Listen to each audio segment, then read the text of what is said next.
Speedy Petey making the most of his chances. We know what he can do defensively and on the bases, and that's kind of been his role, and he's getting an opportunity to play right now, and he's taking advantage. Guardians continue their series out against the Twins at Epcot Field. Guardians taking the series opener last night, 13-4. Cleveland with 7 home runs.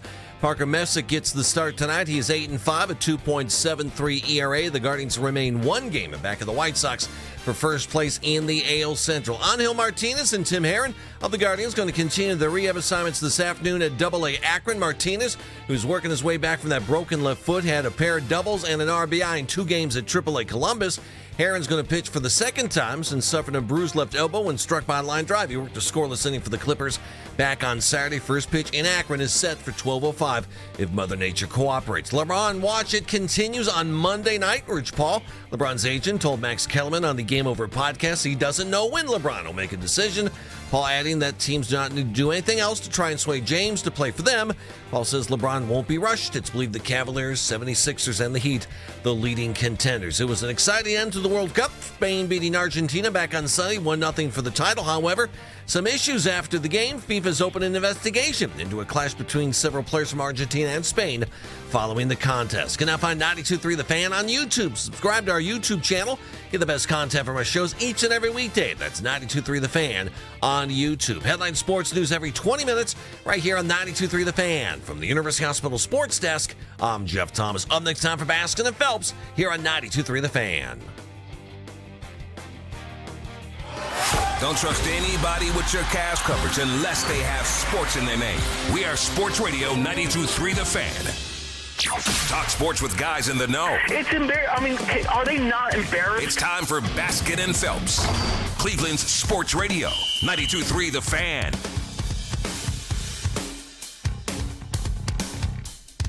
Are we there yet?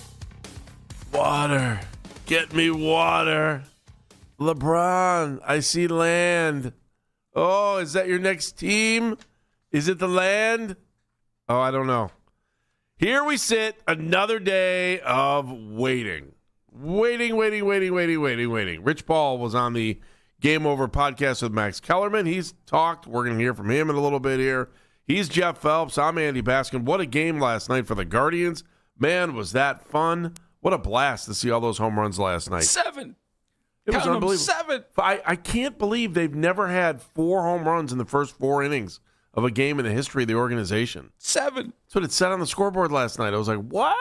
Are you serious? No team in the 90s had 4 home runs in the first 4 innings? Well, apparently not, Andy. To me, that was just They mind-blowing. just put it up there to mess with you. And I think, well, to mess with you is to give you, good feelings about your guy, Rhys Hoskins, last night. Yeah, that's why I've always liked Rhys Hoskins. He's capable of doing those things. And Petey Halpin, congratulations. Are you kidding? What was Matt calling him, Speedy Petey? That's fabulous. Wow, what a night. Can before we get into anything? Yeah, go ahead. What?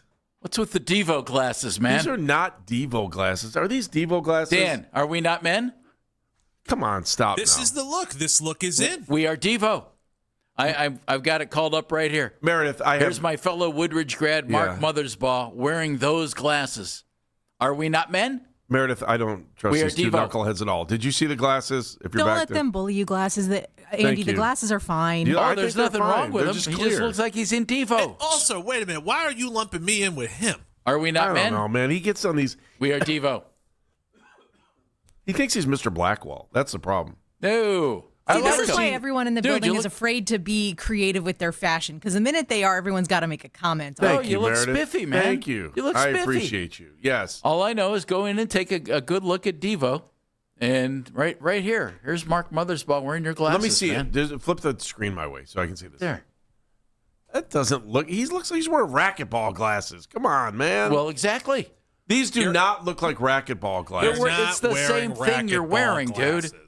Come on, You're now. cool. It means you're cool. Don't listen to the guy whose idea of fashion is multicolored polo shirts. I don't know how I can consider them fashionable because I Yeah, bought like. I stepped out today. Ooh, look at you. What, he's wearing a collared shirt? No, as my wife says, how many like solid colored polo shirts are you gonna wear? It's like as many as I have. I've never heard For as anybody long on the as they radio last. talk more about fashion than he does. No, I just love the glasses. No, Are we not men? Are you think you're making fun of No, me? we are Devo. This was a little pressure from home on these glasses. So I like. You look good, buddy. Don't feel You self-conscious. look fabulous. I got to tell you, I was kind of You're excited. styling. You're basking. The delivery came to the house when got home last night. It's almost like Christmas every day when you order stuff to your house. I don't know why you have to pay for it. That's wonderful. So anyway, this is I think I got like 5 pairs of these for like $10 or something like that. They're readers, so they're good. That's beautiful. I like them, but I got pressure because there were other like in the social circle that we have, especially around parents of sporting social circles. Everybody's with me on that. That there was a guy that I had played hockey against for a long time, now a good friend. He had a pair of glasses that were very similar to these. So I felt pressure. Is his name Mothersbaugh? No, it was not. It was Mark, though. Does that work? No, his name's Close not enough. Mark either. So he was a standout at Rocky River. All right. Everybody knows who he is. All right. So anyway, Mary Kay Cabot at 11, Mike Exisa from CBS Sports at noon, Zach Meisel from The Athletic at 1. We'll Talking get a into lot the of baseball. Guardians. Talking Yeah, a lot of baseball. we are talking. But what happens when LeBron drops the bombshell on us at noon today? I think it's 11 o'clock. We'll get Mary Kay's reaction. 11 o'clock? Figure it out. We'll figure. I'm done living life on God, LeBron you are- Central Time. You are We'll figure it out. You are so stressed out. There are two things. I mean, Jeff, I got to be honest. He's a little tight. The last couple weeks, he's been very Little just tight. like tense about Well, what happened? two subjects. What happened a couple of weeks ago, Andy? I didn't get a couple days off. That's all. I got married. I wasn't going to bring that. Hey, I didn't say that. I did not say that. I will. Man, there's a line I really want to use. Get ready to hit the dump button because if you guys think I shouldn't say this, don't. I won't. But I worked get with a ready. guy in Columbus, a legend, Get ready. and he said everyone should be married so everyone can be miserable together. That's what I was told. Well, Now, he was wrong. I think he was wrong too, honey. He's extremely wrong. He was wrong.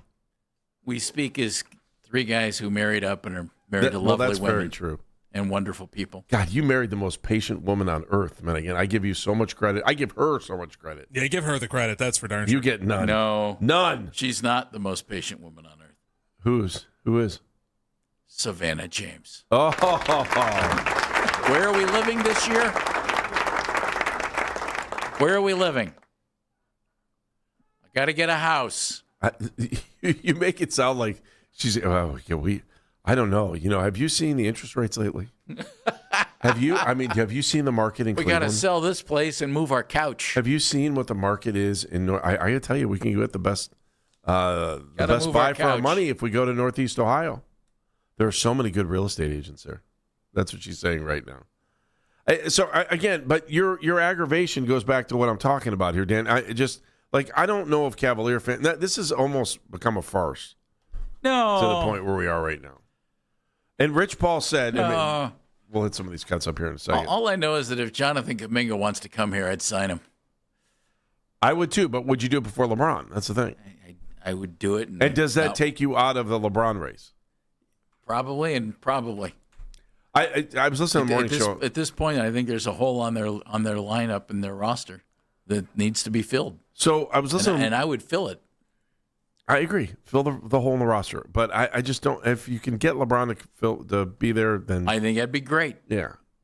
But like I was saying, I was listening to the morning show driving in, and they brought up something that I've kind of talked about for the last couple of weeks, and they kind of really got into it. We haven't really talked about this, and it was just something that they had said that kind of triggered some thoughts in my head about LeBron and this whole thing that's going on here as we wait.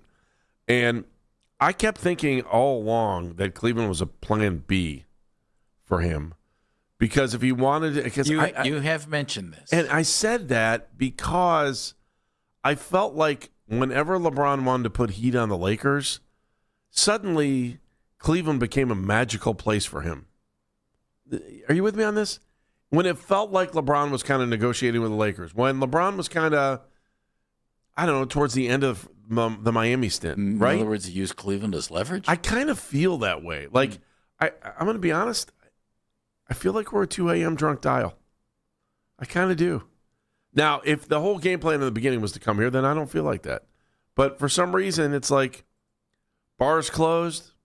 You're like, I got this one number. All right, well, no reason to be lonely tonight. Let's call that. Oh, Cleveland, how are you? right? Are we the drunk dial for LeBron? Oh my gosh. Are we? Does No. anyone thought about it that No, way? I don't believe that's Am the I case. the only one that maybe thought that maybe we're the drunk dial for LeBron? Yes. I think you're alone on that. I think there are others out I there think that you're believe. alone. I don't. I think that people, But not like, because of the glasses, because they're really cool. back to the glasses.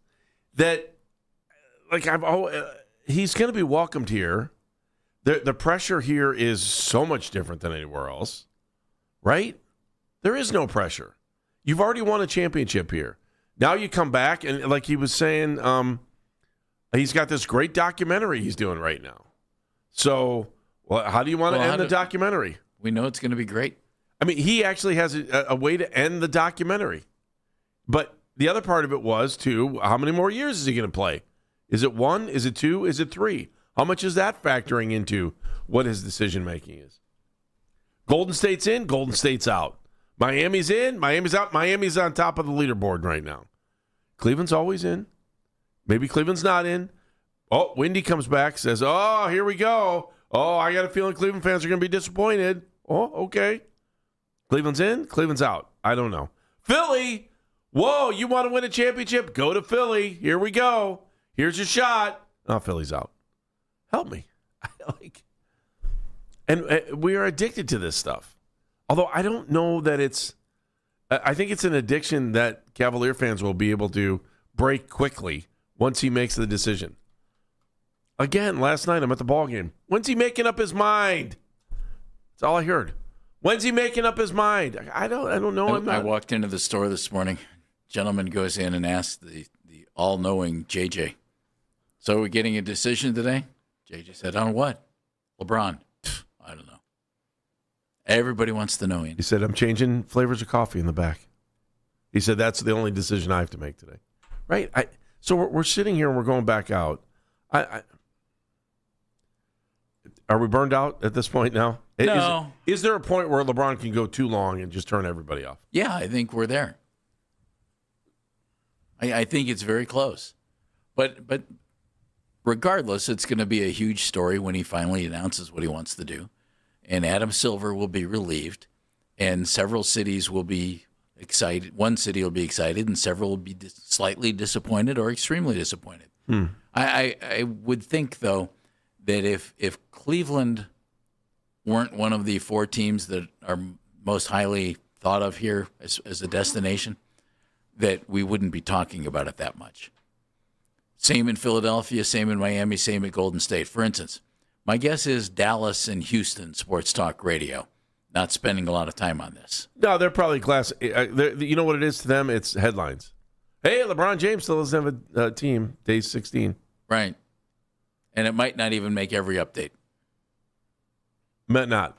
All right, I'm getting texts. People like the glasses. Just, you know. Well, you should. You look like Mark Mothersbaugh. He's cool. You were coming in kind of hot on that. And I like him. I was second guessing myself, which I should never do. I like him. I shouldn't do. So Rich Paul was on the Game Over podcast with Max Kellerman. Yeah? How'd that go? Well, they chatted. I don't know. You want to hear a little bit?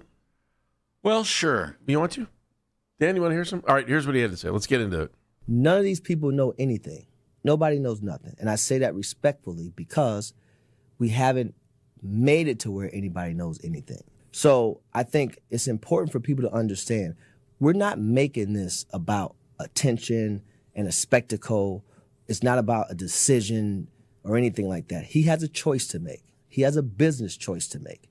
We're not going to sit here and decide or allow someone else to decide when he makes that decision or that choice.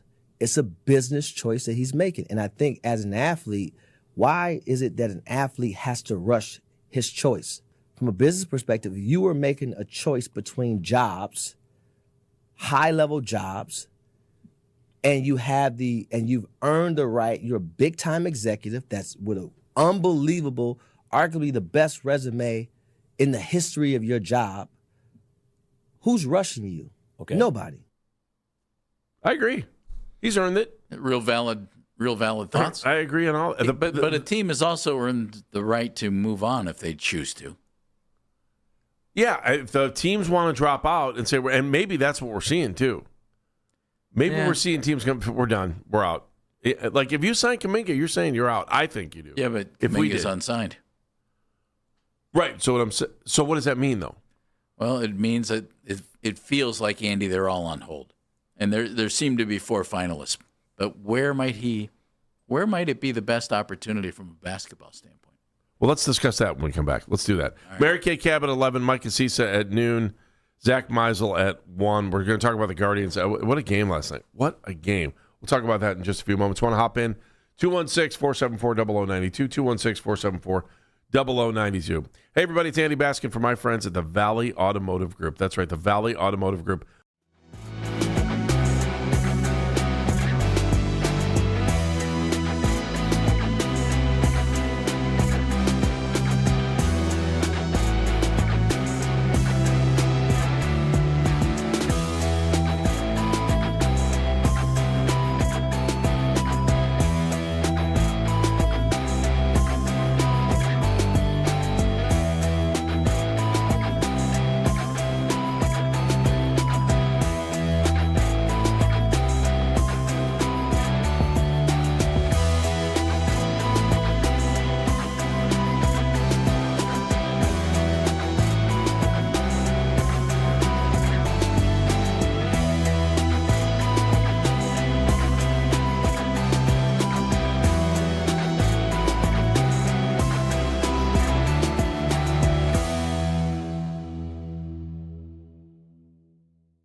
athlete has to rush his choice. From a business perspective, if you were making a choice between jobs, high-level jobs, and you've earned the right, you're a big-time executive that's with an unbelievable, arguably the best resume in the history of your job, who's rushing you? Okay. Nobody. I find it interesting. That's Rich Paul with Max Kellerman on the Game Over podcast. It's their podcast. Yeah, it's their podcast. So, I agree with him, but LeBron also has to take into consideration, I think, with the rushing part of this, the only ones that really, I mean, what fans say, who cares? What the media says, who cares? But the teams want to know what they're doing. Well, no, there's. So I think, and the league does, and the league wants to know what's going on too. So, but I don't blame. There's the deal. I don't blame LeBron for taking his time at all. He's right. Like, I think Rich is 100% right that if you have, like, the best place to be at any time, and I'm sure you'll agree with me on this, Jeff, when you're looking for another job, is to have more than one employer want you. But even then, like in the real world, I think employers will be like, yeah, can you let us know by Friday? You know, you can have a couple days. Figure this out. I get it. If they really want you, maybe they're waiting a week. Maybe they'll wait 2. Maybe you'll figure something out where you start, a month from now because you want to leave your current job clean. It's not. Who is rushing LeBron? Nobody. And then LeBron LeBron has 3 options, right? He can stay a free agent and retire. He could come back and take a team and then look at all these teams that are looking at him. Or, like I said yesterday, if I was him, I'd wait till January, pick a team, and then go there then. Could. I don't think that'll happen. I don't think it's going to happen either. But sign up with someone. I mean, man, I think his body would appreciate it after all the miles he's logged over the years. And if he played and he picked up his season in January, he probably could play for 3-4 more years, no problem. If he stays in shape in the offseason. I mean, it's on him again. So he does control his own destiny, as he always has, with the exception of one time in his career. And that's when a ping pong ball decided that the Cavaliers were going to be able to take him with the first pick. Otherwise, his career has been in his own hands all the way through, whether it was from signing shorter-term contracts that no one expected him to do early on in his career and betting on himself, or the other decision, the one that we can't stand here in Cleveland. It wasn't like when Rich was saying that, I was like, yeah, it's not like Jim Gray's telling him when he's got to tell everyone he's going to Miami, right? Hey, we got this TV show. We got to make sure we got this ready to go. He knew that. I love the fact that I think he has perspective on how silly that was now, right? Oh, yeah, probably so. Yeah, I mean, I think that's true. The hard part about not liking the decision is the fact that they did raise some money for the Boys and Girls. It was Boys and Girls Club of Connecticut or something like that at the time. So I think that gets Connecticut's so near and dear to his heart. Well, it always has been, Jeff. You know why? Because we all live in the Western Reserve, and we all know that at one point this was part of the Western. And you can see it had to be. You can see the architecture in many of our smaller cities that resonate from the New England area. So of course he understood our history at that point. Let's go with that. He's like, let's do this here. It looks just like Hudson. And we used to go to Hudson to have fun when I was a kid. Hudson was probably 1 million miles away from, or it felt like it was 1 million miles away from growing up in downtown Akron or nearby Akron. All right, so let's hear some more from Rich Paul. So, I digested what he said. Did you have any other thoughts on that first, don't believe any of the rumor stuff? No, No. Fair. I'm running out of steam on the caring about where he's going to play. I'll just readily admit it. Just to me, my thought is, okay, pick a team because the other guys have some work still to do. Because I do think once he picks a team, I think there will be some activity in the NBA. Trade activity, free agent signings. Some of the free agents that are left. Yeah, and he's entitled to take all the time he wants. That's fine. I think but he's got a lot of people on hold waiting for him. Yeah, but everybody doesn't have to sit back and hold their breath. No, but I mean there are guys on our roster right now that may not be on the roster if he's possibly. Here. So, All right, next point. Pat Riley. There's been a lot of talk about Pat Riley, his relationship with LeBron, Rich Paul, and not surprised, I think, by the next comments that are about to happen here. But Rich Paul on the Game Over podcast with Max Kellerman talking about Pat Riley. Pat's not doing that, but neither is no one else. And it's not because there's not a want. It's because I'm telling them, you don't have to do that. He hasn't made his mind We up don't yet. need what people are trying to perceive to put out there on all these other shows, and you got the older guys saying what they think. No one, I'll say it again, none of these people know anything. So he was asking if Pat Riley was calling every day. And if teams had to solicit and put in their claim and make another pitch. Yeah. Yeah. Like he did before the decision. Yeah. All these teams that came to Cleveland with their own little thing, and they said Riley sat down with him in that meeting in the IMG building when those guys were, I don't even know if they're still over there. Rich said there's nothing more that anybody needs to do. We've got all the info we need. So that Pat Riley at that point, when he went to Miami the first time, just took his rings and put them down on the desk. Isn't that that's how the legend goes? It's a bold move. That's how the legends go. What would you have done? Taking him for a corned beef. Oh, that's true. Slyman's right down the street. There it is. Good point. Jeff, man, sometimes Thanks. You know how to win guys over I sure with do. their stomach. Thanks. All right. So that's the Pat Riley factor in this thing. And so I also wonder, about how he left Miami the first time. Because I don't think it wasn't harmonious when he came back here for the folks in Miami, right? I mean, they weren't exactly thrilled that he left Miami. No, they thought they had something, and they did, and he left. All right, one more here. Which is less painful than it was when he left here. It's Miami. It's like, oh, he left? Okay. How about the Dolphins? Got to go get another plastic surgery. Hey, have you seen the Panthers play lately? I mean, come on, man. I need another plastic surgery. Let's go. All right, so one of the other things that's come out during this whole thing is, and it's all people doing their speculation game, is, what the roster looks like, where he's going to go, and how much that impact there is, or how much influence that has on him. Here's another Rich Paul cut. My advice has been, don't just value the paper, because the paper in July is different than when you get into training camp, when you get into January. There's a lot of things to think through. The paper meaning what? Yeah, just what's on paper. Oh, you mean everything the looks roster. good on paper. Everything looks good on paper. A lot of times, as an athlete, you naturally have this confidence that I can change everything and anything and fix this and fix that in July. But when the battle actually starts and you start to see tendencies, you start to see habits, you start to see how things operate. And it's tough to tell, right? It's tough to tell from the seat. You actually have to get in the mud and get your boots dirty. Is that you saying it's hard to tell from that point of view, so make a family decision? You're saying you got to look into it carefully? Yeah, I'm just saying you have to really take your time and think things through, because there's no perfect situation, which you understand that. But my thing is, I'd rather have no expectation and then get a surprise than have all this expectation and then be disappointed. Is that here? Where is that? I think the expectation. Your guess is as good as mine. Don't you think the expectation is different here? It might be different in Miami than it would be. Expectation of what?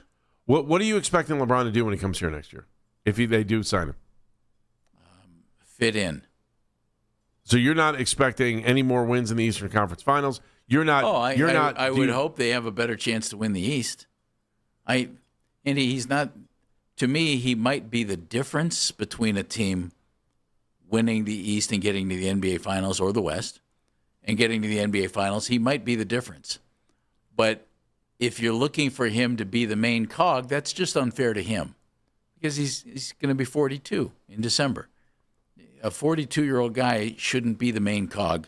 The teams that are interested in him, at least according to all the reports, are teams where he would not be the main cog. So, that works out great. Every one of these teams that's interested in him has a superstar player who's not 42. There is no perfect situation. He said that twice. And I agree. I don't know if there is. But I also think the pressure is different here. For some reason, I don't know why the documentary is now pushing me to think that might have some influence on because the story, the storybook ending is where? Miami or here, right? Or did he already have the storybook ending here? Whose storybook ending? Hollywood. Yeah. Well, you think he cares? I think he wants to be. He's going to do what he wants to do. I don't think he wants to be the villain like he was during the decision. I think he wants to be the hero. At this point in his career, he won't be a villain. No matter where he goes. The other teams, I don't think, the other cities, I don't think they'll view him as a villain.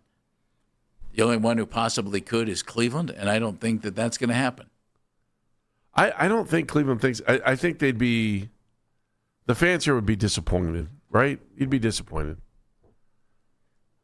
We'd be doing the walk of shame, going back to my original thought about being Plan B and being a 2 a.m. call. Andy, I don't think so. I think we'd be like, oh, well, that was fun while it lasted. Things in your past. No, I from friends have told me about this. Oh, okay. Back in the day.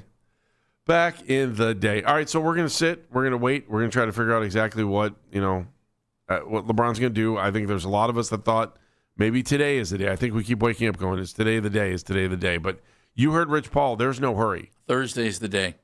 Oh, now Thursday's the day. Browns rookies report for camp, baby. And that's why he'll do it on Thursday?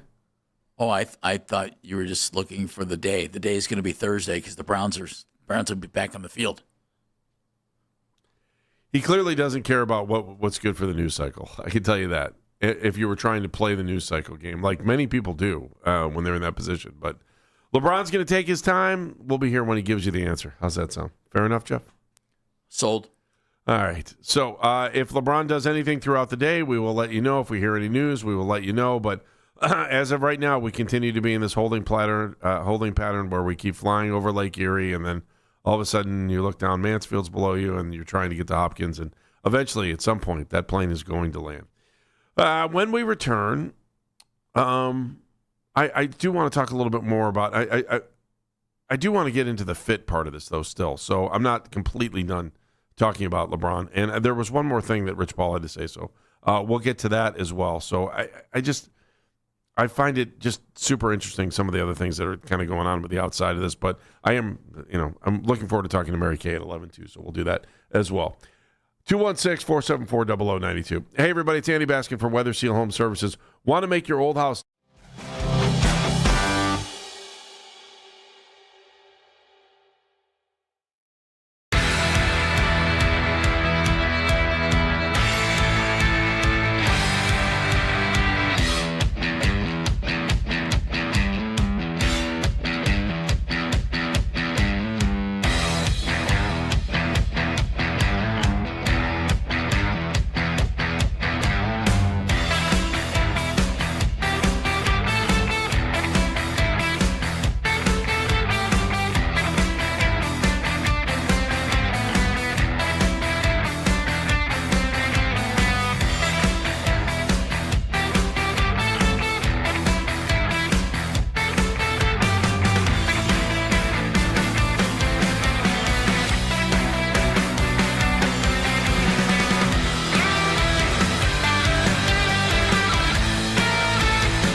Don't need to do anything else to try and sway James. He's got all the info he needs right now. Let's believe the Cavaliers, 76ers, and the Heat, the leading contenders to get LeBron. Want to catch highlights from the Fan from earlier today? Get over to 923thefan.com or favorite 923 The Fan on the Odyssey app for all today's headline segments. Headline sports news every 20 minutes right here on 923 The Fan. From the University Hospital Sports Desk, I'm Jeff Thomas.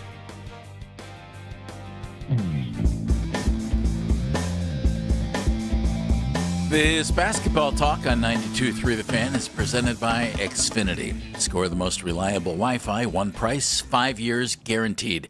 Xfinity, imagine that. He's Jeff Phelps. I'm Andy Baskin. Mary Kay Cabot's going to join us at 11. Micah Sisa is going to join us at high noon. He's from CBS Sports. And then Zach Meisel at 1 o'clock. And what a game for the Guardians last night. A lot of fun. Man, I love some of that every night. It was old school. You think? Old school with the home runs, man. It felt good. It felt great to watch it, and then I was there yesterday, so it made it even better. Tommy Ramirez, Murray, and Bell were really good. Did you see Manny last night? Oh, he looked great. I think Tommy hit one to his statue. Wouldn't that have been cool? All right, Jeff, I want to play one more cut, and then I want to ask you this other thing, because there was a little bit of fun with Rich Paul yesterday on the Game Over podcast with Max Kellerman. That's nice. And then I want to ask you this: where does he fit best? Thing. And again, I think that, people. I was just talking to Keith about it, and we're sitting here discussing. I think people are burned out, or they're tired, or they're this. But if LeBron does come back, I think people are going to be super pumped. I think you'll be bummed at first and say, we didn't get him. I don't think you're going to be angry. I think you'll be like, I wish he would have come back here. But that's all right. I mean, and by the way, what happens if he doesn't come here, goes somewhere else for 2 years, and ends the storybook with one last year here when he decides to play for 3 years? Hey, everybody. Here I go. I don't think he's going to sound like that. At some point, Mother Nature kicks in.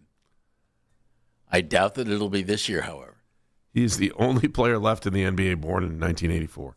That's it. Yeah, he's probably the only player left in pro sports born in 1984. I gotta don't look it up. I will probably in a minute here. All right, one more cut. Rich Paul on the Game Over podcast with Max Kellerman on Adam Silver waiting for a decision.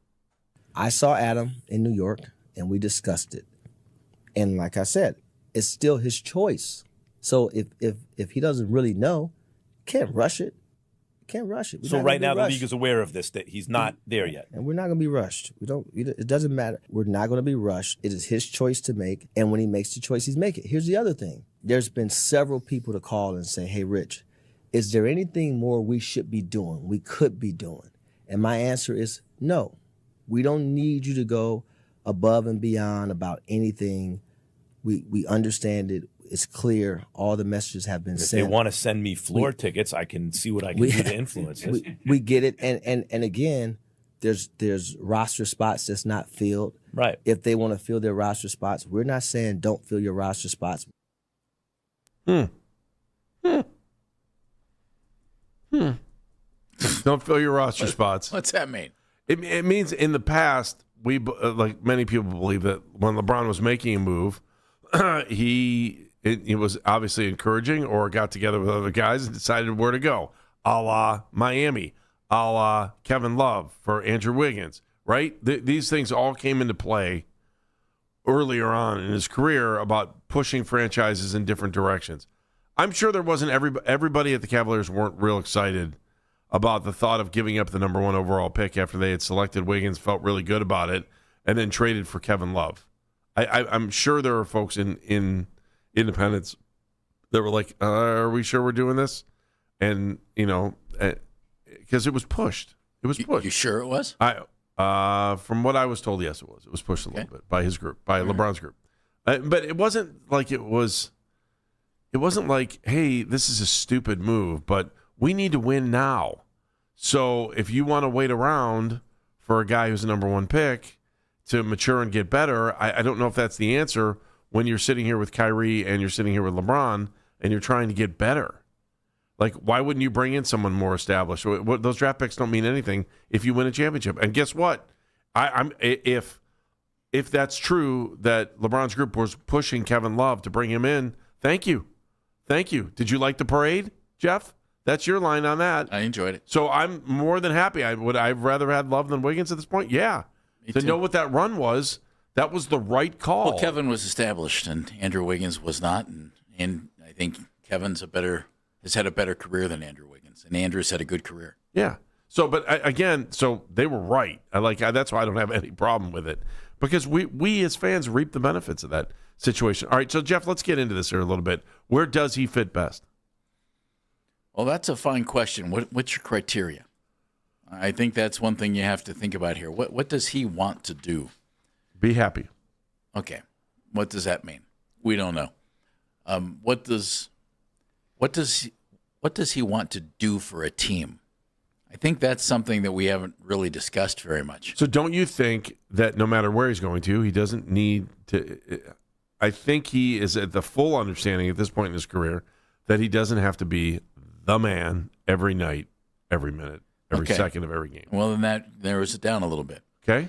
There are 4 teams that are generally considered, the front runners right now. Right. Cavs, Heat, Sixers, and you're not hearing Warriors as much, but I think the Warriors are still there. What I did was I went through and looked at the tentative starting lineups. Now these will change. Okay. But and what role does he need to want to play? Okay. So I looked at these tentative starting lineups with points and shots attempted. Okay? Okay. The Cavs tentative starting lineup right now, 4 guys, Harden, Mitchell, Mobley, Allen. So he fits into that, right? Right. The Heat right now, tentative starting lineup, Damian Mitchell, Andrew Wiggins, Giannis, and Bam Adebayo, which, by the way, I think is pretty serious. The 76ers tentative starting lineup right now, and I'm leaving a spot open, obviously, for LeBron on these teams. Okay. Tyrese Maxey, Edgecombe, Jaylen Brown, Joel Embiid. And with the Warriors, Steph Curry, Jimmy Butler, who's coming back from an ACL and says he wants to retire a Golden State Warrior and that this is the best organization in the NBA. That's what Jimmy says. Draymond. I think from our perspective, you'd say that, wouldn't you, Jeff? From the things that we've done in this business? I can tell you 10 years ago. In our business, I think they're the best media relations department in pro sports. They're the gold standard. They're phenomenal. They are. They're unbelievable. They're phenomenal. And there are others that are close, but I think they're phenomenal. But they're tentative starting 4, Curry, Butler. And I say Butler, there's been some trade rumors and things, but he's under contract coming back from an ACL, and he says he wants to retire there. Okay. Draymond and Kristaps Porzingis. So if you're looking, if LeBron is looking to go and be on a great team and do what's asked of him and not have to be anything close to the man, the place to go is Philadelphia. That team, those 4 starters, now, again, Embiid gets injured, right? Right. Those 4 starters averaged last year 99.9 points per game. Wow. And took 75 shots per game. Now, it'll be a different fit because Jaylen Brown did all that when he was with the Celtics. But that's a different fit. So if LeBron's looking to go be part of a great team and help them win a championship, Philadelphia is the place to go. Next in line in both scoring and shots, it's the Cavaliers. Really? Mm-hmm. The 4 guys that I mentioned, who we would assume are in the starting lineup unless they make a move, averaged 82 points last year and took 56 shots per game. I found this one interesting. If he's looking for a place where his on-court contributions will be more necessary and more appreciated, Miami and Golden State are real close. And they're not close to the Cavs and the Sixers. Miami's big 4 there because Damian Mitchell is a true point guard. They average 72.4 points a game. That was Giannis's numbers in Milwaukee. Okay, so I added those in. and only 52 shots per game. So there are a lot of shots there. And if you look at Miami, Giannis took only 16.6 shots per game last year. Yeah. And I thought that was interesting. Bam Adebayo took only 15.7 shots per game, and Wiggins took only 12.1. So, in other words, there are shots there to go around. On the other teams, you have somebody in Philadelphia. You have Tyrese Maxey, Jaylen Brown, both taking over 21 shots per game. Donovan Mitchell took 20 for the Cavs. And then at Golden State, I thought this was kind of interesting. You have they scored only 71.1 points per game and took only 49.9 shots. So about 50 shots per game. And Steph Curry, despite scoring over 26 points a game, took only 18.6 shots per game. He's pretty efficient. Jimmy Butler averaged 20 points a game on 12 shots per game. In other words, there are shots there to be had. And Porzingis averaged 16 points a game at 12 shots per game. Draymond does all the dirty work. He took only 7 shots per game, scored 8 points a game. So if LeBron's looking for hey, I'll come in, not be the man, just be a supporting type of guy, Philadelphia. If he wants a similar role, Cleveland. But if he's looking to be more of an on-court presence and be an impactful basketball guy, Andy, it's Golden State or Miami. And it's not even close. If he wants that, if he thinks he's capable of that, and if the team needs that, in other words, if he wants to score 20 points a game, wants to score 20 and get his 6 assists, 6 rebounds a game, he should probably go to Golden State or Miami. And if he's willing to accept less, certainly go to Philadelphia. And if he's willing to accept a little less, come back to Cleveland. All right. Well, you've laid it out. I mean, I like the scenarios you kind of put, and it's definitely food for thought. And But really, basketball impact, Miami and Golden State are the places where he'll have the biggest basketball impact.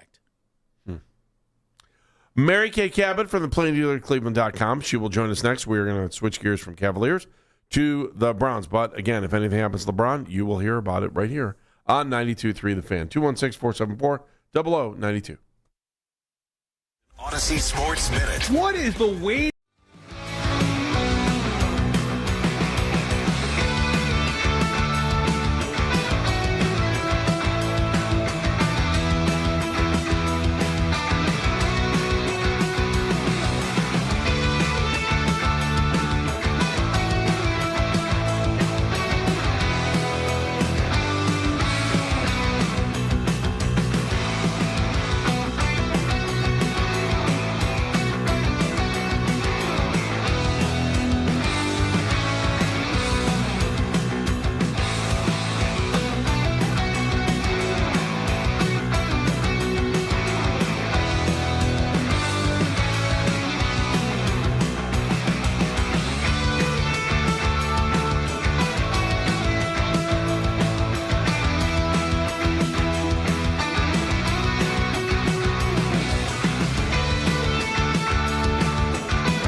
University Hospital Sports Desk, I'm Meredith Kane. The countdown to Browns training camp is on, and the QB competition has just begun. Get ready for Cleveland Browns football. The radio home of the Cleveland Browns, 92.3 The Fan.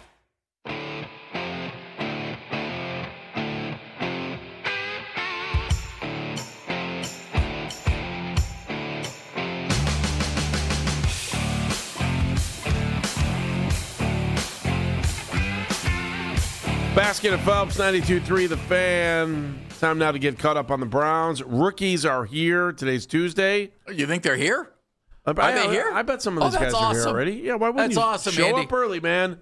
Show the coaching staff what you want to do. I know someone that'll be camped out in Berea, and we want to say, I hope you had a good summer, too. Brought a tent. Mary Kay Cabot, obviously from the Orange and Brown podcast, big hit around town. Want to make sure you're watching that, and, of course, you read her on Cleveland.com and The Plain Dealer. And right now she's on the Wise Art Right. We make it right. Call Kyle Wright. Hotline. Hi, Mary Kay. How are you? Mary Kay. I'm doing great, guys. How you doing? We're good. Are you all set for Thursday? You got like a little snack bag packed and all of your reporter pads that you can write down all of your great information and you can listen to all this stuff because it's back on Thursday, isn't it? Here we go. Or am I jumping the gun? No, it is. It's game on. Not this Thursday. It's not until next week for us. The reporting date this week doesn't really mean much for us. We're not out there covering practice until July 29th, but this is definitely a week to gear back up, to get your game face on, and to get all your ducks in a row. And get your drones ready so you can fly over and get good video that we're not supposed to get. That's what we want to do, Mary Kay. Let's go. Wait, is Bill Belichick on the line? Sorry. Exactly. This isn't North Carolina Football Weekly. Come on, man. Okay. Do you think many veterans, what do you think the turnout will be, Mary Kay, when the rookies show up on Thursday? Will they have veteran company? Are they allowed to have veteran company?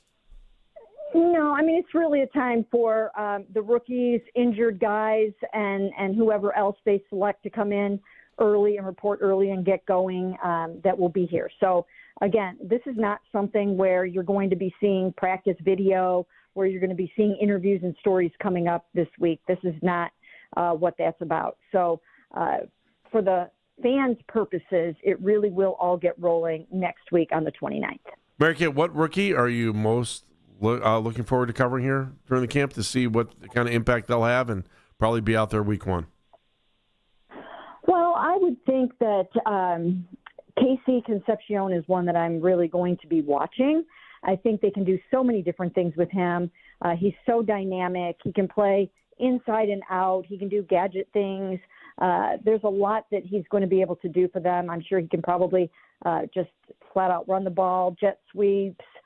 So I think he's going to be really, really fascinating. And I know he's been working really hard. We've seen that the receivers actually all went down to Miami and worked out with Deshaun Watson and Shedeur Sanders. They all worked on their timing and chemistry. They did things off the field together. And just in talking to Shedeur about that at his youth football camp on Sunday afternoon, he talked about how beneficial all of that was. So I can't wait to see how some of these guys come back ready to go, and especially probably both Casey Concepcion and then Denzel Boston. I want to see them against Denzel Ward, Grant Delpit, and, with a little bit more pressure on the quarterback. So it's going to be exciting. Mary Kay, is Casey Concepcion going to be more, and I don't mean this in a negative way, more gadget player or more wide receiver? Oh, he's going to be more wide receiver. Okay. There's no question about that. And then also he will return punts and things like that too. So he can be an all-purpose guy, but you just have to make sure that you are giving him a plate that he can handle. You don't want to overdo it with him in the beginning. You don't want him to have him out there running deep routes and then trying to return a punt. So you have to be a little bit careful with that aspect of it, but he should, he should be able to contribute in multiple ways. Mary Kay, what do you think about the fact that Deshaun did have Shedeur at that Camp Watson or whatever? I wonder, was Gabriel there too? I haven't heard that or not, but I do think it's interesting that Watson feels confident in himself to have his own, passing camp and to invite Shedeur down. I think that's actually a good thing for fans. Well, we knew back in minicamp that Shedeur was going to be attending this camp, and I've been portraying it as though they kind of co-hosted it, although it was pretty much set up by Deshaun Watson, but he enabled Shedeur to be a part of that and to help him with this. And I think that was fantastic. It's a show of unity for those guys, a show of solidarity, and that will be good for the team as they head into training camp. The last thing anybody needs is a divisive quarterback battle. You need to be on the same page. You need to get everybody going in the same direction, and you need to have the receivers not feel like they're choosing sides or doing things like that. So I think it was really, really good. I caught up for a second with Gage Larberdane at the youth camp, and he talked about how great it was. And you could just see in some of the clips, both on the field and off the field, that it was a really great thing. So I think we're going to see a very up-tempo, snappy camp right from the jump with a lot of really good, exciting offense. Don't you think, though, that we need Deshaun or Shedeur to at the end of the day, little ego's got to pop in there because one of them is going to get to take, as long as everybody stays healthy, one of them is going to say hike on that first snap of the year, and that they need to have the confidence of knowing that they're not getting pulled out for the other guy. Well, I think what's cool about this competition so far, when you watch it, it's almost like they are going head-to-head in everything that they're doing. Deshaun shows up in Berea to work out with, actually he had some of his private coaches and trainers with him. He showed up here to kind of send the message that even during his summer break, that he's going to be going the extra mile and he's not going to let this opportunity pass him by. And then the week after that, Shedeur showed up in Berea and kind of did the same thing. And then Deshaun goes down to Miami. Shedeur goes with him. You'll see one guy working out like crazy online, and then you see another guy. You'll see Shedeur out there posting a video of himself throwing passes with his eyes closed and completing 5 of 5. So it's been fascinating so far, and these guys are really just going gangbusters and bringing out the best in each other. Does there come a point where one of these guys actually comes out and says, yeah, I'm planning to beat this guy out? Because it seems like it's been a big group hug so far, Mary Kay. Well, they pretty much have both already said that. I mean, when we asked Deshaun blank about how important it was for him to start, he said, yeah, it's important. It's important, and it should be important for everyone. So no one has said, hey, I'm going to win this thing But it's definitely stated in other ways, and it's implied, and both of them are putting their best foot forward right now. I asked this question earlier in the week. Does Todd Monken's honeymoon period end when he chooses one of the quarterbacks? It doesn't matter. It doesn't matter who it is. Like, the fans who wanted the other guy to start are going to start giving him the evil eye. So how much longer does Todd Monken's honeymoon period last?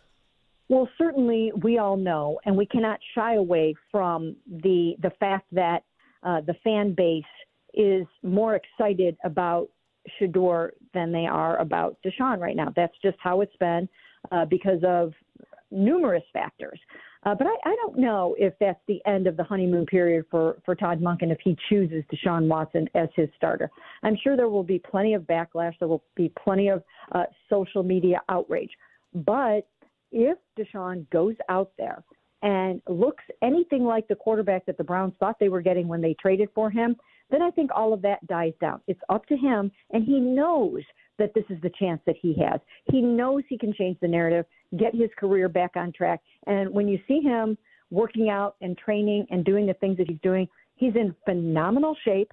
And I do think that fans will climb on board. Not everybody, but I think there's a segment of the fan base that will climb back on board if he goes out and plays really good football. The defense has been something we haven't talked about, I think, enough, Mary Kay, in this offseason. Do you think it's improved from a personnel standpoint, even with Miles being traded? And do you expect drastic differences with Mike Rittenberg as opposed to Jim Schwartz? I'm not going to say drastic differences because they kept the coaching staff intact and they kept the personnel largely intact. Now, of course, when you remove Miles from the equation, that is like ripping the Terminal Tower out of Cleveland. But I still think that there's going to be plenty of continuity from what you saw this defense do before, with Mike Rittenberg then also putting his own stamp on it. I think he'll bring some different things to the secondary. You might see a little bit more zone, a little bit less man perhaps, and you probably will see some different things from the defensive front because he's got a great background in working with some amazing coaches that may have done some different things up front as well. So very curious to see how that's all going to play out. And I think it's just an opportunity for Jared Verse to step up and say, hey, look at me, and I'm going to show you guys something that's going to make you kind of forget about Myles Garrett. And we're calling him V8, right? I read that last story you guys had. I like it for Jared Verse, calling him V8. That's fun. And again, he knows he doesn't have to completely replace Myles Garrett. Nobody can fill those enormous shoes. But I think he's going to make his own mark and put his own stamp on this defense in his own way. And I've said this numerous times. I like what I see from a team building, from a camaraderie standpoint from him, and from the way he brings guys together. I think he's going to be hanging out with these guys in a way that Myles never did. And I think that translates sometimes over to the field. Speaking of hanging out, I mean, obviously continuity and camaraderie makes a difference on the offensive line. Your thoughts on that? What needs to happen during camp for these guys to be effective during the regular season? Well, that's a big X factor, that offensive line. Nobody knows exactly how the offensive line is going to come together. And right now, they don't even know yet exactly who the starting five will be. There's still a question mark at center, still a question mark at right guard. So until you have that starting five established and you get those guys working together in concert, you don't know exactly what you're going to get. And then you don't know what you're going to get when you get into a game and the lights are on and the chips are down and you've been game planned for and whatnot. So they're going to have to see how Spencer Fano can handle the storm that's going to be coming at him and how whoever is going to be starting at center is going to handle their new responsibilities. So there's a lot of unknowns there, and, you know, nobody can make any promises right at this moment. Mary Kay, if last year's starting center, Ethan Posick, is healthy enough and good enough to be signed by Baltimore to compete to be their starting center, should the Browns have kept him? Well, I think that remains to be seen. I think they were ready to turn the page there. I don't think they probably wanted to pay him what he was going to be able to get somewhere else. And then also when you have someone coming off of an Achilles that happened late in the season, sometimes you do have to just move on and pivot and make sure that you're good to go in that area. So that's what they did. They're in a youth movement. We all know that. And it was just time to kind of rip the Band-Aid off and go complete overhaul in that line. Mary Kay, what do you have coming up here in the paper, plaindealercleveland.com, just so we can get ready for camp? And we're looking forward to reading your stuff. But just kind of your approach to camp and what can readers look forward to? Well, we do so much, as you guys know, and that's what I love about the new responsibilities of journalism is the fact that I get to do a podcast every day, a radio show every day, a video, and the writing part of it is now just one part of it. And that's what makes it so fun. But I'm really looking forward to finding the stories, to telling the stories. I love to tell stories and get people behind a player for reasons they may not have ever thought of. So I'm excited to check in with some guys and get ready to go. Mary Kay, we're looking forward to it. We're reading you every day, and we're watching it on the podcast as well, the Orange and Brown podcast that you have all the good folks from Cleveland.com on. So we'll watch that, and we'll be keeping an eye out for everything you're doing. Thank you for your time. We do appreciate you, as always. Sure. Thanks for having me, guys. All right, Thanks, there you Mary go. Kay. Mary Kay Cabot getting ready for the season, and she is going to have you covered when it comes to the Browns all season long. Of course, she was on the Weishart Right, We Make It Right, Call Kyle Wright hotline. Back to the quarterback thing on that, right? And if anything happens to LeBron, you know what we're going to have for you right here on 92.3 The Fan. 2-1.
where he'll be playing this upcoming season. Yesterday, his agent Rich Paul appeared on the Game Over podcast and said he doesn't know when LeBron will make a decision and teams don't need to do anything else to try and sway him.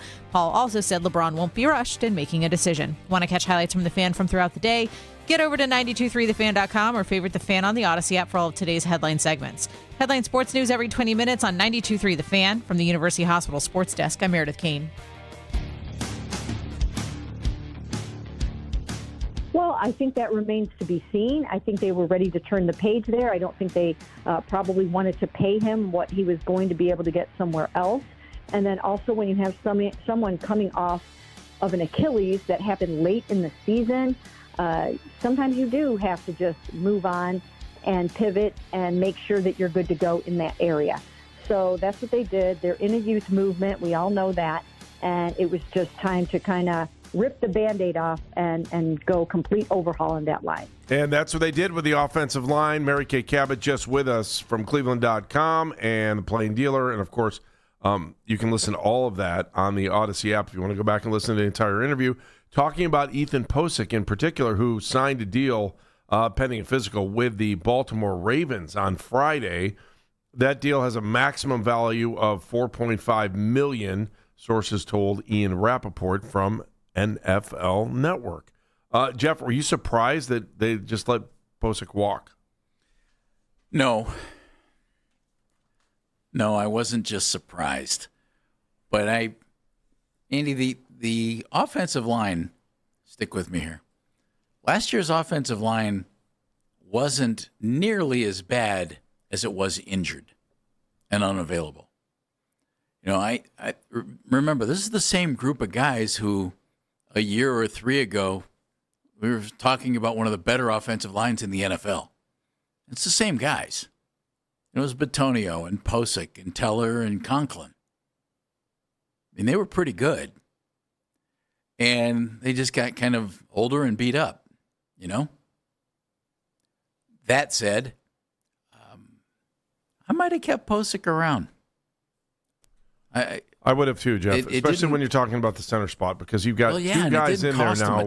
One guy's a rookie, and he's not Parker Brailsford. They picked him in the fifth round. He's not real big, which, for whatever that's worth, you know. And Jason Kelsey going to the Hall of Fame, and he was not a very big center. Right, Parker Brailsford, the center they got from Alabama, 6'2", 290. 6'2", and 290. Posey is like 6'6", 300, 6'6", 310, something like that. And then Elton Jenkins is the other guy that they brought in from Green Bay. Whose primary position is not center. But he's 6'4", 310. Yeah. So, I look at the entire offensive line, Jeff. I've been saying it all offseason. If these guys can fly and they have chemistry and they're able to dance together, as I've also said a million times, then we're going to be okay. This is I hate to say it, they're the Flying J offensive line. In honor of the owner of this team, Johnson, Jenkins, right? You got three guys up there that you're looking to block. And I don't know if the quarterback problems of the past, especially last year, were based on not really having a rock-solid offensive line. I also want to see what they're doing with DeJuan Jones. And are they on the final run with him? I'm wondering about that, too. Is it too early? Is it too early? Like, I think he may have 2 more years in him. But Zinter is another guy I'm interested in. Well, and so is Whippler. I mean, Whippler's been around for this will be his 3rd season now. I don't even know if he makes the team, Jeff. I think you're right. I think DeJuan Jones is incredibly intriguing. But now you brought in Spencer Fano to be your starting left tackle. So that's, there's and that. I love the fact there was no hesitation on that. Like, they came right out of the gate. Great move by Andrew Berry. We view him as a left tackle. Done. I thought that was terrific. It made Todd Monken's life a lot easier by saying that, too. And then I wondered, I think you could move DeJuan to the right side, which might make him a perfect swing tackle and give him the opportunity to develop a little bit under George Warhop. And then you figure out what's going to happen the following year. You did bring in Titus Howard, though. Yeah, I know. And you did draft Austin Barber. That's why I called him a swing tackle. Okay. I don't think he starts. I don't think DeJuan's going to start. And if he does start, it's because somebody got hurt. Barber's 6'7", Austin, 320. and they seem to like him, and he's very mobile. Yeah. So, they want a lineman who can get out there and run a little bit. I get it. I can't imagine Barber's going to be on the sidelines too long. Yeah, but then who's he going to replace? There was some talk he could move inside. Oh, well, if he moves inside. You're 100% sold on Titus Howard? Yeah. At right tackle? They traded for him. Yeah, no, I know, but you want to give him a shot? I don't know. I think Titus Howard's your starting right tackle. Okay. But I do think this. He's your starting right tackle this year. Spencer Fano is your starting left tackle. Fingers crossed for years to come. But Titus Howard might be here a year. He might be one of those guys. Okay, Austin Barber's now ready. Okay, we're putting DeJuan Jones back at right tackle, and he stayed healthy all year. Well, you're still going to really played well. Yeah, you'll need depth. I mean, it's not. Sure. We've watched this offensive line go through absolutely 15 offensive linemen in 1 year. So that offensive line to me is the gigantic. I'm more concerned about that than any other area on the field right now. That those guys are going to be able to protect a quarterback that we're hoping that can be a quarterback for a while. Right? I mean, well, we hope. Unless you think it's just 1 year Watson. The one thing I do, for sure. I do think that we all need to keep in mind. Let's see how this group gels together, Andy. But I think they obviously overhauled the line, but they did it with guys who are a little less credentialed than the guys who are here. You know what I mean? Yeah. I mean, Jack Conklin, when healthy, I think was a terrific right tackle. But how often was he healthy? It's interesting to look at the backups. The backups were all here except for probably Brailford and Barber. If you want to give them a shot, because Whippler was here, so that's one guy you could move up instead. So if you go back and look at what's behind these guys, maybe Jones at left tackle, and then Zinter at left guard, and then maybe so you can say Whippler at center if you were bringing back guys, right? KT Leviston was here last year, and then that leaves you Barber on the other side too. So I think there's a little depth there, but I just don't feel like it's gigantic depth. Well, I think it could be really good depth. You got to figure DeJuan Jones and Barber are going to be backups, and Brailford probably too, right? At tackle. Okay. Maybe let's assume Brailford for now. But if he's really good, then he's your starting center, and you move Elton Jenkins to right guard, and Tevin Jenkins becomes a bench guy, which would be great. And then all of a sudden you'd have Tevin Jenkins, who's played a lot and was a high draft choice, along with Barber and along with DeJuan Jones. That's 8 offensive linemen right there. How comfortable are you with the running backs coming back and the health of the running backs? And do you think I think they need a should veteran. they be looking for another running back? Yeah, I think they need a veteran. I wouldn't be the least bit surprised if they bring in another running back for training camp. Right now, it's all young guys. Well, they have, 6? All young guys. Judkins, Sampson, Sanders, Rocket, you like him. Marshall, Booth, Harden. Another Harden in town. Great. I wouldn't mind getting a veteran in there, Andy. At least for training camp. Doesn't surprise me. I think we're in good hands as long as Judkins is healthy. I still think Sampson's got a lot more to give. I think we could see a lot more out of him if he's healthy and they give him the opportunity. I think he'll be. Wouldn't it be nice to have a 1-2 punch at running back again, rather than relying on one guy? Let me give you a couple of thoughts. Okay. There are a few veteran free agent running backs who are available if you wanted to go add one, but that guy's not going to carry the ball a ton. That's going to be Quinshon, complemented by Dylan Sampson. Here's a Sampson thought for you. Think about what Baltimore did with Todd Monken as offensive coordinator in their running game. And that bodes well for Quinshon. Well, yeah, because he could play the Derrick Henry role. He's not Derrick Henry, but he could play that role, okay, which means a lot of carries. Dylan Sampson could be Justice Hill, who got a lot of action. And a young guy who's not there anymore, Keaton Mitchell, was really explosive, and then he had a really bad knee injury. And he's now with Jim Harbaugh with the Chargers. Who's his equal here then? Raheem Sanders? It could be Dylan Sampson. So Sampson could be a Justice Hill, Keaton Mitchell kind of guy for this team. Okay. And then you have a third back. I would assume Rocket Sanders, but you never know. Well, they got a slew of guys in here right now. Sanders, Amani Marshall, Davon Booth, TJ Harden, as I was saying. But all those guys are all free agents from this year. Well, at least Booth and Harden are. Hey, there's some veterans out there who are still available. If you end up needing a running back, Najee Harris is coming back from a torn Achilles. He's done nothing but get 1,000-yard seasons when he's healthy in Pittsburgh. Miles Sanders, who didn't do real well in Dallas last year, but a former 1,000-yard back. Carolina is still out there. Kareem Hunt, if he wants to keep playing. Yeah. I mean, there are guys, if they need a veteran back, you can always go get one. Unfortunately for the veteran backs, kills their negotiating stance. True. I'm just trying to think which position I want to go. I'll do it. Let's go tight end here for a second. All right, so you'll come back with Fannin and Whitehart, right? And then they drafted Joe Royer. And then they've got two other guys. They drafted Carson Ryan, too, another tight end.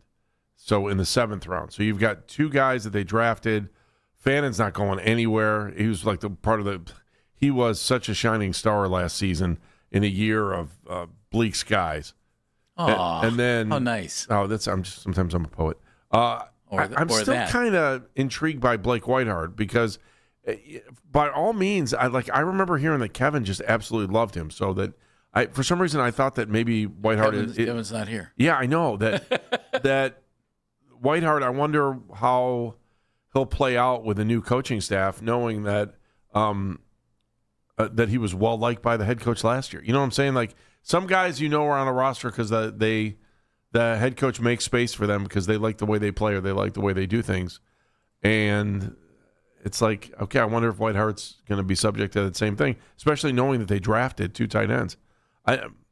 If they only keep two tight ends, he could be in trouble. Whitehart could be in trouble. Because they're not. You think they're going to want to walk away from their two drafted guys in Royer and Ryan? One of those guys could end up on the practice squad, or if not both. But I would think, Ryan would probably end up on the practice squad because he was a 7th-round pick, and Royer should end up on the active roster, I would think, being a 5th-round pick. So I think that's fair, isn't it? Yeah. Okay. Well, we're gonna have plenty of time to talk more about that. We didn't even touch the wide receivers. Baby? You know Get why, ready, Andy? Because rookies are coming in on Thursday. That's right. Rookies are gonna be here. We'll talk about it's gonna be great. What else is going on in the world of sports? We'll do headlines when we return right here on Baskin and Phelps.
It's on 92.3 The Fan. From the University Hospital Sports Desk, I'm Meredith Kane.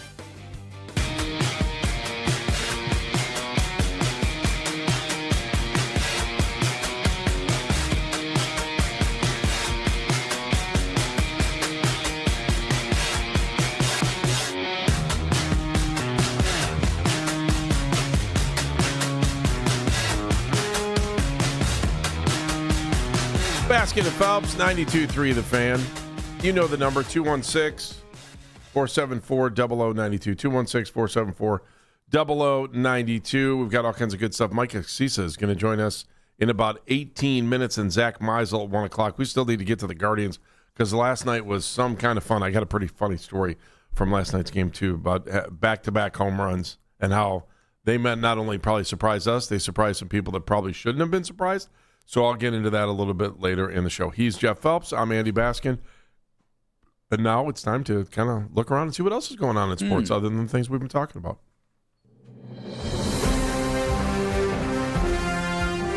Live from a state of soccer depression. Can't shake it off. He's got to wait 4 more years. Here's Dan Mennigan. 4 more years? You kidding me? I got NWSL cranking. I got MLS cranking right now. In I got the women's. I got the women's. Yeah, We're good. going to start the club seasons going. We got oh transfer my God! news Ted all Lasso over the place. starts in like 10 days. Flo Balogun possibly getting his way out of Monaco, finding himself to one of the top tier teams in either Germany or my Italy. God. Let's go, Dan, baby! do yourself. Dan, do yourself a favor. Go, baby! Give yourself about 10 dings there for all the knowledge you just dropped on us. Well, I was going to bring this up inside of headlines. Okay, go. Feel free. Again, feelings will not be hurt. We'll put it out on a poll for Twitter as well. Do you guys want me to put into headlines kind of a, like, what the Americans are doing around the world? Do we want that inside of headlines, like once a week? I like that. I like what Clevelanders are doing. What? So, like, for example... Soccer players? Exactly. So, like, what Christian Pulisic is doing, Weston McKennie, Flo Balogun, our American friends who we all got behind until they decided to publicly wet themselves against Belgium. Sure. Wow. I'm into it. I would think if we'd like to get listeners that's a not good idea. Okay. I'm listening, and I'm in. I also think we could do a Cleveland update. People from Cleveland, how they're doing around the world, Figured too. that was coming. What? All right, we won't do it. The hell with it. No, I want to do it. I said yes. Wait a second. This is a 50-50 show. I said yes. He said it's a no. 33 and a third show. I said yes. He said no. And you are the president. You can either veto or go ahead. We'll give it to you. I'm the president. I am the House. He is the Senate. All I know is I'm not going to get called into the meeting from Fearless Leader. I'm sorry, you're talking about Christian Pulisic when Shedeur Sanders and Deshaun Watson are fighting it out of quarterback. I'm saying we do it inside of headlines on a Tuesday for 2 minutes. Oh, I thought you were going to go every day. No, God, no. They only play once a week, my friend. It's like our football. I mean, at least they get that right. That and their cheating time, and they're throwing people off for no reason. Outstanding. I do love their overtime, though. I'm not going to complain about that. Red Sox have won 14 straight. The franchise record is 15 straight that was set during the Ted Williams era of the team. Beat Baltimore yesterday 6-5 to win 14 straight. The lowly Red Sox, who canned their manager in the month of May, are now riding high and might screw up the deadline for everybody else because they might not sell. They're right back into this thing, Jeff. How about that? I'm anxious to see what's going to happen here because everybody thought the Red Sox were going to do a bunch of things. They're coming on strong. So what are you going to do? You know, we've seen teams with long winning streaks, Guardians, end up making the postseason. Mm-hmm.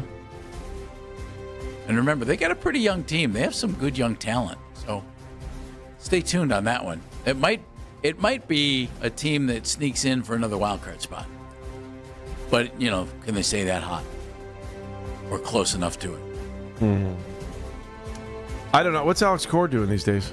I feel bad for him. He's unemployed, I think. I'm thinking... By choice. Sure, he's still getting paid, on a beach collecting checks. Yeah, probably. Thinking Puerto Vallarta. Remember his days with us when he played for us? He was here for 2 months. Yeah, he was a very nice guy. Yes. Just saying. I told you I did a school speaking thing with him, didn't I? No. Does this sound like... It'll be real quick. Does this sound like most pro athletes to you? It was at a high school on the east side. Okay. And I was supposed to be there at like 10. I showed up at like 10 till 10. Okay. 10 minutes early. They took me to a room, and there sat Alex already. And we started talking. And I said, man, you're nice and early. He goes, when you make a commitment to do something, you show up and you're ready to go. And I thought, I'm sorry. Are you a pro athlete? And what he said. He was outstanding. Very nice. We had a great conversation. A lot of fun. So, another interesting thing that's taking place, Jacob Mizorowski has taken the league by storm by the fact that the guy throws 104 miles an hour and has been an absolute beast for the Brewers all season. But the interesting part comes of this is that manager Pat Murphy, they're monitoring his workload coming out of the All-Star break. He only threw 4 innings yesterday. And so that is the first appearance since he pitched 7 innings in July. Murph saying, I think we are going to take this as kind of a reset, the All-Star game, and from there, now I think we have to build him back up and make sure that we are mindful of it. Andy, what do you think when you hear that from a manager with pitching now saying, we gave this guy 2 starts off, and now we have to build him back up, and do you think we're going to see more of this around baseball?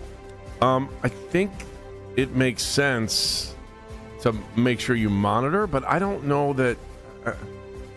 I mean, at what point do you don't have to put your foot down on the gas pedal right away. So I think that's the important part of the whole thing. And yeah, if you've got the time to be able to do that and feel better about it, then sure, that's a good approach. I don't know. What do you think? I got to contemplate I think a little baseball and pitching is a different business than it used to be. It used to be if you were a starting pitcher, you threw 200 innings without even blinking. And if you really had it going, you were throwing, 240 to 275. And now guys are applauded if they hit 200 innings. Just there's so much money invested in pitching. They're being taught to throw harder, which puts more stress on the arm, as opposed to guys who used to go out and think I have to pitch 7 or 8 innings, and so they weren't throwing it, 100% for a good portion of the time. That's a great point. And it's just a different approach. And if you're going to back off on a guy like Miz and let him have a couple of starts where he's off, you can't throw him back out there for 105 pitches. So you're going to have to build him back up. That's just the way pitching is handled now. I wonder if we're going to see more and more of this going around baseball. Don't you think, Dan? I do. I think you are. Just because we're in the max velocity, max spin era. Absolutely. They're asking the pitchers to do an awful lot of stuff. Max velocity, max spin at all times. Yep. They're going to... Rather than just go, hey, give me 7 or 8 innings and get as many outs as you can. Doesn't matter. Jeff Passan's trade deadline primer is out right now. A couple of the nuggets from there. Still working my way through. I'm not going to lie to you. Some of the big nuggets in here, though. The Angels are listening on infielder Zach Neto. That's a name to keep in mind for a lot of different teams. The Angels also have some other issues going on that we'll probably get into tomorrow. And then also Mason Miller, this closer for the Padres, could be an ex-Padre if San Diego does not turn things around, according to Jeff Passan. And if there's a team that's not afraid to trade anything and anybody, it's the San Diego Padres. They make moves. That's one of those needle-moving moves if you move. Sure would be. Everybody goes, the moves you make at the deadline don't make an impact. Bring in Mason Miller. That's a biggie. He goes to a contender. Look out. That's a biggie. That's a big piece. Yeah. All right, gentlemen, we wrap up headlines. We haven't done this in a little bit, but we are getting into State Fair season. Oh, good. Oh. Which means let's do a round of Would You Eat It at the Ohio State Fair. So the Ohio State Fair kicking off in the near future. We got a couple of dishes here that are new this year with some descriptions to them as well, because you always need a marketing campaign. Sure. Let's start with this. Catfish on a stick. No. Tender catfish pieces are skewered and fried to a golden crunch, served with a classic southern sides and a brightly hued Kool-Aid in red, purple, or blue. That's right, they're putting Kool-Aid on top of your catfish. I like fish, but I'm not a big catfish fan, so I think I would pass on that. Would Kool-Aid sweeten the pot for you? Kool-Aid would just make me nauseous. Is the catfish from Sweden and available in the candy aisle? Wow, that was funny, actually. That's pretty good. Yeah. Now that you could talk me into putting Kool-Aid on top of it. Oh, that sounds good. Cracker Jack Sundae is another one. Vanilla ice cream meets caramel pecans, or I should say peanuts, sorry, popcorn, and M&Ms, which that's a win, hey? Slam dunk. You had me at ice. Yeah, that's an absolute Leave win. out the popcorn and the M&Ms. No, I think the popcorn makes it interesting. Here's I'm a in. better question. When's the last time the two of you had Cracker Jacks? It's been a while. I don't know. It's been a while. I think Okay. I was devastated by how crappy the surprise was on the they've inside. become, now it's just a QR code. You used to get a Who's little good? whistle. Good stuff. Remember those little whistles that were in there? Whistle. I remember one time I opened up, there was like $500 in there. Andy, Pretty you might cool. be surprised. Yeah. I used to not like the peanuts in Cracker Jack. Wow. Oh, I didn't either. I couldn't stand the peanuts Yeah. in Cracker Jack. Yeah. All right. That would bump me out. I'd get a peanut. I'd be like, what is this? Yeah. Freedom fries. Now, ready for this description? Yeah. Oh, boy. A loaded tribute to America's 250th. Fries piled with house cheese sauce, served with your choice of fried chicken or shrimp, barbecue ranch, bacon, and fried onions. Those are freedom fries that come with a card to your local cardiologist. Okay, so go back. AED not included. They're pouring- French fries, right? They're French fries. They are then covered in cheese sauce. Okay, I get Served that. with your choice of fried chicken or fried shrimp. Cheese. Okay, A barbecue chicken. ranch on top of there. Then add some bacon. And why not? Here's some crispy fried onions. I would, And a 10% off for a local trip to the cardiologist to get that artery just unclogged. when I get French fries, I ask for them to be cooked extra crispy, and which restaurants will almost never do, at least properly. And so I'm not going to pour cheese sauce all over French fries. I am not a big cheese sauce guy on that. I hate it when they make you feel guilty when you get a pretzel and they're like, "Do you for an upcharge? Do you want 35 cents? You can have this." No, I don't want the cheese that came in a can and sat in water for 15 minutes. Sorry. No, but if you got a solid beer cheese, I'm with you. Yeah, That will do in a minute on a pretzel. I will tell you, I would try this though. I would try it, especially if they were like on steak fries. That sounds good. This reminds me of one of my all-time favorites. It's nachos with pulled chicken, some cheese sauce for sure, and then barbecue sauce on it. Oh, so good. Well, we will end with this one because I like the fact that it was a little out of the box. Jeff Mixing the cheese and the barbecue. The Spam Musabi. A slab of grilled Spam glazed in a savory sweet sauce, pressed with a block of seasoned rice, and tugged with a strip of nori. It's compact, portable, and packed with flavor. I'd have to try it. You're a little more adventurous than I am. As someone who's pro Spam, I would have to try it. When I was a kid, we had Spam for breakfast, Yeah. Slice it up, fry it up. Yeah. I bet I haven't had Spam in 3 decades, maybe 4. I only have one friend, and I haven't 5. talked to her in a long time. I need to say hi to her. Danita Harris is an absolute gigantic lover of Spam. We would talk about this all the time. Huge in Hawaii, Spam is? Yeah. I mean, they doesn't have do like anything. Spam recipes like crazy in Hawaiian restaurants. When I think of Spam, Not that I've I ever think been to of Hawaii, Danita. but I know that. And Danita, I should think of you in some other way other than Spam, but I think of you and your At love least for there's a Spam. thought there. That's good. She's aces. She's greatest. All right, thank you. By the way, Dan, excellent job with headlines today. I know you'll be out of your depression soon. You gonna be okay?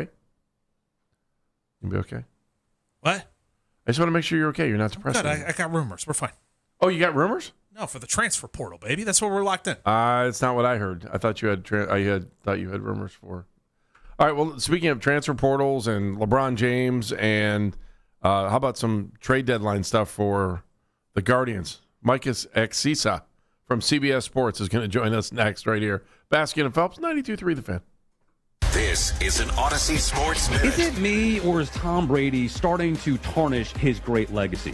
Why do we need to see him all up in the commercials, all up at Fanatics Fest? Now he's going to get involved potentially in WrestleMania. I mean, I'm old enough to remember when Tom Brady was winning Super Bowl after Super Bowl after Super Bowl. I'd like to remember him like that. What is Tom Brady doing? Don't get involved with any of this other nonsense. I'm Sal Licata.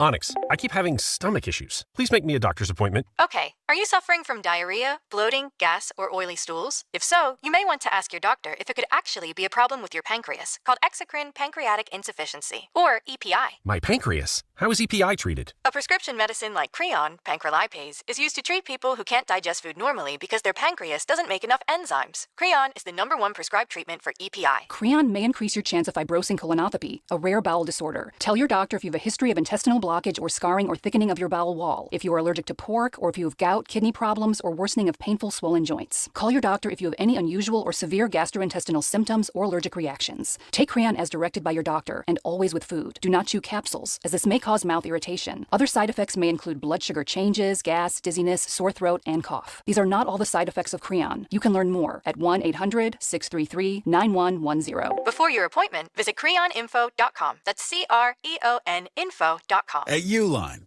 they know firsthand the road to success is an uphill climb. Uline started in the family basement, and through hard work is now North America's most trusted shipping and industrial supplier. They get what it means to have the support of reliable, hard-working partners. So they keep 41,000 items ready to ship. Whether your company is still in a basement office or expanding cross-country, Uline will be there on your road to success. Visit uline.com. I scream. You scream. We all scream.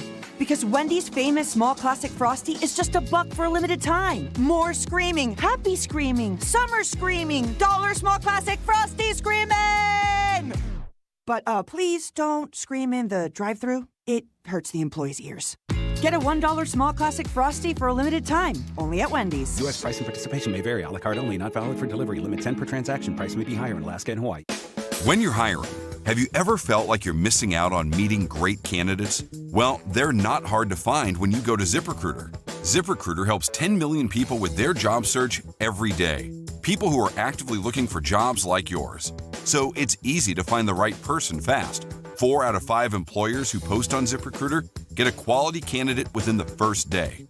Try ZipRecruiter for free at ZipRecruiter.com/radio. That's ZipRecruiter.com/radio. All guests appear on the 92.3 The Fan hotline, powered by Wise Hard Right. We make it right. Call Kyle Wright. Broadcasting from the 92.3 The Fan studios, fueled by True North Convenience Stores. There's only one place to hear breaking Cavs news this summer. WKRK-FM and HD1 Cleveland Heights. We are Sports Radio 92.3 The Fan. An Odyssey Sports Station. 92.3 The Fan, 2020 Sports. This 2020 is brought to you by Ohio Basement Authority, a groundworks company. Guardians homestand continues tonight when they host the Twins for the second game of a 4-game set.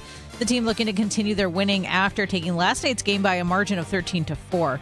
Parker Messick takes the mound for the 641st pitch. So far this season, he's 8-5 with a 2.73 ERA. The Twins will counter with Kendry Rojas. Down in AA, Angel Martinez and Tim Herron continue their rehab assignment today with the Rubber Ducks. Martinez working his way back from a broken foot. So far, he's had a pair of doubles and an RBI through 2 games down in Akron. Herron will pitch for the second time this afternoon since suffering a bruised left elbow. First pitch for today's game between the Rubber Ducks and the Altoona Curve is in about 5 minutes. The trade deadline in Major League Baseball is less than 2 weeks away, and Detroit's ace Tarek Skubal's name continues to come up in trade rumors. Tigers manager A.J. Hinch has said the team wants to keep their back-to-back Cy Young Award winner if Detroit can stay in the playoff race. Currently, the Tigers are 4.5 games out from a wild card spot. We're still on LeBron watch. The veteran superstar has yet to announce where he'll be playing this season. Yesterday, his agent Rich Paul appeared on the Game Over podcast and said he doesn't know when LeBron will make a decision and teams don't need to do anything else to try and sway him. Paul also said LeBron won't be rushed in making a decision. Want to catch highlights from The Fan from throughout the day? Get over to 923thefan.com or favorite The Fan on the Odyssey app for all of today's headline segments. Headline sports news every 20 minutes on 92.3 The Fan. From the University Hospital Sports Desk, I'm Meredith Kane. Follow the Cavs every morning. The Ken Carman Show with Anthony Lima. Weekday mornings starting at 6 a.m.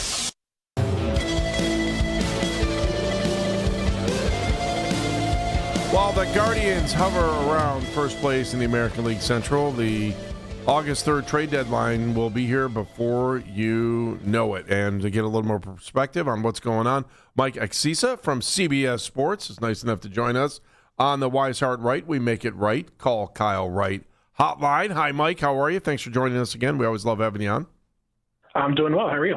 I'm good. Hi, Mike. All right, so here's my first thought for you, and I'm watching again last night, and I'm watching Stephen Kwan, and Kwan had struggled at the end of last year, struggled at the beginning of this year, and then all of a sudden they drop him out of the top spot. Then he starts to get a little bit of momentum. Now he's kind of heading back towards the top spot. And the month of July, he's on a tear. Man, 405.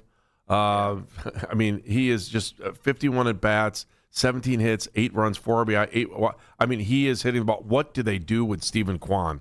What do you do? I think you kind of just do what you've been doing the last few weeks. It's kind of working. There's always trade talk with Kwan. It feels like I don't think they're going to trade him because his value is down right now, and they do kind of need the offense there. And now that he's hitting, they need that. I feel like Bazana's working so well in the leadoff spot. I don't know. I just think Bazana's a better hitter, and I would rather give the better hitter the most at bats. So I think I would leave Kwan at the bottom of the lineup, let him kind of be almost like a second leadoff guy down there, and just kind of make some noise down there. If you get to a point where, like, if you get into the middle of August and he's still, on this, like, ridiculous stretch, okay, then maybe it's time to move him up. But right now, I wouldn't overreact to maybe 50 at-bats. Let's let this breathe a little bit. I thought it was interesting because the way I was watching it last night was I was like, if this would have happened in April and May, I don't know if he'd still be here. Yeah.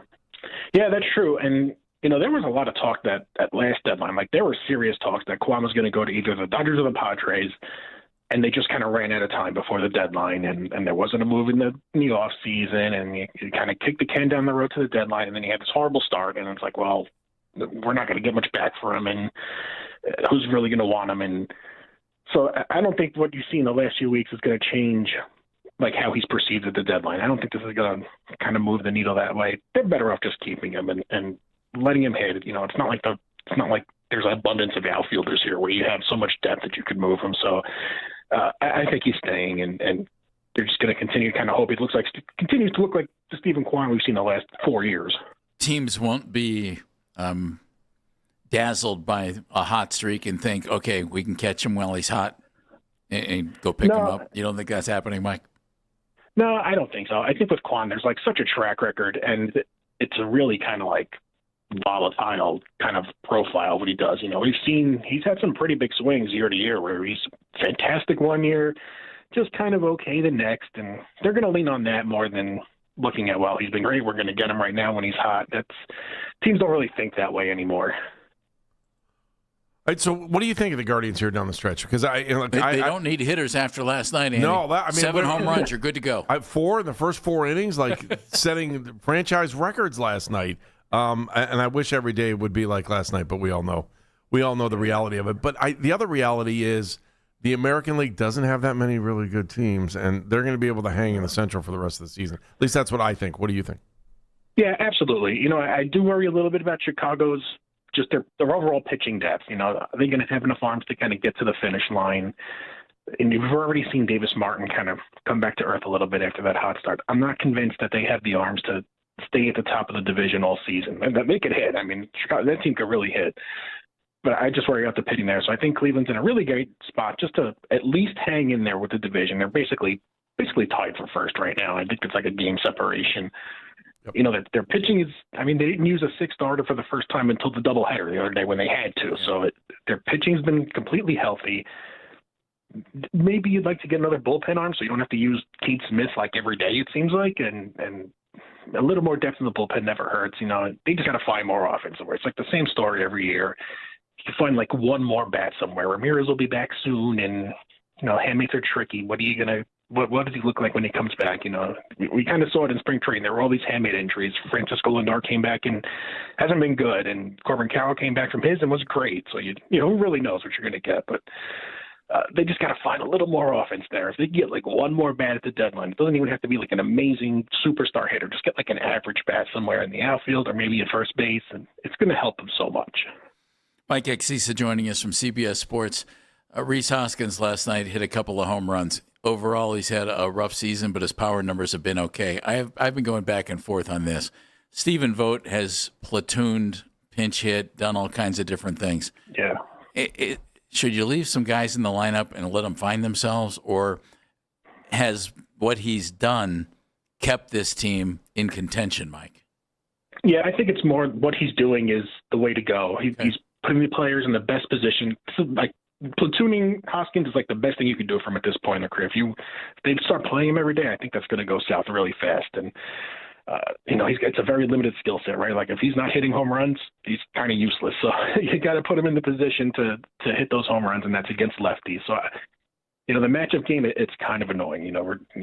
Going back to when I was a kid, you'd see the same lineup every single day, and now it's different players every day depending on the pitcher. It's a different game, but this is the way to get the most out of the players, and I think the way Vogt's managing it, I think this is the way to go. Mike, let's talk about Tarik Skubal for a second and just what's going on in Detroit. And like you said, like if Detroit can come back, I don't know if I'm getting rid of him. What do you think? I think he's going to end up getting traded. It's going to be tough because they've got either the best or like they're a game and a half behind, like a game behind the Red Sox since June 1st, like the best record in the AL, and they're still like 6.5 back in the division, 4.5 back in the wild card race with 4 teams ahead of them. They've had this incredible run, and they still got a lot of ground to make up, and the deadline's 13 days away, and how much more could you realistically gain there? And their GM Scott Harris, he's they're so like methodical and pragmatic, and the smart baseball move is to trade him and get whatever you can for him, get a lot of young players for him, because your postseason chances are still not great because you dug such a big hole early in the season, and your chances are not great. Are you going to keep them and kind of make a run that might not even get you to the postseason and then lose them for just like a dinky draft pick after the season?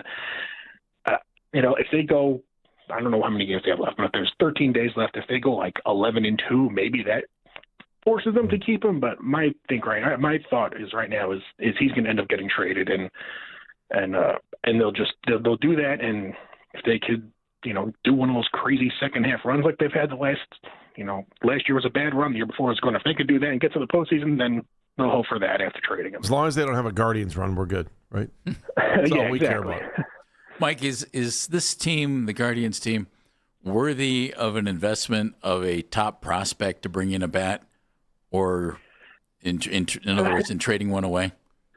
Yeah, it depends on the bat, of course. If it's someone you can get and keep for a few years, then yes, absolutely. And would I trade a prospect for a rental? I don't think I would do that. I have kind of reservations about that just in general. And I think with Cleveland specifically, it's not really a great team. It's a good team. It's not a great team. And I don't want to give away a top prospect, which you kind of need to just contend every year, for a rental who's only going to be here for 2 months and might not put you over the top. But if you can get someone for a few years, an outfielder or whatever, yeah, then absolutely they should do that.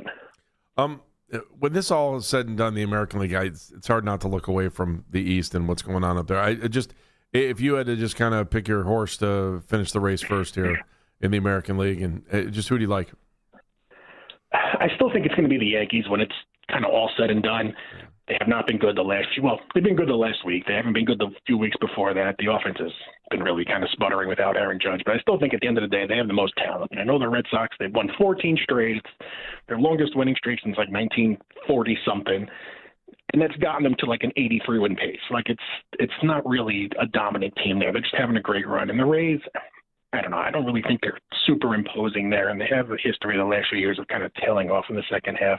I think when it's all said and done, the Yankees are the best team there, the most talented team, and they'll eventually get to the top, even though the last few weeks they haven't exactly looked like a division winner.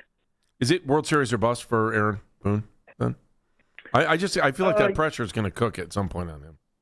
Yeah, I think so. You kind of look at the teams that, I don't want to say have to win a World Series, but the teams that are under that World Series are bust. It's the Yankees, the Dodgers. I don't really know if there's any other teams in that situation right now, but those are certainly the 2 teams I would kind of give that label. Mike, does baseball have a problem with the extremely low batting averages of so many players and some really good players? His pitching? Yeah, absolutely. Okay. I'm not going to lie. Yeah. Last night when the Guardians were hitting the ball, I was like, I wonder if they went to a juice ball tonight. That's what I was thinking last night. I was like, wow, maybe. Yeah, and what do they do about it? It is July. Like, there's always more home runs when it gets warmer and everything. But yeah, there's absolutely a problem with the batting average thing. I think it's an aesthetic thing, right? You don't want to see an entire league hitting 240. It's not an entertaining product. And MLB, they got rid of the infield shift a few years ago, and bunch of smart people said this wasn't really going to do anything, and it hasn't really done anything. And I really don't know how you fix this. They're talking about expansion, and that's going to be a good thing. You're going to dilute the pitching pool. There's going to be, more pitchers who are kind of just who are in the big leagues right now, who will be, and you're going to have more offense from that. Is the solution smaller pitching staffs where you're forcing the starting pitcher to go through the lineup 3 times and throw 110 pitches? That's a big ask because training methods are completely different now. And is it a smaller pitching staff? Do you lower the mound? That's a huge change. And I don't know if they should take that step yet, but I do think the entire league hitting 240, and it's been like this for a few years now. It's a real slog. It's a good thing that the strikeout rate has kind of halted. It was going up every year for like 30 years, and then 3 or 4 years ago it kind of plateaued, and it's starting to actually come down. That's a good thing. Now we got to figure out how to just get more hits. And another part of it is that defenses are so good. Like 3 or 4 times a game, you see a guy rip a line drive, and it's right at someone. And the positioning is just so good. And I don't know how you fix that, but if we could do something with the pitching, that's the way to go. Mike, you brought up expansion there for a second. Just your thoughts on that and who may end up with the team. We had a really interesting conversation yesterday because Pittsburgh was here over the weekend and the crowds were pretty good, and there's interest there to just even build another rival. Because probably Detroit is probably our rival at this point still. It's not like when Jeff and I were kids where you were playing the Yankees more often, and that might be that feeling's long gone. So first up, your thoughts on expansion, and then could this? I mean, when they do expand, could it be the end of the American and National League as we kind of know it? Yeah, well, expansion is going to happen for sure. I don't know if it's going to be in 5 years or 20 years or what, but it's probably going to be closer to 5 years, right? They're going to add 2 teams, and I mean, let's not kid ourselves. It's a financial thing, right? Like right. You look at in the NHL, the NBA, they're expanding. These expansion teams are getting like $4 billion fees, and MLB is going to charge more than that. They might get like $12 billion in fees for 2 teams. I mean, the owners are just not going to pass that up much longer. So we're going to get expansion soon, and I don't know where they put the teams. Nashville's trying, Portland's trying, Salt City is trying, Orlando's trying. Nashville seems like probably a good bet there. It's kind of like just the location and just everything that the city could support a team there. It's going to happen at some point. There's going to have to be some kind of realignment, obviously. I don't know if that's the end of the AL and the NL. That's going to be, I'm okay with changing things from the way they've been for a long time, but that's a huge change for baseball if they just kind of dump that and go to Eastern Conference, Western Conference, and you're going to end up with all these teams who, the rivalries that are, that are longstanding, that don't really make sense with that kind of alignment doesn't work. I think the league would try to keep the AL and the NL, but there's going to be realignment, and there's going to be realignment in a way that just makes more sense geographically, which will help with travel. The players will be more well-rested when they play, and everything. That's all good for the sport. But dumping the AL and the NL designations would be kind of a tough sell. Baseball purist. The baseball purist to me would be kind of disappointed to see that go, even if I could understand why it would make sense to do that. Even if you put Pittsburgh in the American League or something like that, I get it. I totally get it. Mike, hey, thank you. We appreciate all your good stuff, and looking forward to reading each and every day, especially as we get closer to the trade deadline on the 3rd. Thank you. We'll talk to you soon, Mike. Yeah, sure thing. Thanks. All right. Thank you, Mike. Mike Casisa from CBS Sports, nice enough to join us and give us a little bit of insight on what's going on with baseball, what's going on with trade deadline, just random thoughts there too. Expansion, I thought was interesting that he brought that up too. 216-474-0092. I kind of feel like they're going to sneak it in like they did the last time. Remember how I think weren't we during a lockout when they snuck in Tampa and who else came in? And Colorado? I remember. Is that not? Maybe I got the. I'm not remembering that. I remember those teams just kind of getting snuck in, and they came back from a break, and all of a sudden these 2 new teams were there. So, you know what? Speaking of baseball, I'm going to talk to you a little bit about baseball. Baseball fans, the MLB season is in full swing, and FanDuel is giving you a choice and a chance to call your shot with daily dingers. Joining the action is easy. You can make a free pick on.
LeBron will make a decision, and teams don't need to do anything else to try and sway him. Paul also said LeBron won't be rushed into making a decision. You can now find 92.3 The Fan on YouTube. Subscribe to our YouTube channel and get the best content from our shows each and every weekday. That's 92.3 The Fan on YouTube. Headline sports news every 20 minutes on 92.3 The Fan. From the University Hospital Sports Desk, I'm Meredith Kane.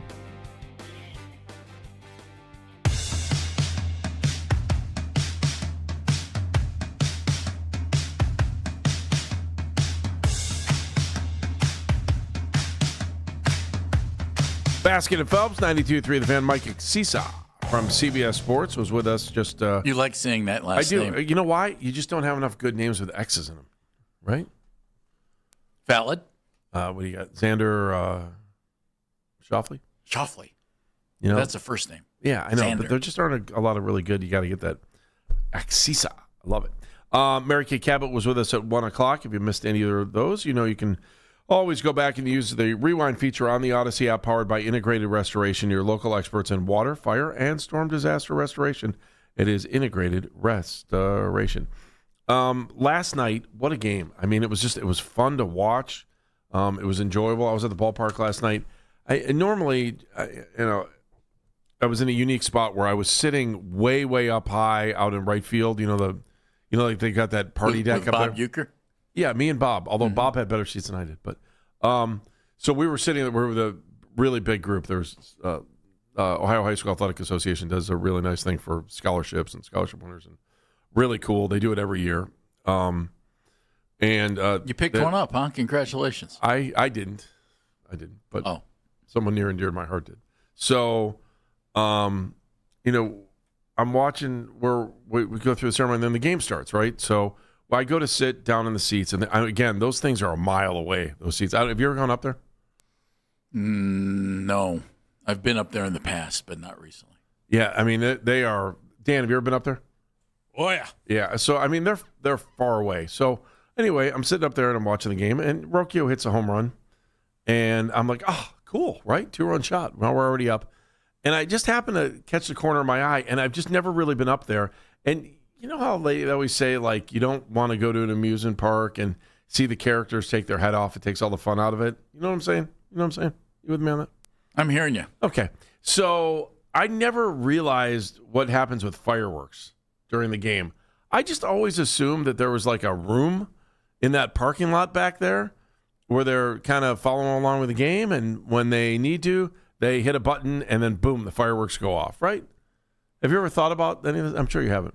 Well, yeah. If you're going to set off fireworks after a home run, they somehow have to ignite. It's got to come from somewhere. Yeah. I always thought it came from the building, like somewhere inside the building, because you really can't see. What I noticed last night, because I was pretty close to those guys, I was just sitting in like the only thing between us is that huge area where you walk in by the statues. And I happen to glance over, and I see two guys sitting in like folding chairs off in the corner. And I see the home run. Where? Up in the parking garage. Yeah, okay. On the end. Yeah, on the parking deck, right? Yeah, it's on the parking. It's like on the other end of the parking deck, and they're just two guys watching the game from up there. And then I realize how the fire. Like I didn't want to know how the hot dogs were made, and I saw how they made the hot dogs last night with the fireworks because they were sitting so close, right? And I watch.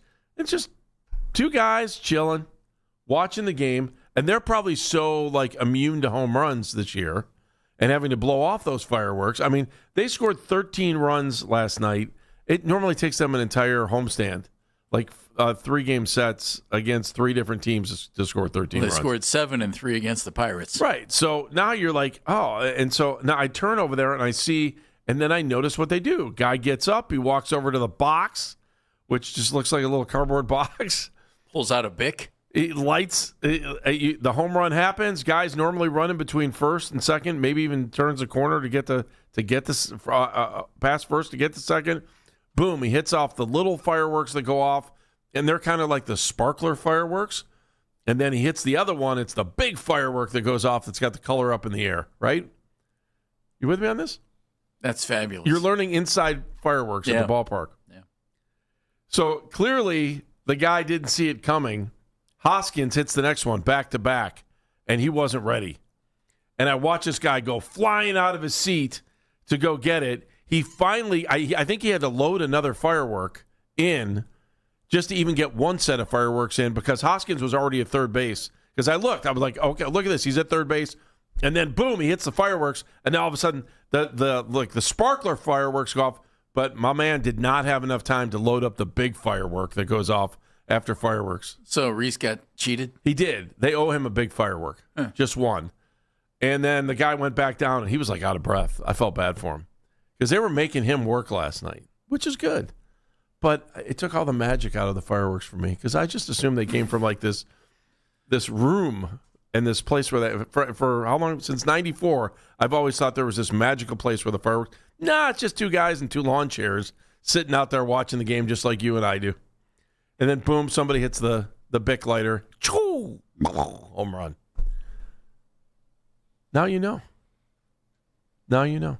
That's fabulous. I give those guys. I mean, he really had to work hard to get any kind of firework there for Hoskins. By the way, as Hoskins is hitting home runs last night, I'm sitting here going, man, what's he hitting? 171, 177. Now he's hitting 182 after last night, after having a great night last night with 2 home runs. And I'm saying to myself, how can they, the little voices of Jeff Phelps are floating around in my head.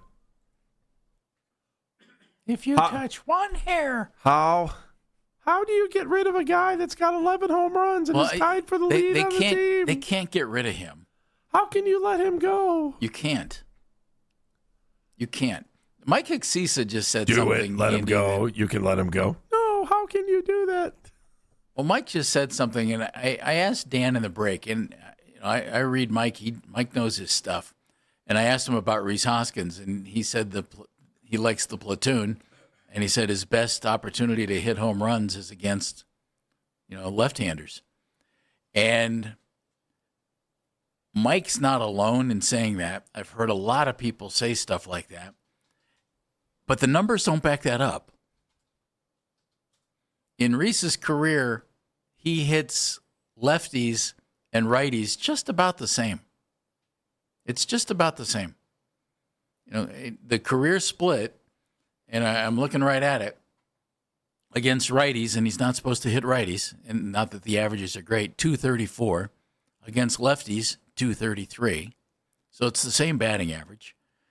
And he has 56 career home runs against lefties. And in 500, in 1,100 at-bats. In 2,800 at-bats, he has 141 home runs against righties. So basically, he's had, 70% more at-bats against righties, and he has about 70% more of his career home runs against righties. I mean, he's about right down the middle. And I'm going to ride that guy and see if he can be hot and do some power hitting for me. I mean, I just want to play him. He hit his 2 home runs last night against a right-hander, one of the best in the American League, Joe Ryan. I'm just not going to platoon him. I'm hard-pressed to let him go. I can't. I'm not going to platoon him. I'm not even thinking about trading him. Yeah. You trade him, who are you going to play?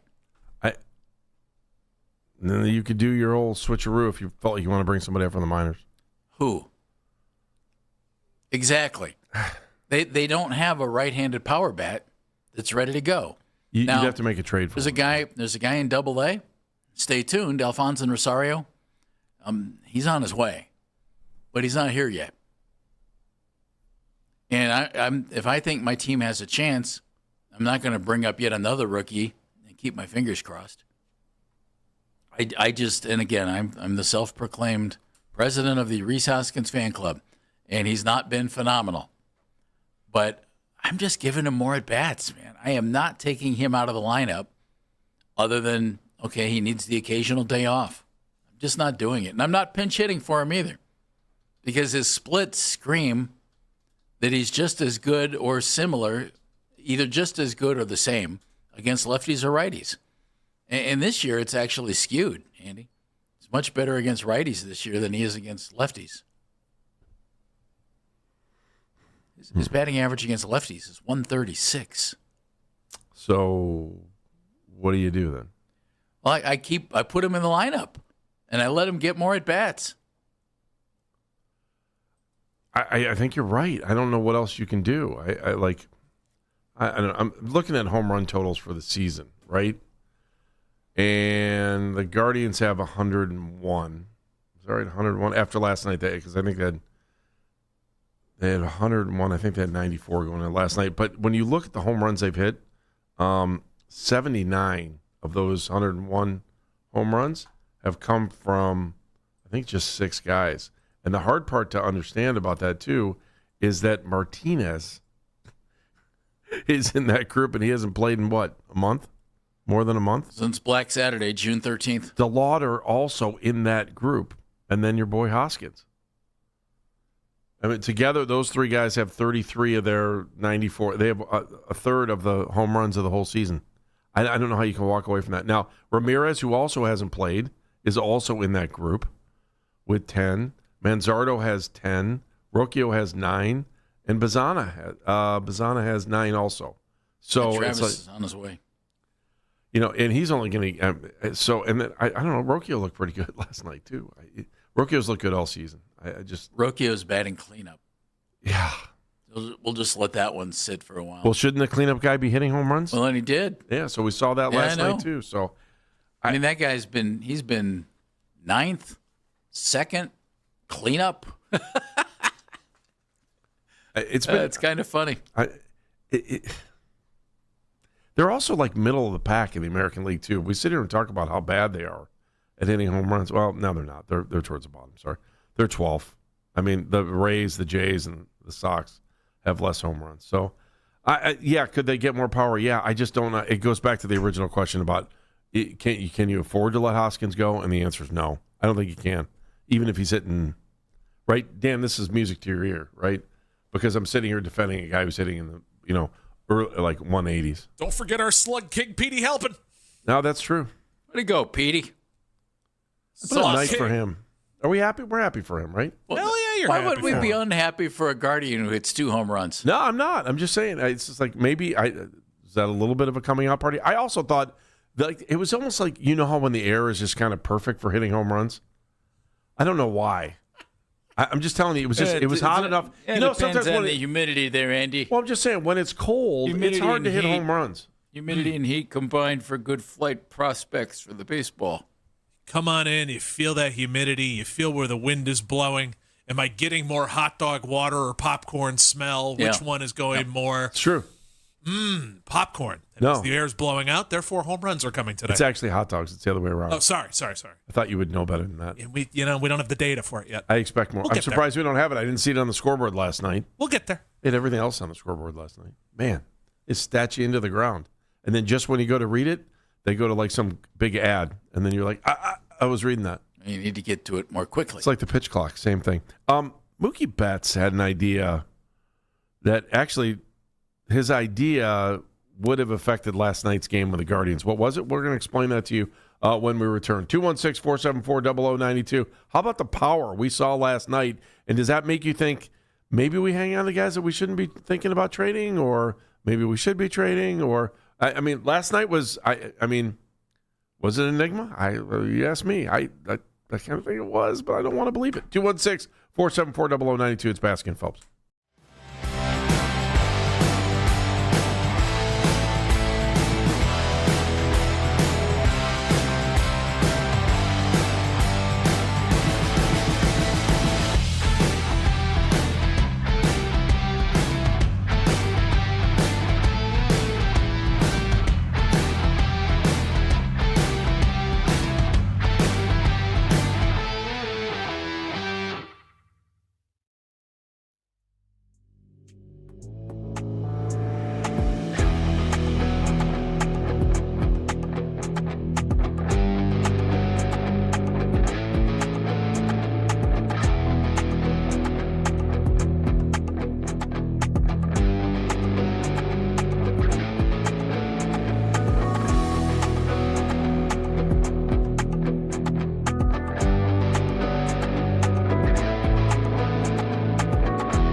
said he doesn't know when LeBron will make a decision, and teams don't need to do anything else to try and sway him. Paul also said LeBron won't be rushed into making a decision. Want to catch highlights from The Fan from throughout the day? Get over to 923thefan.com or favorite The Fan on the Odyssey app for all of today's headline segments.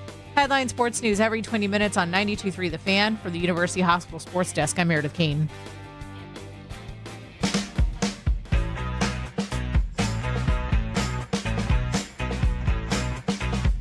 You can listen to The Fan anytime, anywhere on the free Odyssey app or by telling your smart speaker to play 92.3 The Fan.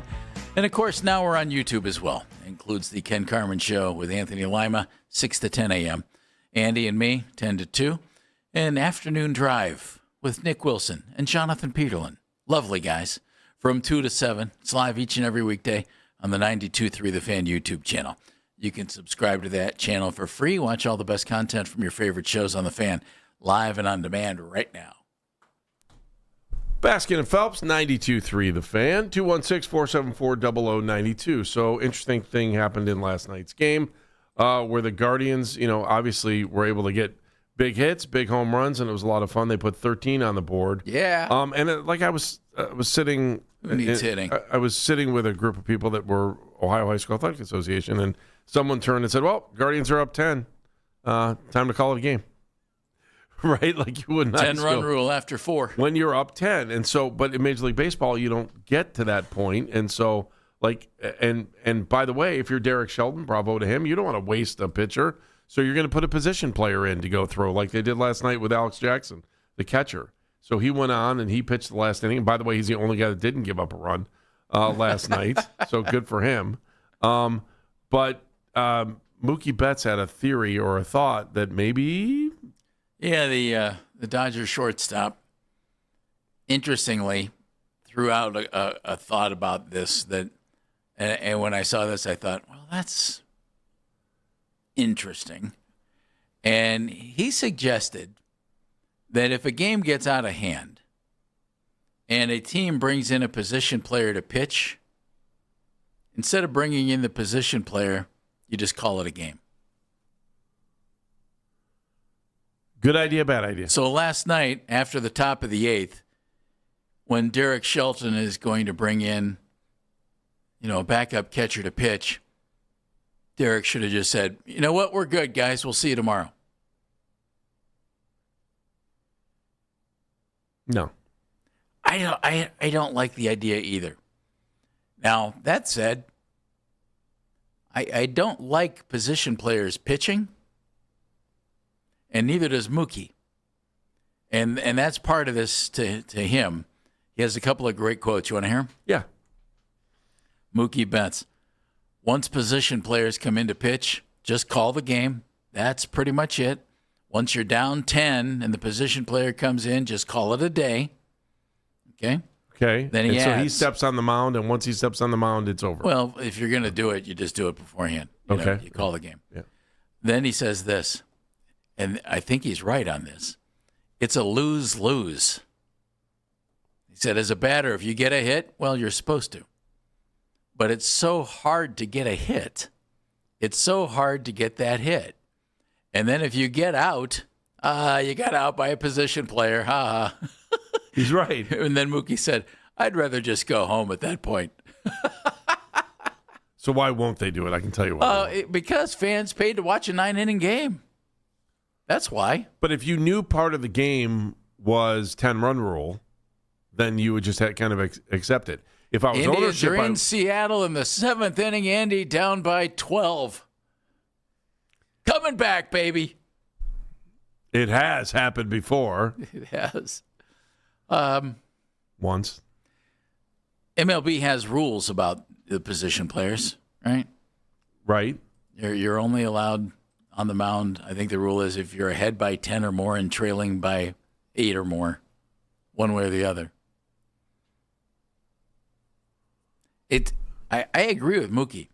It's really hard if you have a position player out there throwing strikes at like 50 miles an hour, because guys don't practice on that. No, they don't. And it's a huge adjustment. And sometimes they get hits, and other times, they're swinging for the fence and trying to bash the ball. It's a completely different type of swing. Or at least it becomes that for most batters. What's the reason you wouldn't do it?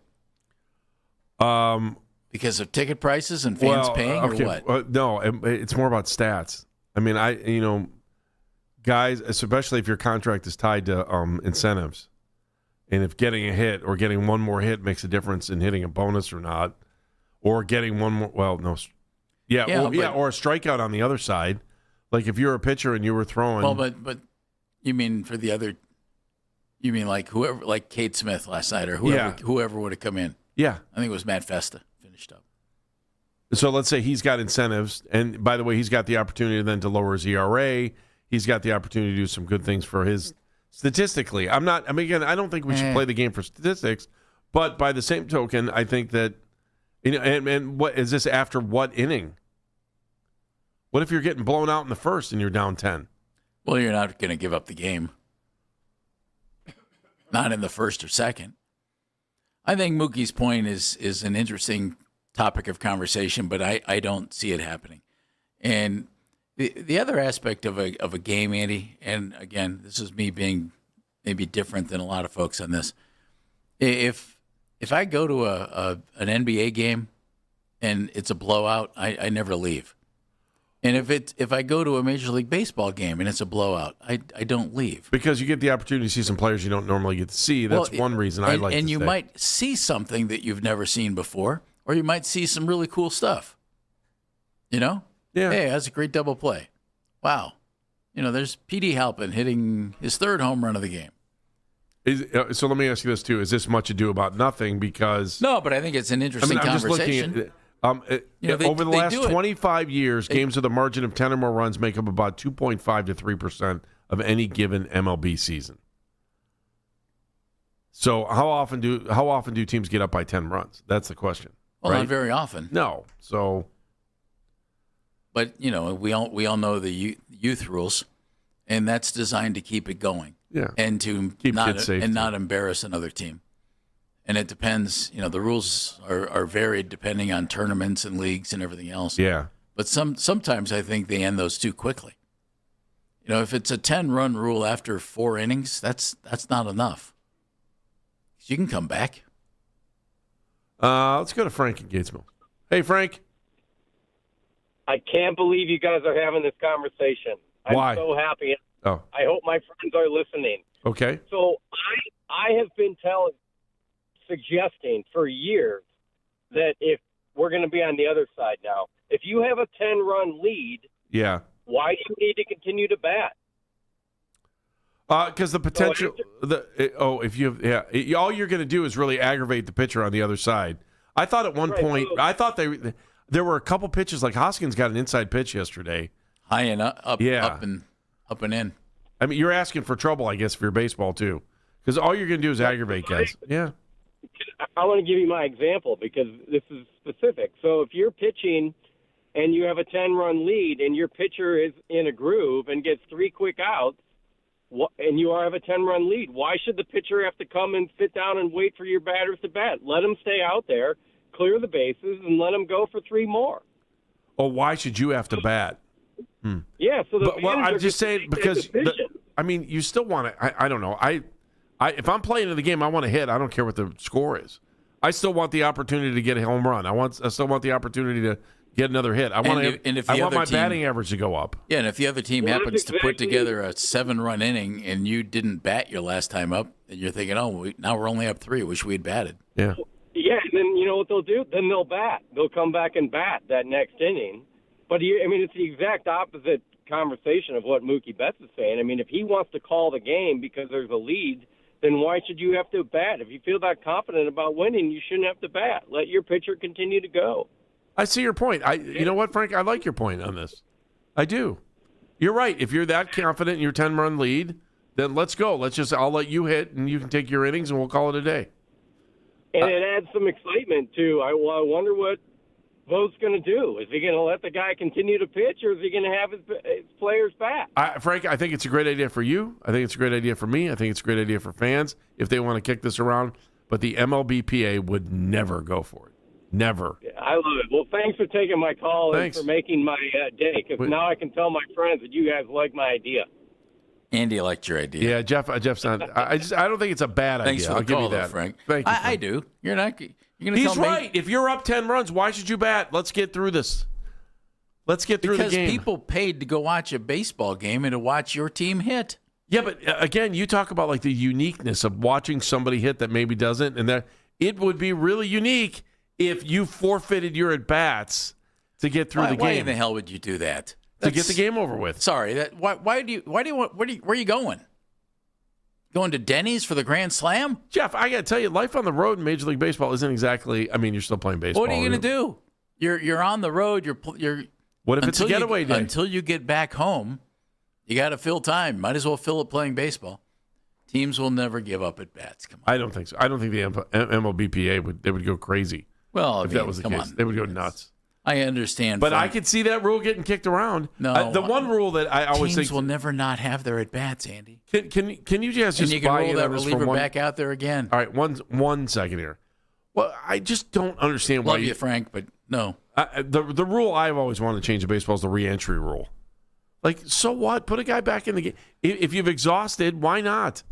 We do it in other levels of the game. I'm sure David Blitzer will take care of that when he takes over. Oh, and listening to the heavy sigh from, speaking of Cy Young, who's back there, we just, you can't change the game at all.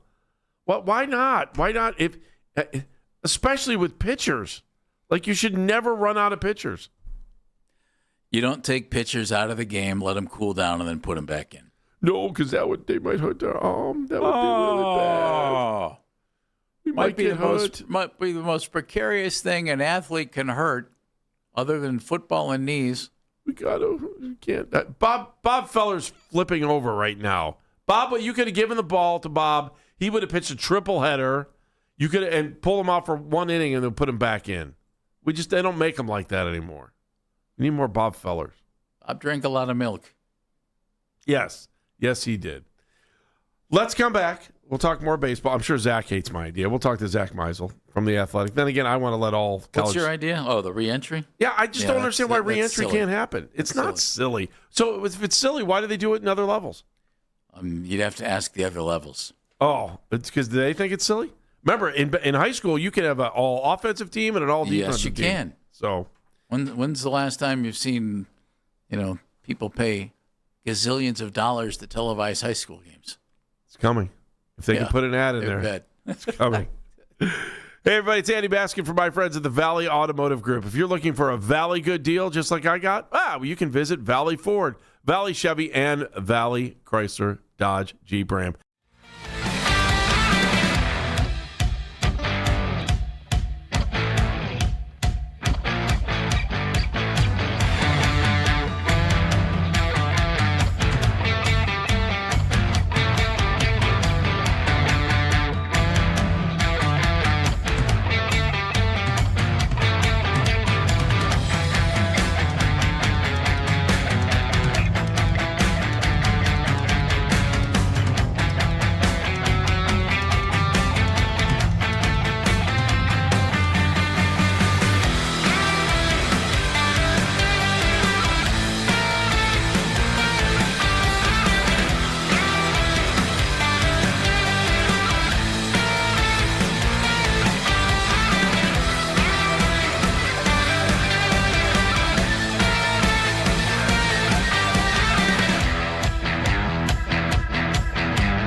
That's 92.3 The Fan on YouTube.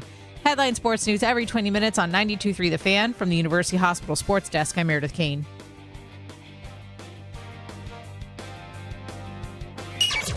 Listen to 92.3 The Fan on the Odyssey, iHeartRadio, and TuneIn app.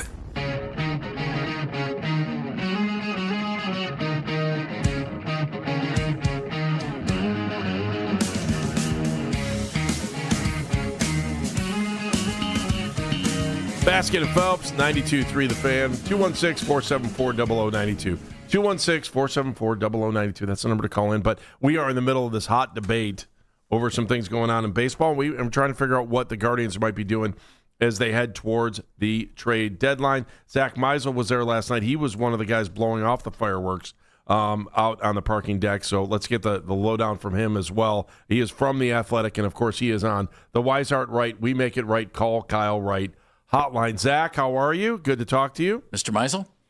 You remember years ago, the person shooting off the fireworks from the roof of the parking garage across or next door? Yeah. They screwed up twice. And I went up there to try to interview them to write about it. And I don't know how they get up there. I couldn't find my way up. I was just shouting from a floor below. So I think there's an office up there that you can walk up through a door to get up on that roof. It is a weird spot, though. And like I said, last night I watched it, and I didn't realize it's just two guys sitting in lawn chairs and folding chairs that they're just waiting. And then I feel bad for Hoskins because he got gypped out of one of the fireworks last night. Those guys were hustling to try to get in a back. I mean, back-to-back is probably like their hardest situation they ever have to deal with, right? Stressful. They got to reload, and then they got to make sure they do it quick. And, I mean, Hoskins was already rounding third heading for home before he even got his first firework. Most guys get the little sparkle ones, and then they get the big one. He just got the sparkles.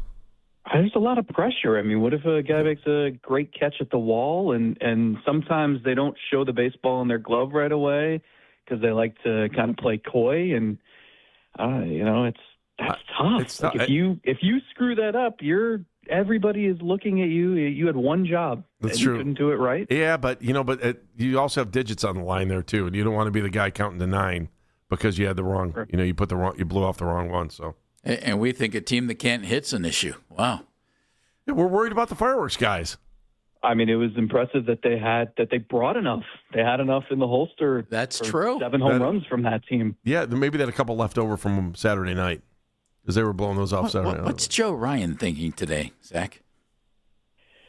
It was weird. And not only that, but the Twins are in a weird spot, and he is – I don't know that Tarek Skubal's going to get traded. And if he doesn't, Joe Ryan might be the next best thing on the trade market. So if you're one of the teams that needs a starting pitcher and you're watching him last night, there were a bunch of scouts in the ballpark last night watching Joe Ryan, among others. And I don't know that they loved what they saw. Zach, though, you could kind of Joe feel just wants to stay in Minnesota. It was. I mean, it was a really, really good night. Like the air was perfect to hit the ball out of the ballpark last night. I kept thinking one of the home runs was kind of short, and I'm like, I don't know if that goes out in April or May or even September or October. There was just something about last night. It was warm enough. Are you with me on this, or am I insane? If I'm insane, no, it was the first day in ever that I felt like the air felt good, right? Like there wasn't oppressive humidity, there wasn't smoke. I think I'm trying to remember what the exact number was. It was almost 2,800 feet of home runs, and then you think about who hit them, and it's pretty impressive. You're talking Petey Halpin, Patrick Bailey, Rhys Hoskins hitting too. Like these weren't your usual suspects. Yeah, not gonna lie, I thought the ball was juiced for last night's game. I'm just gonna be honest. It could be. It went through my mind. They switched the baseball at some point in June. We had it on The Athletic, I want to say a week and a half ago. And so there was like an error in manufacturing. So some of the baseballs are like leaking a little bit and they're like stained yellow and they're definitely traveling differently. I don't know all the science behind it. As long as they're not using that magenta ball from the home run derby, everything's going to be okay. I don't think that, but I think we've seen just across the league, the home run rate since like June 1st has really spiked. Now, not in Cleveland until last night. It felt like the Guardians had been using the same baseballs they've always been using, but that was nice to see. How's the team done since what I call Black Saturday, when DeLauder, Jose, Angel went out? We wanted them to tread water. They seem to be treading water, Zach. Yeah, they've been fine. I mean, they're very, very fortunate that the American League just absolutely stinks. That's an understatement. It's pitiful. I've never seen. I mean, this is like the NBA Eastern Conference when like the New Jersey Nets could sleepwalk to the finals with Jason Kidd and Vince Carter, right? Like remember how bad the East was some of those years in the early 2000s? That's what the American League is this year, where even the best teams in the AL, the Rays and the Yankees, those teams have really come back to earth lately. So there's just, it helps that all they needed to do was kind of what you said, Jeff, were just like hang in there. Yeah. And they've done that. But it's you see the elements, right? You see Travis Bazzana look really good for a rookie. You see Chase DeLauder look like the best hitter on the team. You see Stephen Kwan come back to life a little bit. You see the starting pitching just give you quality start after quality start. And it's like, man, you kind of want more. It feels like this team has the ingredients to run away with the division, but they just haven't been able to string much together. It feels like 2 wins in a row, then 2 losses in a row, then 2 wins in a row, 2 losses in a row. And maybe Jose Ramirez and Angel Martinez coming back will help push them in the right direction and let them, I don't know if they'll run away with this division, but at least take command of it. But they need more too, right? Like those guys, obviously Jose's the face of the franchise. Martinez was having a better season, but he was still about league average offensively. So they need some more, and they need the young kids to keep doing it and not get fatigued when they play 162 games for the first time. So we'll see where this goes. Zach, let's go back to Stephen Kwan for a second, because I think it's a weird spot. Maybe if he had these numbers in April or May, we might be talking about trading him, knowing what his contract situation is. So tell me, I mean, when you look at Kwan now, like, are you thinking differently than you did a month ago? I mean, he's hitting 405 this month, and I mean, 17 hits, 8 runs, 4 RBI, 8 walks. He's only struck out 3 times. I mean, he's on fire. And he played great defense last night too. I don't even want to overlook that too. Well, and that's a big part of it, right? Because his floor is going to be decently high because he still plays Gold Glove caliber defense, and moving him to center part of the time didn't trip him up at all. He's been great there too. So there are elements here of a really good player, but the bat was just non-existent for 3 months. And I think a lot of people were asking how this could be possible, because it's not like, you see some power hitters, like Kyle Manzardo's gone through it lately, where you see power hitters just the timing's off and it wrecks everything, and you have this really extended slump. But with Kwan, the swing is short and compact, and he's just trying to hit singles and doubles. So it felt like a slump like that shouldn't be possible for him. But it was, because he was being passive. Pitchers were throwing to the outside part of the plate, and he couldn't really counteract that. So what we've seen over the last month is, if you just watch, you don't need stats to back it up. He is just slapping line drives the other way. You're going to throw him pitches on the outside part of the plate, he's just going to hit them to left field. And so eventually the hope, and Kwan even said this, in asking, like, are you back? Is this the old Stephen Kwan? And he said he's cautiously optimistic. And the reason is he hopes that this will then earn him fastballs on the inside part of the plate, which he likes to turn on. And then you see this guy who's really tough to pitch to. So I think the question, getting back to your point, Andy, is like, what is his future? Because he's got 1 more year left. He's probably going to make $9 or $10 million next season in arbitration. Do the Guardians want to pay that? Do they have ready replacements for him? If they don't want to pay that, will there be a full season?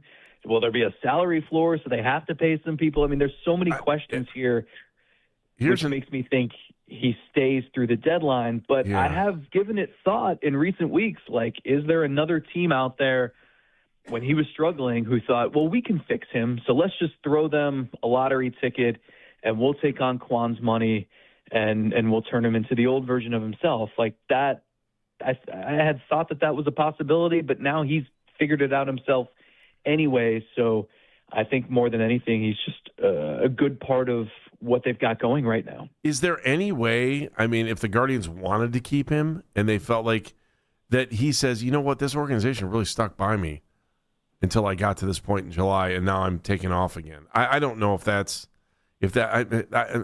Pollyanna. I think that's cute. But isn't there a part? There's got to be a part of him that's saying, I mean, until this last month, I just haven't been able to do what I want to do at the plate, and I do kind of have to give these guys some credit. They stuck with me and helped me out. I don't know. I think that's the way I want things to be. It's just not the way they are, though. So. Well, I do think he's a realist, and he's a self-deprecator, and he's more down to earth than maybe the average player his age who can smell free agency and thinks, I'm going to go land some $300 million contract. And he knows that's not going to happen for him. But I also think because he's such a realist, he knows this, he's got to rebuild his value, and he's got a year and a half to do that before he gets to free agency. And he's been betting on himself all along anyway. So I wouldn't think that changes now. Zach Meisel joining us from The Athletic. Trade deadline coming up. I'm against the idea of trading top prospects, but you have 3 catchers sitting in AAA right now. Huff, Engel, and Bo Naylor. Is there a market for Naylor out there? And would the Guardians be okay with moving Huff or Engel as well? Yeah, I think 2 of them can get traded. I think there's a market for Bo Naylor. I've heard from a couple teams, National League teams, that have just kind of sniffed around.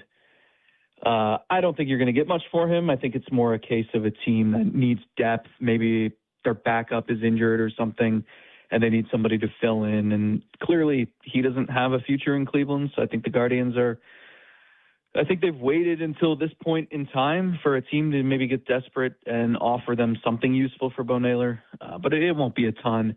And then the other interesting one is Cooper Engel. He had to shift to left field because it was the only way to get his bat in the lineup in Cleveland, and we saw how that went for a couple of weeks, and it was a tough position for Cooper Engel to be in. It certainly doesn't need to be his entire major league story. And so he's back at AAA right now, and he's played a little left field, but he's also back catching because I think teams want to know whether he can be a viable defensive catcher in the majors to go along with a bat that should be able to play. So you've got Austin Hedges and you've got Patrick Bailey and you've got Cody Huff as insurance. I don't think that there's a path to Cooper Engel catching in Cleveland anytime soon, so it would seem to be a guy who could certainly be part of a trade. You got your eye on anybody for this team moving forward in a trade? I have my eye on a lot of people, but who's going to sell? It's such a weird market because at least in the American League, nobody's good, but nobody's bad enough to be out of it. So, do you like does Spencer Steer do anything for you? Does Isaac Paredes do anything for you? I think there are players who can help this team. Maybe you turn some Fs in the lineup into a B or a C. I don't know that there's going to be a ton of marquee names traded just because, it's just there aren't that many sellers. And I think a lot of the teams that want to be buyers know that they're playing for a wild card spot and their roster probably isn't good enough to win the pennant. So I don't think the Guardians necessarily fall into that category. And I would encourage them to go be pretty aggressive here. You've got a good farm system that you can trade from, and there are some clear needs, but it's going to be the case of who is actually available. And I don't think there's going to be much clarity for another week to 10 days. So there are only 3 teams in the American League that aren't within 5.5 games of a playoff spot right now. Look what the Red Sox have done. The Red Sox have won 14 in a row, and they've gone from obvious sellers, and you would have had Sonny Gray out there, Wilson Contreras out there, Aroldis Chapman, and now they feel like they can go win the American League. They're a game and a half ahead of Texas for that 3rd spot in the playoffs. They're sitting in the 3rd spot. Heck, they're only a game behind us in the wild card standings. And the Tigers are going to hold up a lot of these conversations because everyone wants to know if Tarek Skubal is going to be available, Casey Mize, Gleyber Torres. So, the Astros are another team to watch. I don't think they would trade Yordan Alvarez either way, but if they do end up lightly selling, they've got some hitters who teams would want. So it's tough. Like you said it, everybody thinks they're in it, whether it's real or not. Zach, do Guardians fans get a look at Angel Hanao this year, and do they get a look at Ralphie Velasquez? Yeah, I think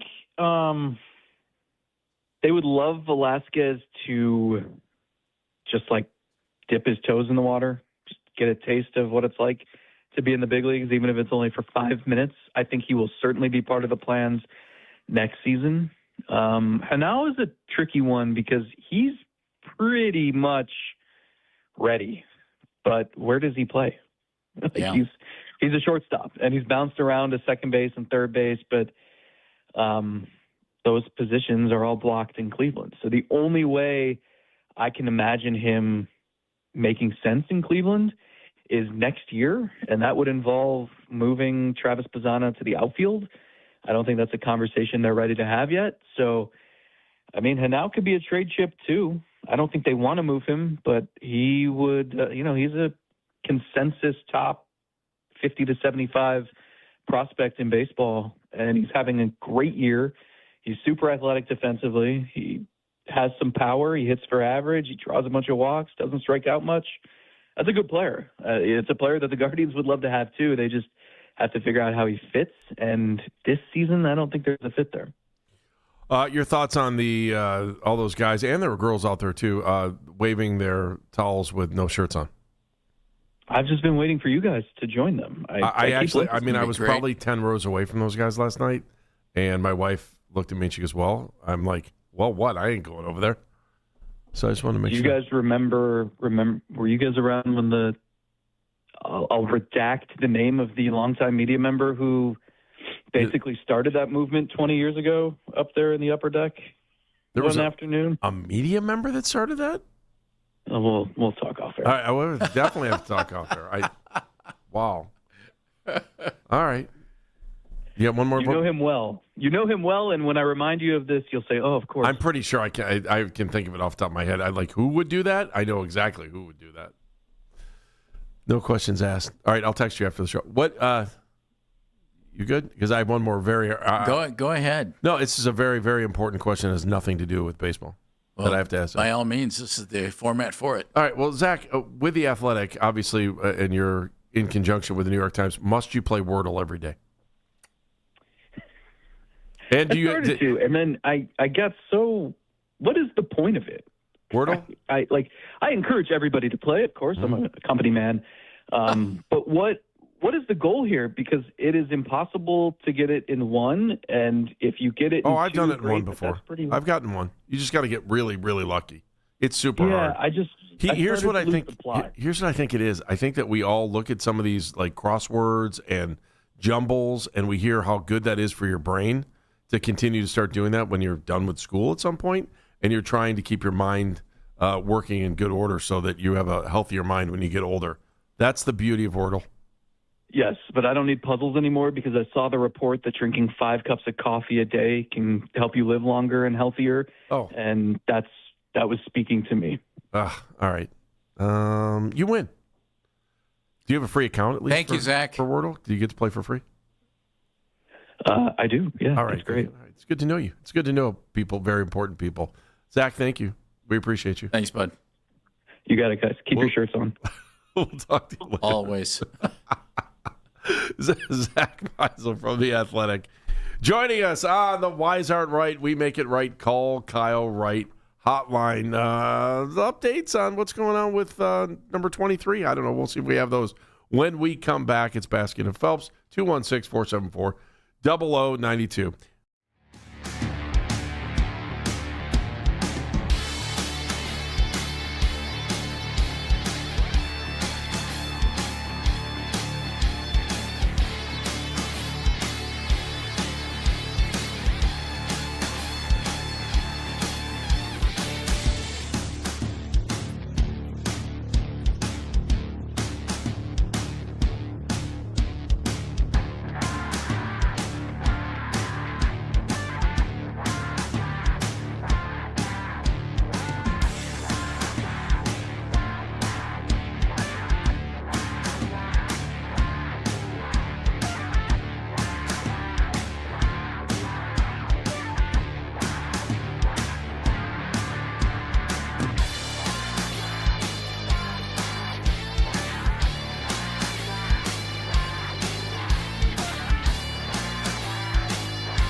by Wise Hard Right.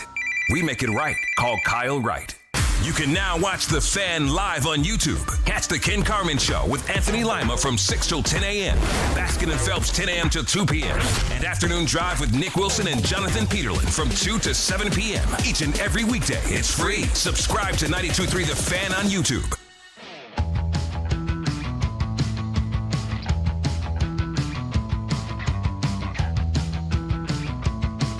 As always, you can listen to our show, all the local shows right here on 92.3 The Fan, at a variety of spots. Apple Podcasts, Spotify, wherever you get your podcasts. Baskin and Phelps, 92.3 The Fan, 216-474-0092, 216-474-0092. He is Jeff Phelps. I'm Andy Baskin. Dan Mennigan is here. Meredith Kane is here as well. We've been following along all day, just like everybody else is, to try to see what LeBron James is up to. If anything happens, we will give you that information. Let's go back, though. Bet he's playing golf. What do you think? Where's he playing it? I don't know. Where is he? I don't know. I heard there were rumblings about him joining Firestone, and then I don't think he did. I don't think he pulled the trigger on it yet, according to my sources at Firestone. Nice. Yeah, I mean, this is I have sources at Firestone. And what are your sources telling you? They say you should order the burger in the grill.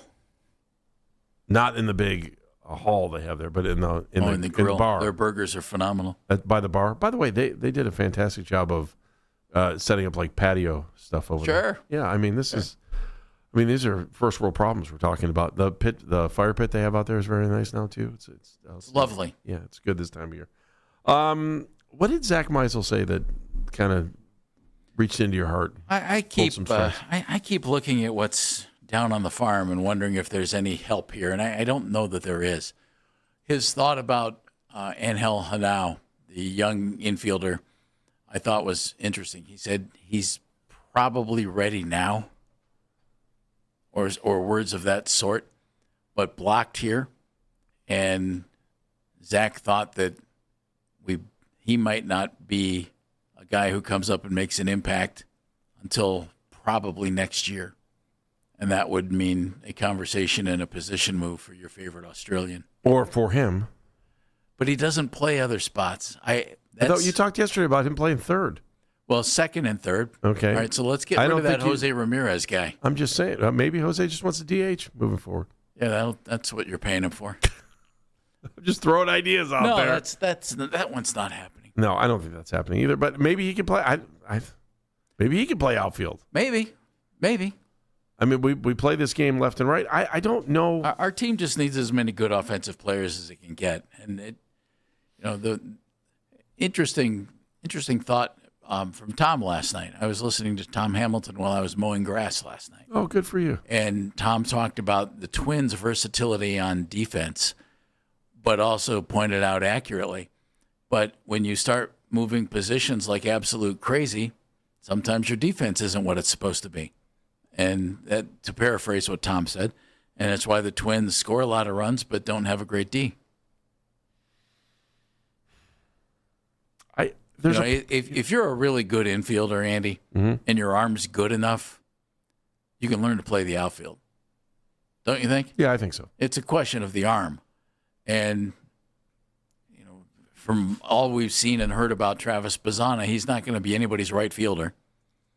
Maybe a center fielder, but more than likely a left fielder. I don't know if this sounds... If he plays outfield. So let me just throw this question. It's a very generic baseball question. Do you think it's harder to play infield or outfield? As a guy who played infield when I played baseball, yeah, I would say outfield. Dan, I wonder if there's any even stats. To me, I don't even think I think it's way harder to play infield than it is to play outfield. I say it as a guy who couldn't play the outfield very well. There are two outfield positions that you can hide crummy defenders. There's only one infield position that you can hide a crummy defender. First. So, yeah, first base. Especially Andy, when you're playing Mike third base. on the phone. He'd like to chew your butt out. It's okay. I mean, yes, first basemen have to make a hard play every once in a while. I don't. somebody to play First base isn't easy. Third and outfield. It is nice to have a Gold Glove first baseman. It's not a requirement. Having a Gold Glove shortstop makes life better. Having a Gold Glove second base now in the realm of no shift really helps out a lot of different things. Having a Gold Glove third base makes a big, big difference. Having a Gold Glove left fielder or right fielder is kind of like, okay. Yeah, yes. Center fielder can handle a lot of that. Gold Glove center field is a big, big, big, big, All right, big deal. so we're all on the same page. I didn't want to say something that somebody might say is blasphemous. For me personally, outfield was a nightmare. The only problem I ever had with outfield was allergies. I got to tell you, sometimes you're playing outfield. Should have played on turf, Andy. I wasn't rich like you, Jeff. Should have played on turf. We were happy to play on asphalt. Only turf I ever played on was turf that my parents sold in their store. Do you want to explain the rest of that, or no? You just to let people know that they had Parents owned a carpet business. There you go. Yeah. The other part of this too with the Guardians, this whole story that we've been talking about is like, should we even worry? Like, should they're knocking on the door right now. If you're looking at the rest of the American League, they've treaded water, been able to stay afloat, right? Well, Jose and Angel are healing up. I mean, the Central's there for the taking. The wild card is going to be there for the taking if they can stay in the same kind of spot that they're in now. They just have to maintain. I think my fear is that this pitching somehow, some way, is going to hit a bump in the road, and that they might need to regroup before they hit the playoffs. And I don't know if it's a problem because we haven't had the problem yet, and maybe I'm worried about something that that I don't need to worry about. But yeah, even was it Mike that brought it up again? They haven't. The first time they used someone outside of the rotation, outside of this 5-man rotation was Saturday because of the doubleheader. Yeah, that's pretty remarkable. It's pretty good. Pretty good. Yeah. So I'm looking forward to the rest of the season. I know they're 5 games over 500. Okay, and their differential's -3. But they got better last night. I don't know if they can hit like they did last night. It's gonna be a fun season. I wish we could get some more of that. You think so, Andy? Okay, wow. Jeff, I know where you're going with that. Joke you wrote last week when I say these things that you've been sitting on. Yes, I know you're right.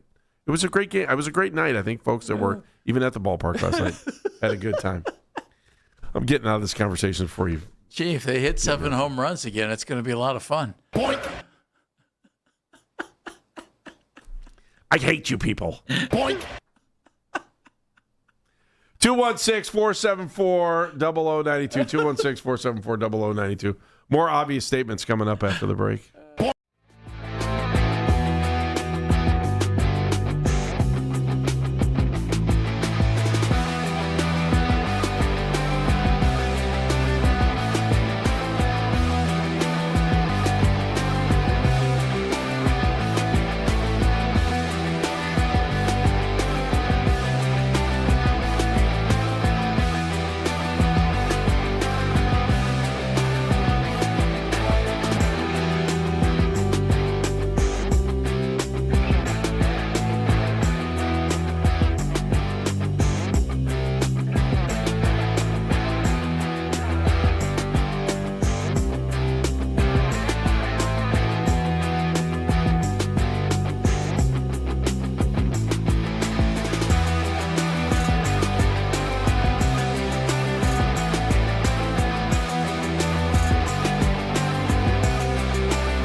the podcast. He won't be rushed into making a decision. Rich Paul appeared again today on ESPN, said the exact same thing, that LeBron isn't getting rushed into making a decision and nobody knows anything. You can now find 92.3 The Fan on YouTube. Subscribe to our YouTube channel and get the best content from our shows each and every weekday. That's 92.3 The Fan on YouTube.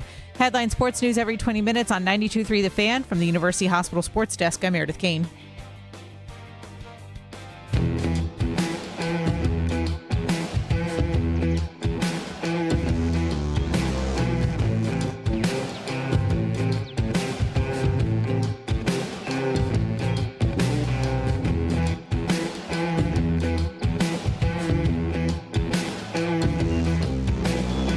Baskin and Phelps, 92.3 The Fan. He's Jeff Phelps. I'm Andy Baskin. Dan Mennigan is here. Meredith Kane is here with the 2020s. Keith came in to chastise me for my brilliant take, saying more of what the Guardians did last night. You're welcome. You're welcome. It's just that would be good. Well, that was just sheer Mensa. You know, we talk about these things about Mensa, meaning how you can really bring out the flavor in a great statement like, you know, more of what we saw yesterday, 7 home runs, to have a winning season. Nice. I'm feeling pretty good about that. Yeah, you should be. Are you done now? Between that and the Devo glasses thing, you've been just riding me all day. I'm like, give me a break. I like the glasses. Yeah. I'm a big Devo fan. As I know. Name 3 songs. Satisfaction. Okay. There you go. You'll get the easy one. How could you miss the easy one? Whip it. Okay. Now give me one more. I'll get back to you. Theme to Rugrats. That would have worked too. I would have taken that too. You could have had any of those. That would have been good.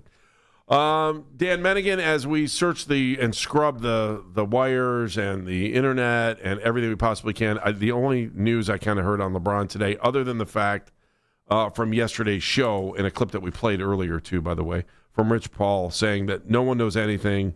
This isn't about attention. It's a business choice. So he said that, and I think that's been it's not about attention. That's been the overwhelming theme today about LeBron James. But Patrick Beverley, do you remember yesterday? He said that LeBron James, that he had a source that was telling him, I'm getting the exact quote, that rumor has it LeBron makes his decision today. Now, that was yesterday. And then Beverley came back today, and he was like, I can't believe I got bad info about yesterday. I can. Join the club. That Patrick Beverley got bad info, or that he... I can believe he got bad info, yes, because LeBron, there's probably only 2 people on the planet, maybe 3, that know what LeBron is going to do, and that's LeBron James, Savannah James, and probably Rich Paul, and that's probably it. I don't know. I think his kids probably know, too. There's no way and the kids, too. He probably sat down and talked to the kids about what... I mean, they probably know what the options are. I was watching something... I can't even remember her name. One of the she used to be a major reporter somewhere. Now she's just like hidden away. Just talking about how Zuri's driving the bus on this. I'm not buying that for a minute. That his daughter's driving the bus. I do think it's important. Leave his career up to his 11-year-old middle daughter? school daughter. Yeah. She 11, 12. I don't know how old she is. I do think it's important though. I think of course it is. If she's got volleyball aspirations, and I'm assuming that she's a good athlete, knowing that. Her family is just full of them, and perhaps the greatest of all time when it comes to playing basketball. And a brother who's in the NBA and another one who's playing D1. That would be an influence on her, or she would be some sort of influence. And where she plays, like they would probably want to make sure that she's in a good position to find a volleyball club team that she can play on, or some high school team at some point. And so, whether that's here or that's California or that's anywhere else, who knows? Who knows? I know that's how Jeff drives all his decisions. He let his kids determine everywhere he was going. I got nothing. You got nothing. Nothing. So we sit and we wait for LeBron. I'm tired of looking day. for answers, and I'm tired of waiting. You're not tired, though, because the second he signs, you're going to be excited. No, I enjoy talking about basketball, and I enjoy talking about LeBron. He's one of the best players ever. But speaking of GOATs, is anyone following this Tom Brady thing with Logan Paul? Like, what is going on there? It just all seems stupid. There's video of him smacking him. Yeah, he just kind of slapped him in the head. Of Tom Brady, like, hitting Logan Paul on the side of his head. Then there was this double bird situation where they were telling each other they were number one. Have I missed any part of this story? Shouldn't Tom Brady be above some of this? I don't know why, unless there's a lot of money involved in it. Why would he be? Well, again, should you? If you're just Doesn't he having, have Raiders things to do? if you're just having fun, go ahead. I guess whatever you want to do. But if I'm Fox, I'm not real crazy about my number one analyst flipping the bird to some guy. I don't. Does he really care? We're all four local guys, but let's see what Logan Paul does to Tom Brady in the ring. If there's any way Logan Paul loses, then it's rigged. If there's any way, Logan, it depends on what kind of shape Brady's in. Logan's a big boy. Tom's a pretty big quarterback. Brady is in. This is according to Michael Babcock. I'm reading this off Yahoo. Tom Brady and WWE are in talks for a potential partnership, a WWE run for TB12. I'm told it explains the back and forth between Tom Brady and Logan Paul, the slap, the bird stuff, and then whatever. The bird is the word. I guess apparently Brady joined Paul on an episode of Impulsive. That's his podcast, Impulsive. They were set to compete in flag football in Saudi Arabia, and then Brady took a shot at Paul, downplaying his athleticism. Man, this is where we've come to. This is where Tom Brady's at right now. Really? See, that's the thing. Like Gronk, I could see. Tom Brady, I can't. If I'm the NFL, that doesn't thrill me. That's one of my part owners of a franchise. It's true. By the way, Gronk sources told me Gronk was at the wedding. Was at the big wedding too. By the way, in case you were wondering. Sources. Yeah. Not like the New York Post. No, I bet better than Daily News. No, better. It was all out there. Yeah, no, he was there. Julian Edelman was there too. It's kind of like a. Did Gronk go to Akron at one point? Did he play for Akron? Rob Gronkowski? Yeah, where did he play before he went to Miami? No. I don't know. I thought he had some kind of tie to Akron. Maybe I'm wrong. Or is it his brother? The tight end? Yes. I think one of his brothers might have been around. I don't know. I don't know why I thought there was some kind of tie there to Akron. Maybe we should probably know that before I start spitting it out on the air.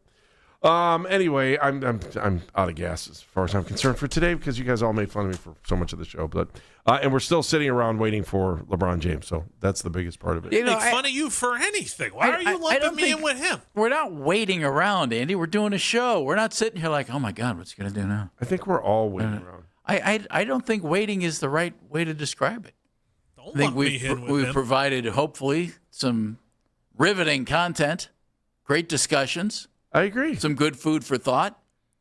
But if we were sitting here waiting, we'd be babbling incoherently on the radio. Oh, wait a minute. Yeah, maybe that's what we have done for the last 4 hours. We'll see what's coming up next for the next 5 when afternoon drives. Until that happens, let's get to moment of the show. Meredith, please bail us out. Moment of the show comes from Mike Exisa, and you were asking him about Stephen Vogt's penchant for platooning players, specifically Reese Hoskins. It's probably going to be closer to 5 years, right? They're going to add 2 teams, and I mean, let's not kid ourselves. It's a financial thing, right? Like right. You look at in the NHL, the NBA, they're expanding. These expansion teams are getting like $4 billion fees, and MLB is going to charge more than that. They might get like $12 billion in fees for 2 teams. The owners are just not going to pass that up much longer. So we're going to get expansion soon, and I don't know where they put the teams. Nashville's trying, Portland's trying, Salt City is trying, Orlando's trying. Nashville seems like probably a good bet there. It's kind of like just the location and just everything that the city could support a team there. It's going to happen at some point. There's going to have to be some kind of realignment, obviously. I don't know if that's the end of the AL and the NL. That's going to be, I'm okay with changing things from the way they've been for a long time, but that's a huge change for baseball if they just kind of dump that and go to Eastern Conference, Western Conference, and you're going to end up with all these teams who, the rivalries that are, that are long-standing that don't really make sense with that. Yeah, I get it. If you miss the Mike Exisa interview, you know where you can get that. That's on the Odyssey app. We ask now, why are you smarter? Brought to you by QC Kinetics, the leader in regenerative medicine. If you're in pain, give QC Kinetics a call. 216-770-5488. 216-770-5488. Dan Mennigan. Social media mentions powered by Scheiben Jewelers. Smarter today, courtesy of Mike Axisa, especially what he had right there on MLB expansion. Really interesting where all this stuff is going to end up. 923thefan.com, wherever you get your podcasts. Meredith King. Well, I'm smarter because of the moment of the show cut that I called for, which was him saying that platooning Rhys Hoskins is what's getting the best out of him. I hit the wrong button. Thanks, Dan. I hit the wrong button. It's on me. Thanks, Dan. It's on me. You guys are, I think we all need a vacation. I'm going to be honest with you. Jeff? We'll get it fixed. I actually think the numbers show Mike Axisa's comment was inaccurate. But that's not why I'm smarter. I'm smarter because of Zach Meisel's thoughts on Angel Hanao. Let's see. He thinks he's real close to Major League ready, but I don't think we'll see him here unless somebody gets hurt. And I agreed with everything Axisa said except the Rhys Hoskins stuff. I'm smarter now because I know that Gronk had zero or little tie to Akron. He does have a tie to a fitness company here in town, family-owned fitness company. He has said good things about a bar in Oxford, and he talked about on his podcast that he had a visit in 2006 to Columbus where he partied until 3 o'clock in the morning the night before a game. So, and had a miserable picture on the sideline. There we go. That's what we got. Hey, guess what? Maybe tomorrow we'll have an answer for LeBron James. How do you feel about that? I don't know. Jeff doesn't know? All I know is we'll be prepared to have riveting conversation about that and so much more right here on Toilet Baskin paper, Phelps. beer, and bourbon. You better stock up. Doesn't get much better than that. Be a hero, be a real hero, be an organ donor. Lifebank.org. See you, Cleveland. See you. Afternoon Drive is next.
because we all know it leads back to nothing. Because if LeBron doesn't know or Rich Paul doesn't know or they're not telling anybody, then why would James Harden know? It doesn't work. If you go into the season thinking we're going to play two different quarterbacks, and it happens to be these two specific quarterbacks, you're setting that locker room up to fail. Yeah, you can't be worried about the easiest transition. If you're thinking about that, you've already lost.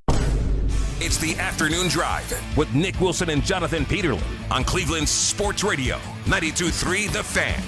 The show is back. Nick Wilson, Jonathan Peterlin. We are Afternoon Drive, and we are still waiting on LeBron James to make a decision. A lot of people getting real antsy around here. Gardos circa 1995 last night.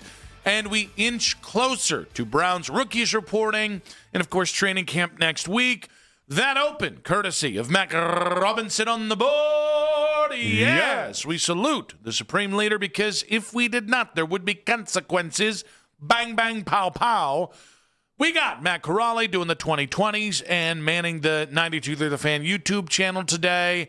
Of course, as always, you guys can watch all 5 hours long on 92 The Fan's YouTube channel. Saying hey to the chat, by the way.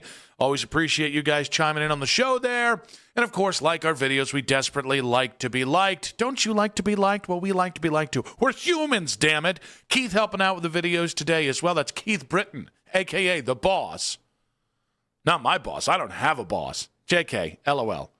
Anyone can fire me. Hi, JP. Hi. Yeah, we had too many people can probably fire us. Yeah, I'd like to know whose ass I got to kiss around here to stay employed for the next 20 years. I don't know, but we definitely do have a long list of people that could come down and just fire us at any given point. I feel like we could just, this is such a self-serving medium if you want it to be. Yeah. There's a lot of guys that just do this to pepper other people up. Okay. I think we just start out being like, we just start at the top of the org chart. We're like, that Kelly Turner, best boss I've ever had here at Odyssey. Best, president of the company ever. Yeah, but what if we shoot too high and then, we go for Kelly Turner and then all of a sudden it's like, oh, no, we should have been bootlicking somebody else. And then Jeff Satellano feels really upset by it. Maybe we spray to a couple different fields. You know, maybe we go high and then we also go to some people lower on that chart that are still very high because they could still fire us. I like that. Yeah, that sounds like a lot of work. But again, anything to keep making these medium bucks there.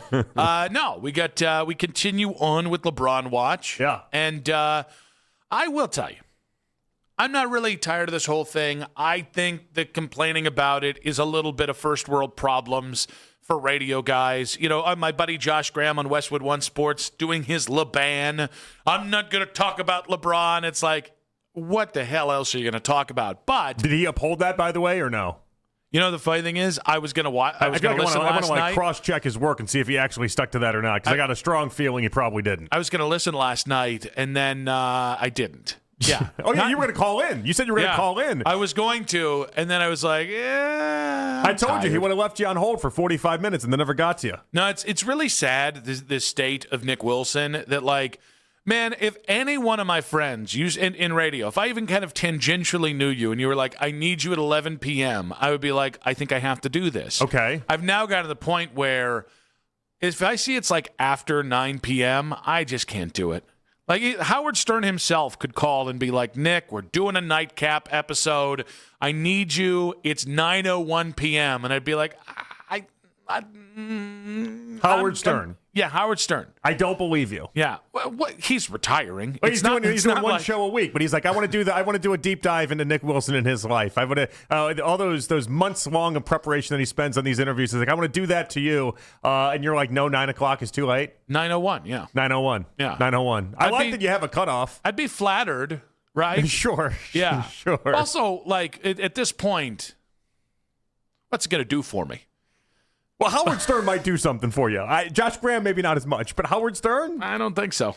You don't think it raises the profile at all? Yeah, well, it raises the profile. More people know me, and then less people hire me. That's all. That's not how that's going to work. Howard Stern Mad interviewing Dog's you. going to hear it and be like, I'm on Sirius XM. And then all of a sudden you're going on Mad Dog show. That's true. And see the snowball effect, and then before you know it, you own Sirius XM. That's, well, you can still own it. There's stock out there. A lot of different things you can do there. Yeah, that's not the way I was talking, but sure, that's fine too. That's nice too. But that being said, I own so many shares of Apple. I'm not in any way put off by this entire process. More content, please. Thank you, content gods. However, yeah, it's July 21st. The Rich Paul glow up. I'm a little over this. He might get a Howard Stern interview the way that he's been going. Is it a glow up, or is he the one guy that actually has information or could have information, despite how many times he tells you he doesn't have information? His information is I don't have information. Currently, who among us can just be like? By the way, we subside on opinions. Okay. We don't traffic in information the way other people like to claim they do. Yeah. And some people actually can claim they do. But we're like, if I get information, you may or may not hear it. It's kind of not germane to the thing. I don't ever want to be one of those douchebags that's like, well, I've been talking to people, and it's like, oh, you're so important. Yes, you are. You're just such a little important sports talk show host, aren't you? Okay. One little Jiminy Glick there. However, if the whole bit is I have access to LeBron James and you don't, and your response is I got nothing for you. Well, no, then what is it? What is it you would say you do here, Rich Paul? He wasn't doing that the entire stretch of the way, though. If it had been 3 weeks of I've got nothing for you, that would be different. He was drawing up on whiteboards. He's got to go back to the whiteboard. All the different scenarios, and he was making these big proclamations. And then now he's at the spot where I don't know anything. LeBron hasn't told me anything. I'll know when you guys know, essentially. And it's like, all right, that's fine. If that's the route you want to take on it, I can't blame him for getting his podcast a couple more views, a couple more clicks. I'm sure Max Kellerman absolutely loves what's going on with this. They spent about 20 minutes on the LeBron stuff, and then they moved to a Tim Donaghy story, okay? Yep. Like, it didn't belabor the point. They just kind of... 20 minutes isn't belaboring the point when your point is I have nothing to say? How many minutes have we spent on it? What are you talking about 20 minutes is belaboring the point? The point is I have something to say about it. We spent 5 hours a day on this topic. I don't have inside information, but I have something to say about it. If the whole point is, I got nothing for you, that doesn't take 20 minutes. That's a tight 3 minutes. It's a tight 3 minutes? When have you ever stuck to a tight 3 minutes? Well, I'm not a tight guy. The guy still has to create content. It's still going to be a 45-minute episode. By the way, he didn't make the whole thing about LeBron. It was 20 minutes, and then he moved to a bad Tim Donaghy story. He doesn't have to create content. That's fine. No, he's suckling at the teat of LeBron James. He does not need to create content. He gives you 20 minutes. Well, no, the podcast clearly it's owned by the Ringer. They want views. They have to satisfy the advertisers the same way anybody else does. Rich Paul's family might not eat if he doesn't come out and spend 20 minutes on nothing's happening. Okay, so you didn't want to hear from him? Is that what you're saying? I don't want to hear from him this much. Did he waste his breath? Well, you didn't have to listen to it. He was on Pat McAfee today. You didn't even listen to it on Spotify. Rich Paul? Why are you? Whose side are you Why on? are you making a big deal about 20 minutes? No, it's not about. But by As the if way, 20 minutes is like some sort of inconvenience for you when you just watch the clips anyway. It's 20 minutes multiple times a week. I'm the idiot that actually tunes in and listens to the whole stupid thing. And now we finally agree on something. And then realize, like, geez, that was such a waste. Rich Paul is he's just wasting everyone's time. But I'm the ones that click in on it. Is your problem here that you didn't get to complain about Rich Paul first? That sounds like your problem now. No, mine is he's got the right and the avenue to go for 20 minutes. He's not milking this to the extreme. LeBron is. You want to put that on you put that on somebody, you put that on LeBron. Don't put that on Rich Paul. When did I start working with a Rich Paul apologist? Clearly, like 5 minutes ago, I guess. Apologist. This is the lane I didn't even know I brokered in, okay? I didn't even... Oh, wow, we're entering conversation levels here. Hey, screw you. LeBronversation and Quanversation are catching on. Hey, screw you. Hey, we're having fun. Hey, we're having fun. Anyway, that meatball, Rich Paul, was on... That meatball? Total meatball. Total meatball. I mean, the man has made a career out of riding the coattails of LeBron James and can't give us a single morsel. Well, he tried to. He tried. Lil Buckaroo tried today on the Game Over podcast saying, hey, don't believe any of those rumors. None of these people know anything. Nobody knows nothing. And I say that respectfully because we haven't made it to where anybody knows anything. So I think it's important for people to understand we're not making this about attention and a spectacle. It's not about a decision or anything like that. He has a choice to make. He has a business choice to make. We're not going to sit here and decide or allow someone else to decide when he makes that decision or that choice. It's a business choice that he's making. And I think as an athlete, why is it that an athlete has to rush his choice? From a business perspective, you are making a choice between jobs, high-level jobs, and you've earned the right. You're a big-time executive that's with an unbelievable, arguably the best resume in the history of your job. Who's rushing you? Okay. Nobody. All right. So here's the thing. No one's rushing LeBron. This is the most oddly defensive piece of sound I heard on the entire thing. Adam Silver's kind of rushing LeBron. But he didn't even do it in like a menacing way. Like Greg Doyle, who I enjoy his writing, who's now with the Indianapolis Star, one of those. You didn't sound sincere with that at all. Tribune, a Star, a Dealer, one of those. He made his, Adam Silver's furious with LeBron. It's like, did you even watch the video, bruh? He didn't. There was nothing furious about it. He had like a little smile to him, like, well, we got to make the schedule. Well, he's not wrong. They do have to make the schedule. But like, all right, so Adam Silver jokingly says he'd like LeBron to make the schedule. Why is Rich Paul, hey, we got to go on the defense about this? I don't know. Rich Paul sounded a lot like me and you over the past few days, so I can't rail on Rich Paul when he's taking the same stance that we are, essentially, which is nobody knows anything. And we'll find out when we find out. And in the meanwhile, LeBron gets and has been awarded the right to take his time with all this. Like he sounds exactly like we have for a week now. Yeah, here's the difference. No one's pressuring LeBron to make a decision other than impatient talk show host who he's not listening to anyways. So did you just not want him to come out and talk at all? Is that the idea? He still has a podcast that comes out once a week, whether LeBron's making a decision regardless. I find his no one's going to bully LeBron into a decision, I find it to be false. So he can say whatever he wants. I'm going to challenge it if I think he's full of crap. So you think somebody can bully LeBron into it then? No, I don't know how you got that out of what I'm saying. What I'm saying is no one's bullying LeBron into doing anything. No one's even tangentially trying to pressure him into making his decision. No one's currently trying to make him do that. Okay, yeah. And that's the difference in this. And also, by the way, we're like week 4 of the decision here.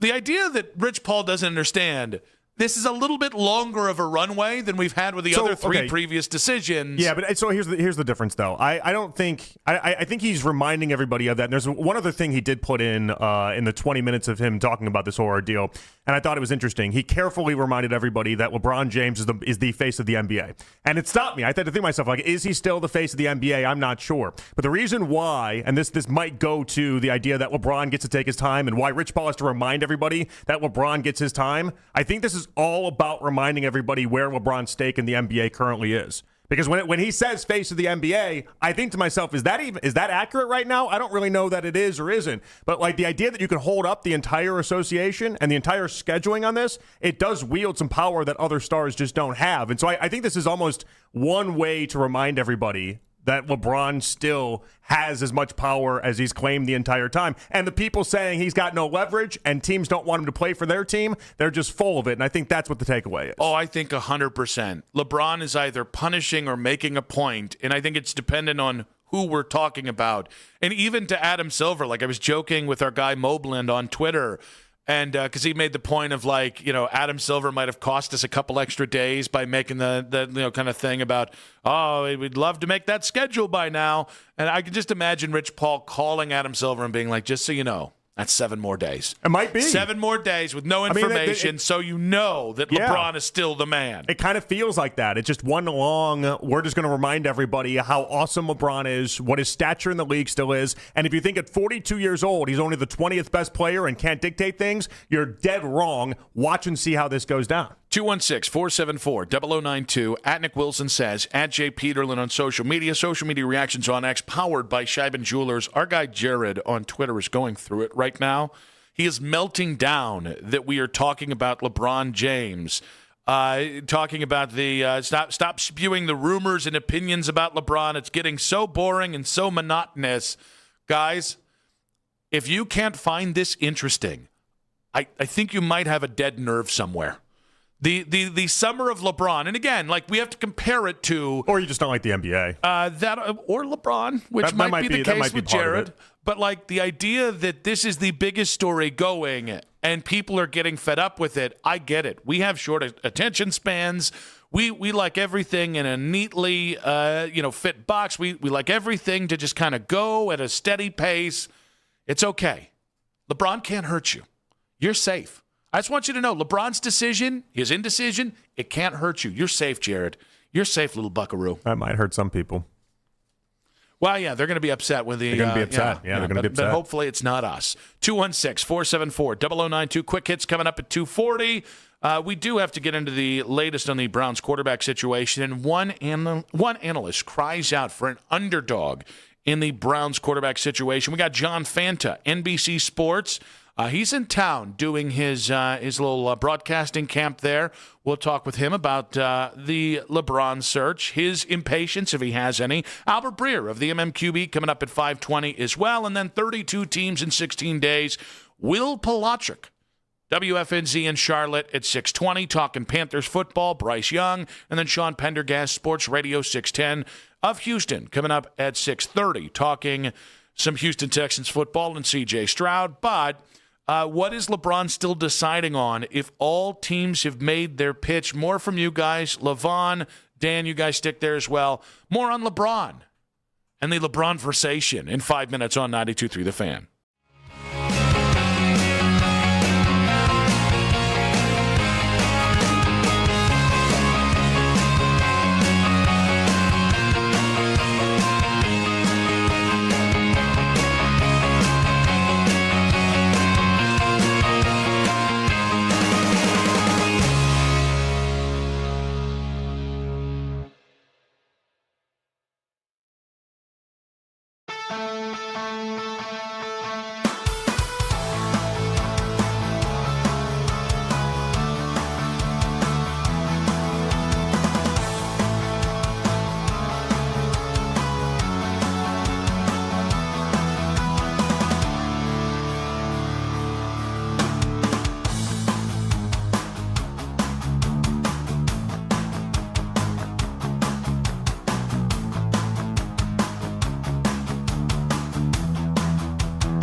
anywhere you get your podcasts. I saw Adam in New York, and we discussed it. And like I said, it's still his choice. So if he doesn't really know, can't rush it. Can't rush it. So right now the league is aware of this, that he's not there yet. And we're not going to be rushed. It doesn't matter. We're not going to be rushed. It is his choice to make. And when he makes the choice, he's making it. Here's the other thing. There's been several people to call and say, hey, Rich, is there anything more we should be doing, we could be doing? And my answer is no. We don't need you to go above and beyond about anything. We understand it. It's clear. All the messages have been If sent. they want to send me floor tickets, I can see what I can do to influence this. We get it. And again, there's roster spots that's not filled. Right. If they want to fill their roster spots, we're not saying don't fill your roster spots. Rich Paul, connected to LeBron on the Game Over podcast, talking about the process of making this decision. We do have quick hits coming up in about 20 minutes. We've also got a couple calls on the LeBron sweepstakes and a piece of sound from the station. It's actually 3 pieces of sound. A montage of BS is what I've been calling it, that I want to get to here. But that I still don't buy that LeBron is not. I still don't buy that LeBron doesn't know where he's going. Well, if he doesn't know where he's going, then is the hang-up just all one big power play to kind of assert his dominance over the league? Is that what this is? Yes. Like I made that case last segment, and like it's the only thing that makes sense. Now, I understand why people would hear that, though, and you get pissed as a Cavs fan. Because if you hear that and you think he hasn't actually made up his mind, then the Cavs homecoming tour doesn't seem as much of a slam dunk because it's not as obvious to LeBron. Or LeBron is just taking his time and he's coming home. Like, I think once we get into, well, he's taking so much time, so he couldn't possibly come home, I just think we're all doing the thing where you start to spin your wheels on this. And I just don't think we have to.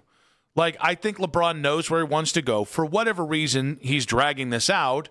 And, like, I still expect it to be this week. You've got today on the Lock It In meter. I've got tomorrow. Well, I put it today, but I think you're the only one that locked it in. Oh. I think you're the only one that actually lives in the Lock It In world. Is it not? I'm not a Lock It In guy. That is very cheap. Lock It In is your thing. You so confidently chose yesterday during the show. I didn't so confidently. I just chose from the days. Now you're saying I chose you the days didn't lock it in. Hold on. I thought we ought to choose a day this week. And we did. And we did. So, but that's not lock it in. You're the only one that locked it in. You locked in Wednesday. There's a covenant amongst and you said talk show before hosts. Wednesday, and that was it. I was just choosing days. Mac was just choosing days. So is this a Joe soft De lock? Leon was just choosing days. Is this a flaccid lock? What are we doing here?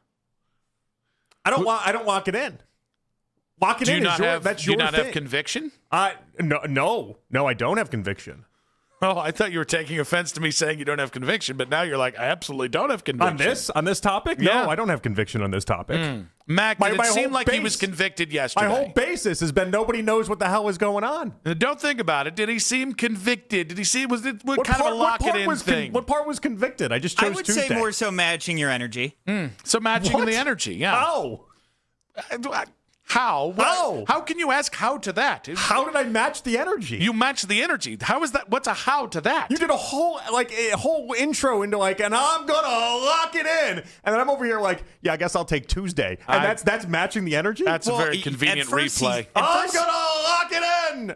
I'll take Tuesday. Nick tried to take the whole entire week. Yeah, and then you wouldn't let me have it. I forced his hand. Well, he was ready to lock it in, so I wanted to force his hand on something here. I want to make sure that he actually, And then when he returned it back to you, then you took Tuesday. No, then we were just all choosing days. We're just choosing days to fill out the week. I don't think that's how the streets are going to remember it. We're just all choosing days to fill out the week. It wasn't locking anything in. Now, 216-474-0092. What is so you're LeBron? locked in with tomorrow? Or?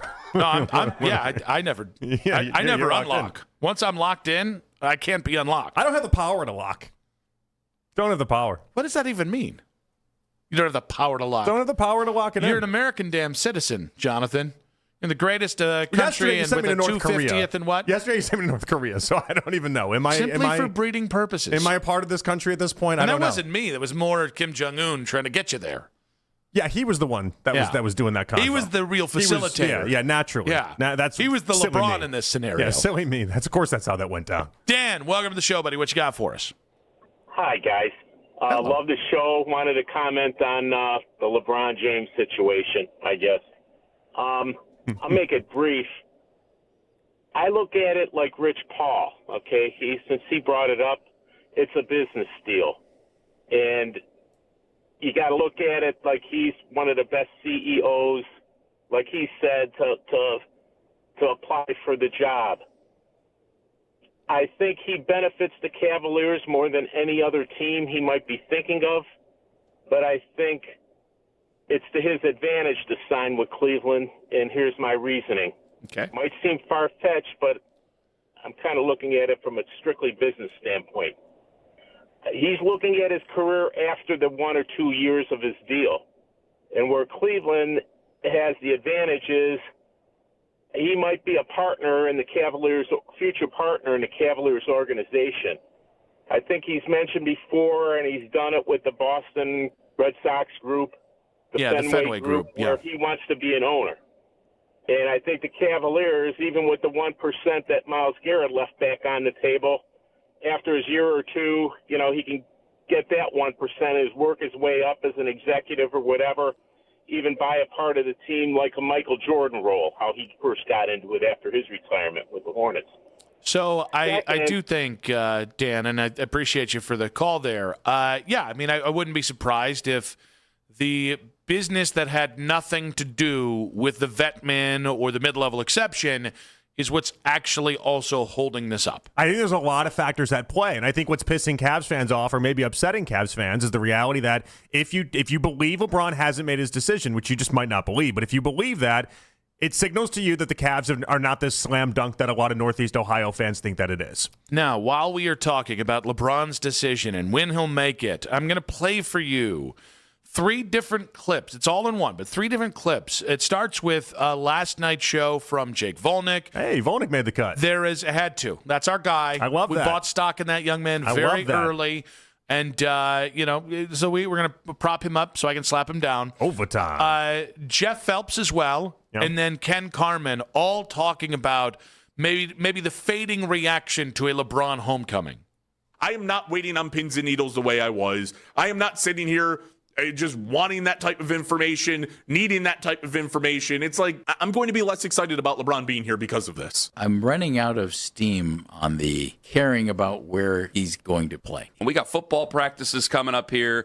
We got baseball that's back in full swing after the All-Star break. Like, let's go. You can only care about these things for so long before you go, okay, either make your decision or you don't. Like, I do think there is a law of diminishing returns here, and he's flirting with not striking while the iron's hot. With love and respect to Ken's life is just football practices. Yeah, well, no, and it's baseball. I forgot the 5 hours of baseball they talked this morning. Yeah. This baseball. That Guardian season is holding us up for that 5 minutes of show we talked about the Guardians. I don't even know if he meant his kids' practices or like the Browns' practices. I don't even know which one he meant there. Thoughts and prayers to Jake, Jeff, and Ken's families. They're just so besieged by the amount of things they have to do with waiting for LeBron. Oh no! Don't talk about this. He might tomorrow take a shot at your back patio. Is that what he did today? Oh, is that what he did? Yeah. Oh. And then he had to put the safety on. He was like, I see those photos, and Nick, do something with that back patio. No, safety on. Safety on. Gosh. Safety on. Oh, I don't want to insult the man too much. Safety on. Man. Oh, okay. I need 100 Cleveland men. In fairness, really went there, huh? The reason why I haven't been able to take care of that back patio is this LeBron decision. I want to. I so badly want to get out there with a pressure washer. But you never know when LeBron's going to make that decision. But I got to check my phone every 5 minutes. You don't want to start the job and not finish it. And if you start the job and LeBron happens, you've got a lot of things you have to do. I've forgotten my children's names. Not because I don't see them every day, because it's like I don't have the brain waves to like put anything towards you guys. I'm in on LeBron. Absolute and complete utter baloney from Ken, Jeff, and Jake. Oh, so today, if LeBron James says, I'm coming home, Cleveland, let's do this, the final tour starts today, you're not going to be excited? You're going to be as excited as if the day when he said he's not going to the Lakers, if he turned around and said, I'm going to Cleveland, it would add the same level of excitement. This hasn't been dissipated for anybody. I don't understand why it would be. It's just pure impatience. People are just finding new and creative ways to talk about the fact that they're impatient. And here's the thing. Nobody cares. They don't. Like, nobody cares if it's like, oh, I'm getting bored with this story. Wait, let's call Jason Barrett. Let's get this one up on Barrett Media. Ken Carman, Jake Volnick, and Jeff Phelps. Kind of over the LeBron story. All right. Yeah. Don't cry for me, Argentina. I'm going to take the Anthony Lima approach to all this moving forward. I enjoy how much it just makes the other host angry. I'm just gonna relish in the idea that it makes all these other hosts upset and bothered at the idea that LeBron gets to take his time to make a big decision. All right, I will co-opt that to a point. I'm going to enjoy how ridiculous people are in explaining what a big inconvenience this decision is. Even fans like Jared, who was just melting down. Well, I want LeBron to come back, but if he doesn't come back, it's Evan. It's like, dude, no one's telling you. You have to live and die with every second here. The point is he comes home. If that takes him an extra 3 months, I guess I'll have to get by. You'll have to get by with your daily LeBron segments from a content perspective. And by the way, from a lifestyle perspective, my life does not get any better or worse today if he announces that he's coming home or going elsewhere. It just means it's something to talk about. Yeah, it's just something different. I know, I mean, it does matter for the Cavs and how we talk about them all next year. That obviously drastically changes. But if he does that today or 2 weeks from now, it doesn't change my life. But again, even with there's still a floor with this Cavs team because you still have Donovan Mitchell, Evan Mobley, Jared Allen, and James Harden. Like we kind of have like a first world problem here. I know it stunk getting swept out of the Eastern Conference Finals. You still made it. Mm-hmm. Like it, and granted, I probably don't think they're back there next year as currently constructed. You're going to lose in the second round. Yeah, we're not in the lottery. We're not the Washington freaking Wizards here. I know, but there is a shakeup relative to whether or not LeBron does or doesn't join this team. I mean, think about it. Like if he doesn't join this team, we are in we're in Jonathan Kuminga territory. You're not in on Kuminga? I mean, if that's all we can take, that's all we can take. It's not like I'm anti-Kuminga. It's more the idea that that's our big swing. That's our changeup. That's what we're doing off of last year. Sounds like you might be anti-Kuminga there. No, it's not his fault. It's not his fault. He's not that good at basketball. 216-474-0092. If the LeBron decision came today, would it have less impact than if he announced 2 weeks ago? And if so, why are you lying about that? When we come back, very boastful SEC head coach leads off quick hits in 5 minutes on 92.3 The Fan. All right, I'm here with Ari.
But please don't scream in the drive-thru. It hurts the employees' ears. Get a $1 small classic Frosty for a limited time, only at Wendy's. U.S. price and participation may vary. A la carte only. Not valid for delivery. Limit 10 per transaction. Price may be higher in Alaska and Hawaii. Make the afternoon drive your soundtrack on the way into the Guardians games. And talk about the game on your way home on overtime. The best Guardians coverage is right here on Cleveland's Sports Radio. 92.3 The Fan.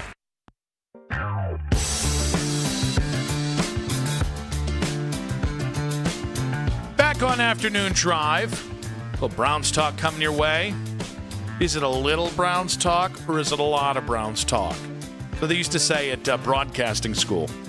It's like everybody was programmed to have that line in there. And so that's a shout out to my mentors. Yeah. A little disrespect here.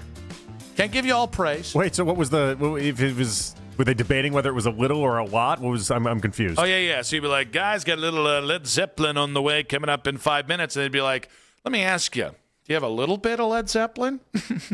Oh, to tell you to get rid of saying we got a little bit coming up? Is that the idea? Or do you have all the Led Zeppelin? It's kind of like when I always find it funny when hosts are like, we have a dynamic hour coming your way. Yeah. Or we have the greatest hour ever coming. It's like, is the hour already recorded? Yeah. Like, how do you know that? How do you know that this is so awesome? You can't, you haven't done it yet. You have no idea if it's great. That's why I got to be honest. Sometimes, guys, when I say we got a huge show coming up for you, it's merely adequately sized. That's it. That's it. I mean, because the show's not pre-taped. We have no idea. It might seem huge. I think it's going to be great. Might. Think you're going to have fun. You can't pay that off. You can also think, what a bunch of ass clowns like 5 minutes in. Yeah, definitely. Yeah. Well, that happens most days, I think, most days. And sometimes that's on a huge show.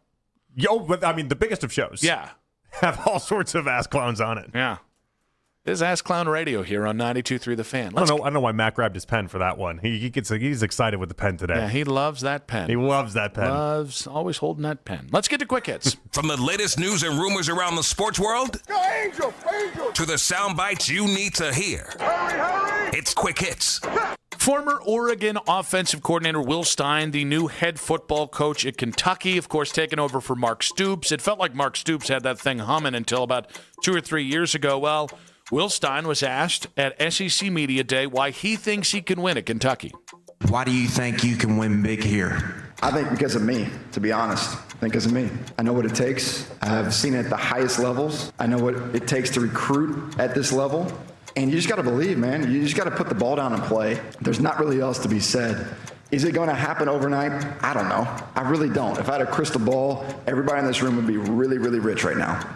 I don't. And so the best determination of if what you're doing is working is putting the ball down and playing football. I love when coaches are just freewheeling. Let's be clear. If Will Stein had a crystal ball, everybody else wouldn't be rich. He would just be rich, and he wouldn't be a coach. He'd be sitting on a beach in Tahiti. But did he ace the answer? I kind of loved it. I don't know. Yes, there was a lot of comedy involved there, with including the reporter that asked the question, just sounding exactly like you thought a guy at SEC Media Days would. I love that stuff. I kind of loved it. He's like, yeah, I'm great. I think I'm great. This is like, why do you think else I'm here? Yeah. And then when you're thinking like, oh, he's going to dive into some sort of weird platitudes or something like that, he then just kind of just skated off with it. And I don't know. I kind of liked it. I do like anytime somebody says, and that's really all you can say, and then they continue talking. It's like, I thought did we just blow past that marker? I think he knew his answer of, because it's me, wasn't going to be enough for people, and so then he wanted to give a little bit more. The problem is that in his head, he hadn't thought of anything more beyond because it's me. This is the dumb Southern version of Google Me. And it plays. Hey, Signetti, that one rolled for people. Fantastically if you win a national championship at Indiana 2 years in. You know when it doesn't play fantastically? When you don't win a national championship 2 years in. If you're like a plucky 7-win team 2 years from now, but I'm like, is this because of him? I don't hate confidence out of my college football head coaches. They all have it anyway. It's a little Ricky Bobby. You're just gonna be honest about it or no? It's a little Ricky Bobby. Speaking kind of tangentially to that, I did watch the whole new Will Ferrell golf show over the weekend. Yeah. Yep. I liked it. Oh, you did? I did. I might be the only person in America to say that they liked it. I liked it. I liked it. I liked it more than I want to admit, even. A lot of people didn't like it. I get it. Vanessa liked it. If you liked Eastbound and Down at all, and watch it through the lens of it's Eastbound and Down, just the golf version, you'll like it. Vanessa liked it? Vanessa liked it, and I tolerated it. I just like it's unfair to Will because I'm putting it up against Talladega Nights, Ricky Bobby. That's the same thing, by the way. Semi-pro, old school. Yeah, like it's not going to live in those. Yeah, it just isn't. And so, but even the style of Will's trying to do like that. I love that you brought up Eastbound and Down. That's what it reminded me of. Because and once I started watching it through that lens, I liked it. Will's great is like a tangential character in that. Will is like the Kenny Powers, just doesn't really work. But hey, good for him. He got the payday. I'm happy for him. I think I went in with such low expectations that the idea that it wasn't, if I had gone in thinking it was going to be awesome, maybe I wouldn't leave with the same thought. Kind of proof, Nick. Life is just about expectations, is it not? I had low expectations, and it you didn't do anything just for you? kind of squeaked right on him. I watched it without Elise because I knew she would not care for that one. Yeah? Yeah, I was like, I'm not even going to give it a go. And then I'm 4 episodes in and telling her I like it. And she's like, I can't believe you're watching this without me. And I'm like, you don't have interest in this. Don't lie to me. You have zero interest in this. It's going to take us 3 months to get to watch this thing if I hadn't just pulled the trigger on it. All right, let's stay with the SEC and college football. The NCAA is out of business. They don't govern anybody any longer, was the headline there. As a lot of people were discussing the SEC potentially breaking away from the NCAA. It was a big topic today. Pete Thamel was on a million different outlets just talking about how this is something that everyone needs to take seriously. The idea that the SEC could just play the SEC and call it a day. So I think it's a real conversation. I don't, if we just have the SEC is one entity, the Big Ten is another entity, I do think inevitably it's going to lead to a war that is not good for college football. I think right now it's all in the war of, hey, we're all kind of sharing similar pies. There is competition, but the Big Ten and SEC have mostly lived hand in hand the last decade or so. Yeah. If they start warring, it's not good for the fans. It's not good for the product. It's not going to be good for the kids.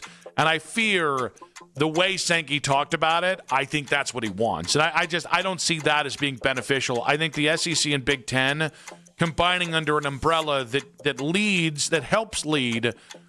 The problem is none of those entities are going to want to surrender their power to make it happen. It just feels so extremely radical, but that's what the NCAA has been, NCAA, that's what college football has been for the previous half decade. One reason why I felt like the NIL and everything attached to it just took so long for people to kind of wrap their brains around is because they made 40 years of changes in 2 off seasons, and it's just a lot. And this would be another one of those big, massive, should never happen because there's too many obstacles, but where we are right now might happen. Did I actually say absolute and complete utter buffoonery from Ken, Jake, and Jeff? People are just finding new and creative ways to talk about the fact they're impatient. Did I really say that in the last segment? Yeah, that probably. Why? I'm probably going to hear that one again. Yeah, I didn't remember saying complete and utter buffoonery. I have a feeling that there might be some retribution from any of the 3 shows on that one. Tiger got out of the cage. I don't take any of it back. I like that we put some of the things you say out there in words so that you can see them back every now and again. I like that. I like that. Well, that's maybe. It isn't the consequences of my decision staring me directly in my eyeballs. It's my turn. Piece of candy. Heat President Pat Riley appeared on the Dan Le Batard show without Stugotz and was asked if he ever thinks about age and retirement. I think about mortality because where Chris and I are going, we're going over to Europe to get our blood scrubbed and get all these toxins out of our blood. And we're in the longevity and health and as much as we can be to try to extend in a way that you're vital and you're doing something that is meaningful. I don't think about that. I just think about the next day and what we're going to do. And one day it will happen. One day I'll step aside. I don't believe you. No. I don't believe you. I think you're lying. You're going to have to hang around. Such a flirty moment from Le Batard. I don't believe you. He used his. No, you didn't. When should we start getting our blood scrubbed? If that's what they're doing in Europe, I guess I'm all in. I'm trying to figure it out. Why? Is that just dialysis? Am I wrong on that? I don't know a thing about blood scrubbing. I don't know. I don't know a thing about it. Yeah. Is this all the rage? I feel like the younger you are, the earlier you get your blood scrubbed. I think that's going to be good for you. Right? Well, if I start getting my blood scrubbed right now, I think I could live to be 150. Yeah, it just seems like a lot. I mean, you're removing all your toxins and everything like that. You sit there. And they take all the blood and they pump it outside the body, and then they clean it, and then they return it back to the patient. Yeah, it's dialysis. Yeah, basically. Yeah. But that's more dialysis is all about your kidney function. So that's a little bit. I think that's a little bit different. I mean, the process though of cleaning your blood, it's kind of the same ideal there. Again, that's when you'll know, like, hey, why is Nick off for this stretch of days? Oh, he's getting his blood scrubbed. That's when I'll be about 3 days away from retirement. When I can afford to just fly to Europe and be like, scrub this blood, baby. That's when you know. What do you think it costs to scrub your blood? I don't think it's cheap. Airfare alone's going to set you back a G or two, right? Yeah, I don't think Pat Riley's worried about that. $36K. $36,000 for the blood cleaning treatment. That for is a single person? That is a longevity craze. How much, if they legitimately told you, like, we know this blood cleaning treatment is going to get you 5 more years, okay? Like, if longevity, I got it, all this, $36,000 for 5 more years. All right, let's start the bidding. How many years at $36K? What's the lowest amount that you're then getting on a plane, going somewhere in Europe, and then spending $36K? I'm going to be the D-bag that asked the question for a question. Is it compounding?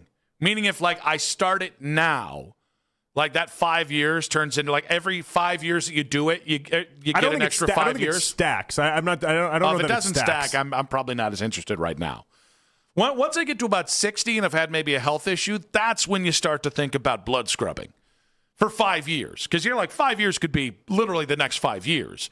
Right now, I'm pretty confident I'm, outside of a tragic accident, I think I'm going to be here for the next Knowing decade. me and my desire to live, this might get weird for me later on in life. Yeah. It might get real weird for me, guys. I might be spending all sorts of money trying to chase certain things across Europe and trying to figure out if I can make this all work, or I'll just say screw it and just pass away peacefully. I'm not sure. But yeah, I could see myself getting involved in this. So you've added a new level of taunt for when I win the lottery. I'm going to taunt you anyways because you're such a non-believer in the lottery. Yeah, I'm not a non-believer in the lottery. I'm just going to send you. I'm just a non-believer in you winning the lottery. I was already going to send you like pictures from the beach this of the like, Easter Bunny. You still doing that 5-hour thing? Ah, what a shame.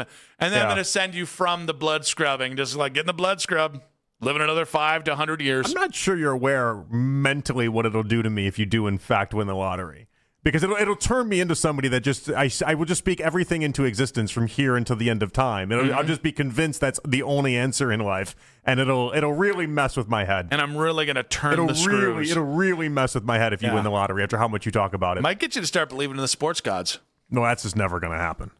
That's what you say now till you get my blood scrubbing pictures. As of right now, the lottery gods haven't paid you off at all. So that's true. If anything, you should be coming over to my side. No, what happens when you're 80 and you haven't won the lottery? I'm due. Like the Guardians offense last night. Any day now, right? I am due. Any day now, Lord. That would piss me off. Like, again, no blood scrubbing. I'm into my last 3 months, and I win the lottery. I'll be like, oh, this helps me none. That being said, 216-474-0092. If you've had your blood scrubbed, let us know. When we come back, the honeymoon, Todd Monken and Deshaun Watson in 5 minutes on 92.3 The Fan.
Fan on YouTube. Headline sports news every 20 minutes, right here on 92.3 The Fan. From the University Hospital Sports Desk, I'm Matt Corrali.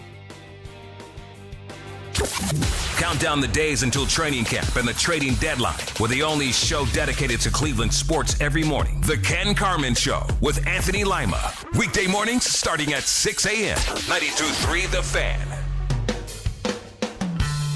It's the 3 o'clock hour. I'm not wavering. I might be wavering. On Afternoon Drive. If you missed a moment in our show, use the rewind feature on the Odyssey app, powered by Integrated Restoration, your local experts in water, fire, and storm disaster restoration. We tagged in Chris Fedor for 420 in place of John Fanta. John will be joining us tomorrow in studio at 4 o'clock.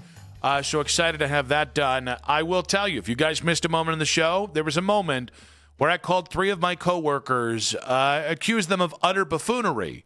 And I can tell you the update on this one is I know at least one of the shows already has the sound, so I'm assuming retribution will be relatively swift on this one. Yeah, that's fun. I look forward to listening to that tomorrow morning. Yeah, now I want to point out that as much as I enjoyed saying those words and maybe didn't realize how hard I was going at them, yeah, you had a big old smile on your face. You're going to get off scot-free on this one. You enjoyed every bit of shade that I sent there. Yeah, is that right? Try not to say another word. I'm fine with that. What's the problem? I don't understand the issue. Yeah, touche. Nick gets his comeuppance. JP got to enjoy it and enjoys none of the blowback. I don't understand what the problem is. Now, speaking of the morning show, what a great job they do. I mean, that's the best morning show in town, in my opinion. Yeah, I think so as well. I agree. I agree. And that Ken Carman, his they do nice commentary, work. Yeah. Some of the favorite work that he does is that commentary. He likes the way I think. I like Ken. I mean, 2 local legends at this point. Yeah, and they are legends. That's what I would say. That's what I would say. Can you be a legend that early in life? Because they are young. I think if you ask them, I think they would say yes. They are young. Well, hold on. I think we're trying to make this better. Yeah, well, you set it up for me. We're trying to make this better. If you serve me up a meatball, I am going to swing away. What are you doing? We're trying to help. With that comment, you're not trying to help. With that comment, you are swing away, Merrill, level from signs bad. Local legends. Hey, safety on over there. Safety on over there. Pew, pew, pew, pew, pew, pew, pew, pew. That was so funny. He's going after your back deck, and he's acting like he's like really thought that he went after you there. Yeah. He really was. And like, then he's going to hear that audio. I got to reel that in, and then maybe he wasn't wrong. Maybe safety's off tomorrow. Maybe he wasn't wrong. Yeah. Your deck is living rent-free in Ken's head. That is true. Now, the morning boys, great as they are. I mean, what a tandem. I said, and Owen, and what's the Jamoke's name? John. Yeah, that idiot. Those guys today. Can we put that? We need our stenographer in the back to please. Can you find out? Whatever. Just keep going. It doesn't matter. It doesn't matter. None of it matters. I don't need it typed out. The insults to John Calavati, whatever his last name is, for you to see that you called him an idiot. Now I've insulted him more than you calling him an idiot was. I'm just. We're having fun. I genuinely don't know his last name at this point. I have no idea what it is. He'll be gone in another year. Don't worry about it. What is it? I was just calling him what Anthony Allant calls him, Calavidiot. Oh, that's just mean. Calavita. Yeah, come on. I've never Mac, met him. Have some decorum, Mac. Seriously. Calavita? Correct. Sounds like a good pasta. Yeah, it was bad. I'll take let me get some Calavita for the table, please. And a bad producer.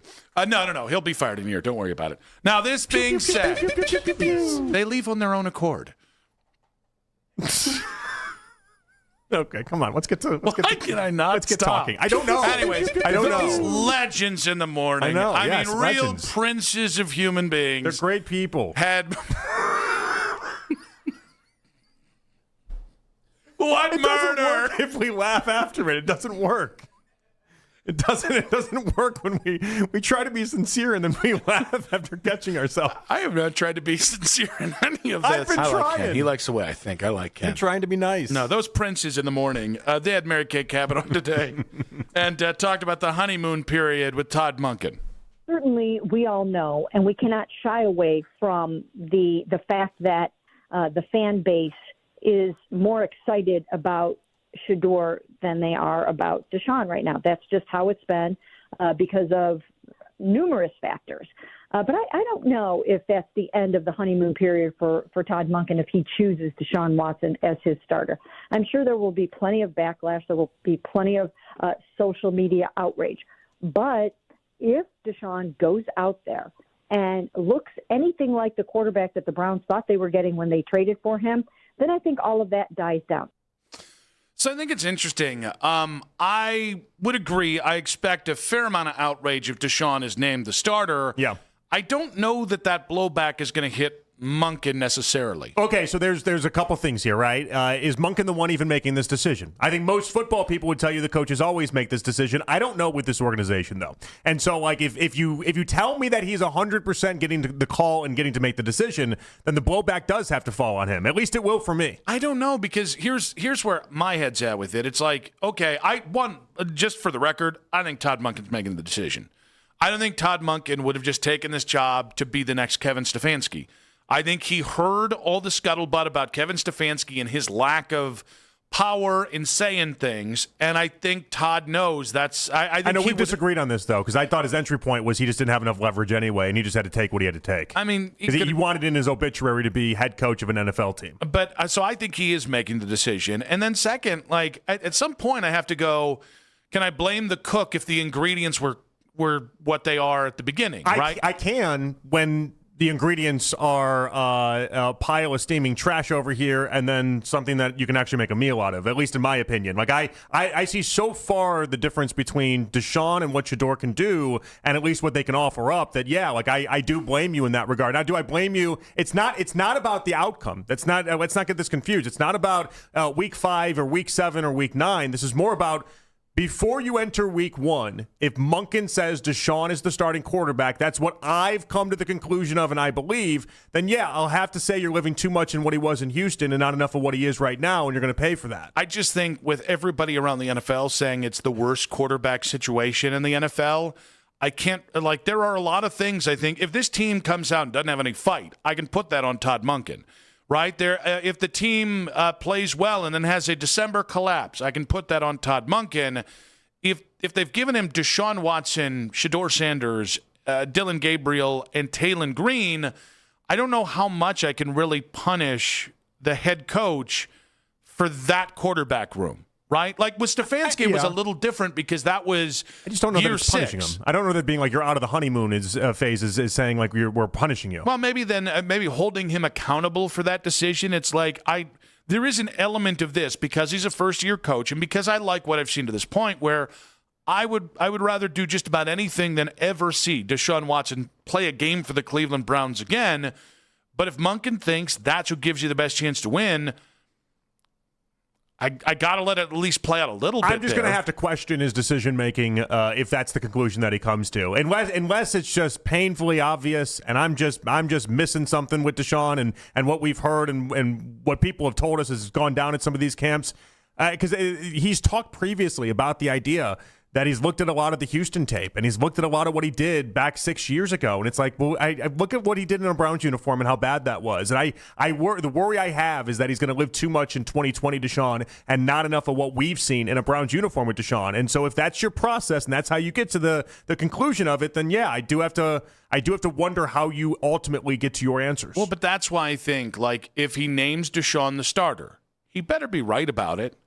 You know what I mean? Like, I'm not here to say that decision won't impact how I think, but if he thinks Deshaun gives you the best chance to win, and then Deshaun looks like a guy who can't hit the broad side of the barn with his arm, which continues to be my biggest concern about him physically, then I'll be asking, well, what the hell did you actually see? Well, and so the hard part about this for Monken is I think if the expectation is that both quarterbacks, if they do end up playing, it's going to be a struggle anyway.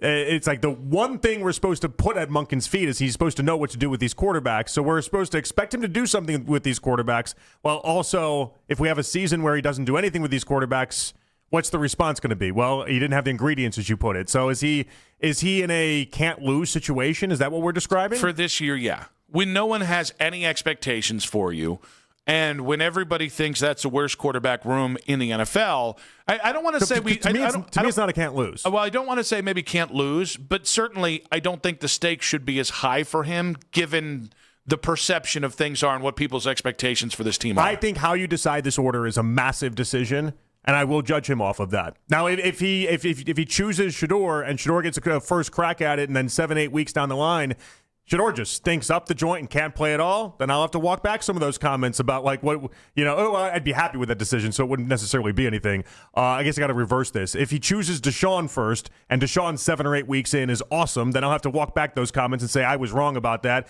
Your analysis and what you thought Deshaun Watson could be it was much different than mine, and that's why you get paid the big bucks. So what if Deshaun and Shedeur play this year for however that happens, and both stink? I'm not going to look at that and go, man, Todd Monken failed this year. I'm going to look and say, hey, you could have seen this one coming from a mile away. No? Well, I think that's going to be the resounding thought, yeah. But if we're living in the by the time he makes that announcement, is the honeymoon phase over? And at that point, will people be mad because he went to Deshaun first? I will be. What happened here? How did you get to that? I just really struggle with, and listen, it is impossible to keep the honeymoon period, the new coach glow, whatever you want to call it. It's impossible to keep that across 18 weeks if you're losing. But there is an element of this because it is Todd Monken's one crack at this thing, and if he fails here, it'll be the only chance he really ever gets. I do want to try to be more fair to him, and I think some of that is because I detect a sense of honesty from him. I feel I don't want to just if they go 3-14 this year, I don't want to just crap on this guy because they went 3-14. I know the devil's in the details, but it's like at some point, if I'm just wrong and this team isn't a 7 or 8 win team, well then I was wrong. It doesn't mean everybody else who thinks they're a 3-win team was wrong. I just got to be as honest as I can about it. Where it never crossed my mind that I would be mad at Monken for choosing Deshaun Watson over Shedeur Sanders, because if that's how it ends up going down, I just will live with the idea that I don't think Monken made that call. And we can disagree on that, obviously. I think it would have came from either ownership or GM or somebody trying to make it seem as if that Deshaun Watson contract wasn't the worst in professional sports ever given out, and they're trying to make the one last crack at it. And for that, I mean, if anything, Monken should be happy that people like myself will say, all right, this doesn't fall on you. This falls on people that are higher than you. I mean, I just hope it doesn't fall back on him in the locker room. And I think that's, there is a part of this where, in the end, the locker room speaks the truth. And I think a good coach can wade through a 3-14 season. And I think even a first-time head coach can wade through that. But I just, I think for certain fans, the second he announces Deshaun, there are going to be people say, all right, bleep you, go out there and win some games. I'm going to try to avoid that, but I also wonder the kind of the locker room implications. Yeah, I just wonder what kind of strays he'll take, because it does feel like it'd be a lot of just bleep the Browns and a general bleep the Browns instead of, hey, Todd Monken, you're the one specifically, because we've just seen a lot of coaches, at least Stefanski, not have too much power, and so I don't know that I live under that assumption. 216-474-0092. Doug and Matt, you guys stick there. Would choosing Deshaun in the honeymoon phase for Todd Monken, and one NFL analyst is confused by the Browns quarterback situation.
night before, along with playing the can't-miss clips from The Fan from the last 24 hours. Headline sports news every 20 minutes right here on 92.3 The Fan. From the University Hospital Sports Desk, I'm Matt Corrali. LeBron watches on. And this fall, I'm going to take my talents to... Could he make another return to Cleveland? We are the place for all the latest NBA news and rumors. We are Sports Radio 92.3 The Fan.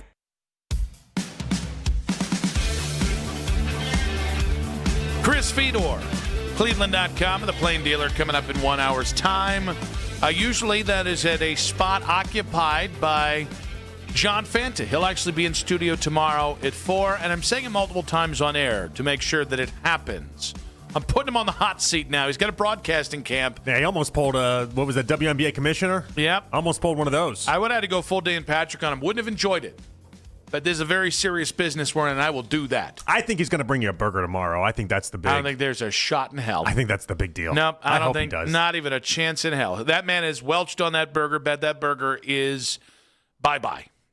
And again, I gifted it back to him. I know you gifted it back to him, but it would be, I don't know, it'd be a mensch move if he showed up with some Swensons or something and said, here's your burger. I've been waiting for this moment for about a year at this point. So the reaction's already coming in on me saying absolute and complete utter buffoonery from Ken, Jake, Jeff, and Jake. That video's out there. You said like 7 names there. Yeah, there were 3 guys that I accosted at the station. Yeah. Jake quote tweeting it, saying, "I can promise you at this point I will not have an over-the-moon reaction to LeBron coming home. There's more to it. Jake, I don't believe you." And honestly, if LeBron comes home and you're like a wet blanket about it, that's a bad career move, I was going dog. to say, does Jake have over-the-top reactions to anything anyway, though? Like, he's loud in general. I'm not saying anything that way, but like, if like the LeBron news broke at 9 o'clock during his show, he's not a pom-pom waving cheerleader. I feel like you should be. Like, there are That's certain things. That's just not him, though. That's just not who he is. But there are certain things that you got to play up. And if you kind of go, great, LeBron's back. Cool. Talk to me when they're in a championship. Like, what's the angle there? I don't know. I just do you envision if it happens during Jake's show, him standing up and doing like a whole let's go Cavs, let's go LeBron thing? I just don't envision that. You kind of have to, right? I don't know. What have I ever seen him do that for? We're kind of all up against the whole LeBron's coming home, Lima's 2020 from 12 years ago. No, right?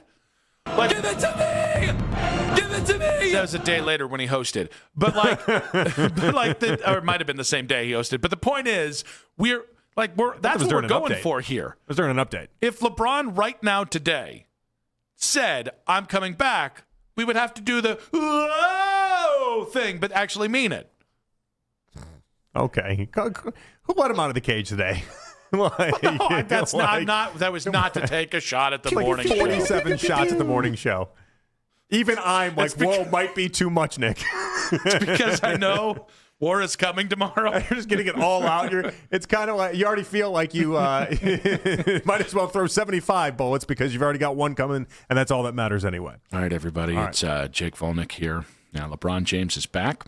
And just tell me when Jake has ever gotten over the top, like he turns into Whammer. That's not really his thing. That's not his deal. You know, the Cavs are a much better team now, and I can sense the excitement here. And it's going to be NPR night. You haven't denied anything of me, any take that I've had on this, though. Well, yeah, but the point is, for whatever the upper limit of Jake's excitement, it's going to be hit when LeBron announces. But now it can't because of this argument. He's boxing himself in it. You know I love when people box themselves in. Now he's sitting there, and he's going to have to do this.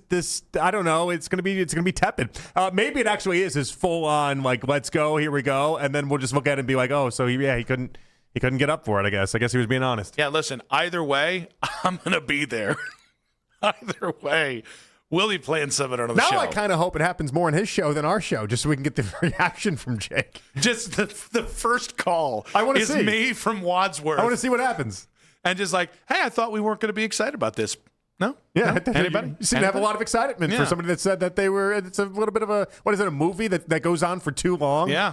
Now, maybe he would have been that goes on for too long. Maybe his point is there would have been another level of excitement. I do believe him, though. I don't think that he is innocent or that he is alone in this. I think there's a lot of people that share the same thoughts that he has. We're just not one of them. And I think they're all full of it.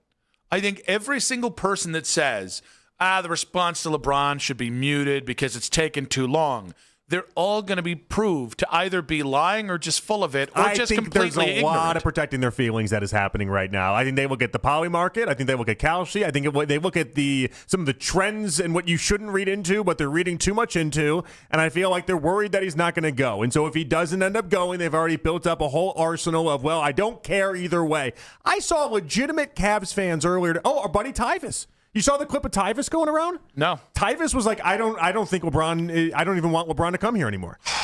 Like that's existing in people's brains for a reason, because they don't want to live with the reality that he might turn us down, he might say no, and so they're protecting themselves right now. That's exactly what's happening. You realize the great irony of a man with ADHD telling everyone to be patient?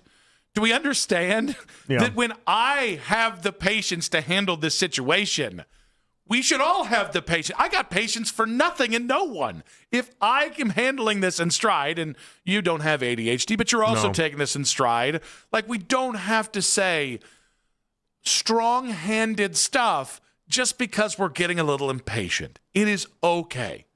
I know it's okay. You know it's okay. There's like 85% of people out there that don't understand that, though, or don't want to understand that. I really do think it just comes from the idea that if you're going to rip off the Band-Aid, you might as well make it clean and do it quick. Do you know what made 2016 such a letdown? We just waited so long for it. You know what I mean? Yeah, okay. Like that. Yeah, the tension didn't build with that one. I wasn't excited to win a title because I was like, would have been cooler 3 years earlier, jerks.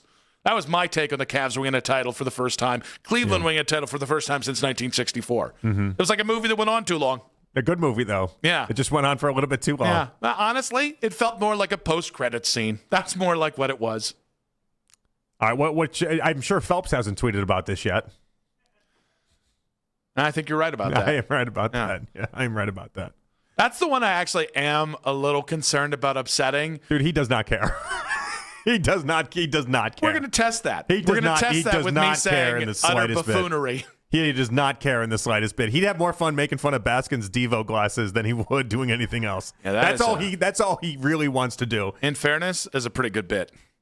Amongst Jeff Phelps's bits, him making Andy a little frustrated by making fun of his Devo glasses, pretty good. We got to go in there and tell Baskin the glasses look good. We have to do that tomorrow. Yes, we do. We have to uplift him. Yeah, I will lie in these moments. We have to uplift him because that's our friend. Phelps does not care, though. He does not care. You know this about him. He does not care. Now, we were just talking about the Browns quarterback situation. We'll get to that in a moment because Manti Te'o, yep, that one, had something to say about it. But Matt in Canton wants to join the LeBron versation. Oh, hey, guys. Thanks for having me, as always. Yep. I appreciate it. Well, great to have you. What you got? I want to touch on two things. I want to touch on LeBron's free agency and why it's taken so long. I also want to touch on you, Nick, for why you calling out your coworkers for them having LeBron fatigue. All right, let's get to it. I want to let you know that you're 100% right. I myself suffer from LeBron fatigue, but I'm going to tell you every 5 minutes I'm checking my phone. Yep. Every, wait, that sounds more like you go along with coworkers than you do Nick. Nope. Well, they're just like me. When they say that they're over it, they're checking their phones every 5 minutes. Ken cannot live because of this. He's saying he can't do anything. Yeah. It might be LeBron phobia at this point. That may be one thing, but I'm the same way. It's like, hey, how long is it going to drag? It might drag out another week. And that's going to lead to my second point. But like, as much as we say that we don't like it, like everybody's still invested in it. Don't let anybody tell you different. Yep. And coming to the second point, the reason why LeBron is doing this is just to show how much power he has over this league. Everybody's doing these Kalshi markets and poly market accounts of where LeBron's going to sign. Nobody is saying how many free agents are going to be signed after LeBron gets signed because he's holding up the whole league. Kuminga is not signing. Kevin Love is not signing, like Kevin Love for all the Cavaliers fans. But we have all of these. James Harden is still like in limbo. Everybody is out there. And when LeBron signs, then you're going to see where the cards fall. Matt, we appreciate you, buddy. Thank you very much there. He is holding up Kevin Love's market, and he is also holding up Jonathan Kuminga's market. Yeah. I find that to be true. That is true. And And I definitely like the part. He'll keep doing it. I definitely like the part where he said, I was right. Now, Manti Te'o, remember him? Yeah. Yeah. Now, he is NFL Network analyst. And Lene Kakua, remember her? She didn't sound like a man.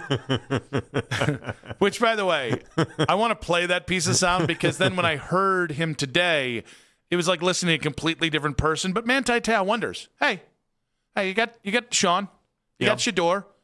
What about the little fellow? What about Dylan Gabriel?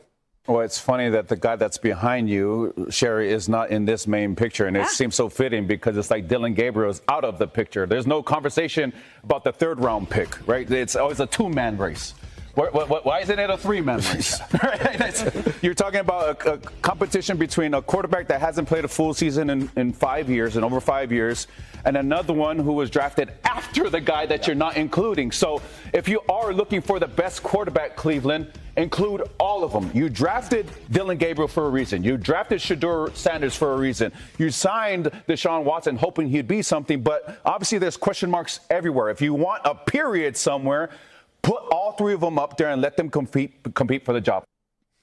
Yeah, I'd say no. I'm not really interested in that. I find it interesting though because the way he lays it out, you can obviously you can get on board a little bit with what he's saying. But like Coach Riz a week ago went in this whole Dylan Gabriel rant on Twitter and then brought it to the airwaves. Now Manti Te'o is doing the same thing. Like, are we going to eventually get to a spot where there's like this push for Dylan Gabriel?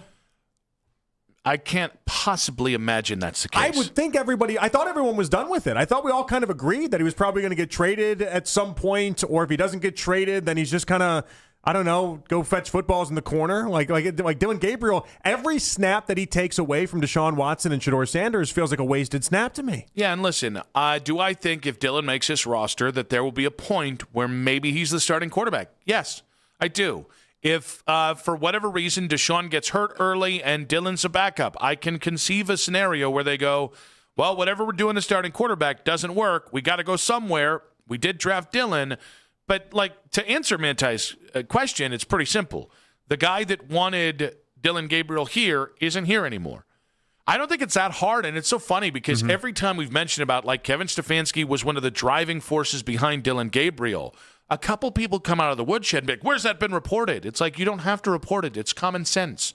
Yeah. Like, look at the operation of last year. If Monken's supposed to be doing this through a clean set of eyes and this fresh lens that everybody is giving him credit for doing this with, should we be including Dylan Gabriel into that mix? I never will. But is there a part of us that, in overlooking Dylan Gabriel in this conversation, are we missing something? Not if it's insincere. Like, you can't just give everybody a chance because they're on the roster. Like, I agree with that. Like, I think what Todd Monken is telling you is that with Shedeur and Deshaun being two guys jostling for this quarterback spot and Dylan Gabriel not, means a year ago he wasn't one of the guys that would have taken Dylan Gabriel with a third-round pick. Yeah, like the point is that Dylan was not supposed to be a third-round pick. Dylan never should have been a third-round pick. And then in the play that we saw Dylan have, he's not worthy of even being anything more than potentially a backup quarterback at best. Yeah, and it's funny because I think people have forgotten the circumstances that led to Dylan and Shedeur playing last year.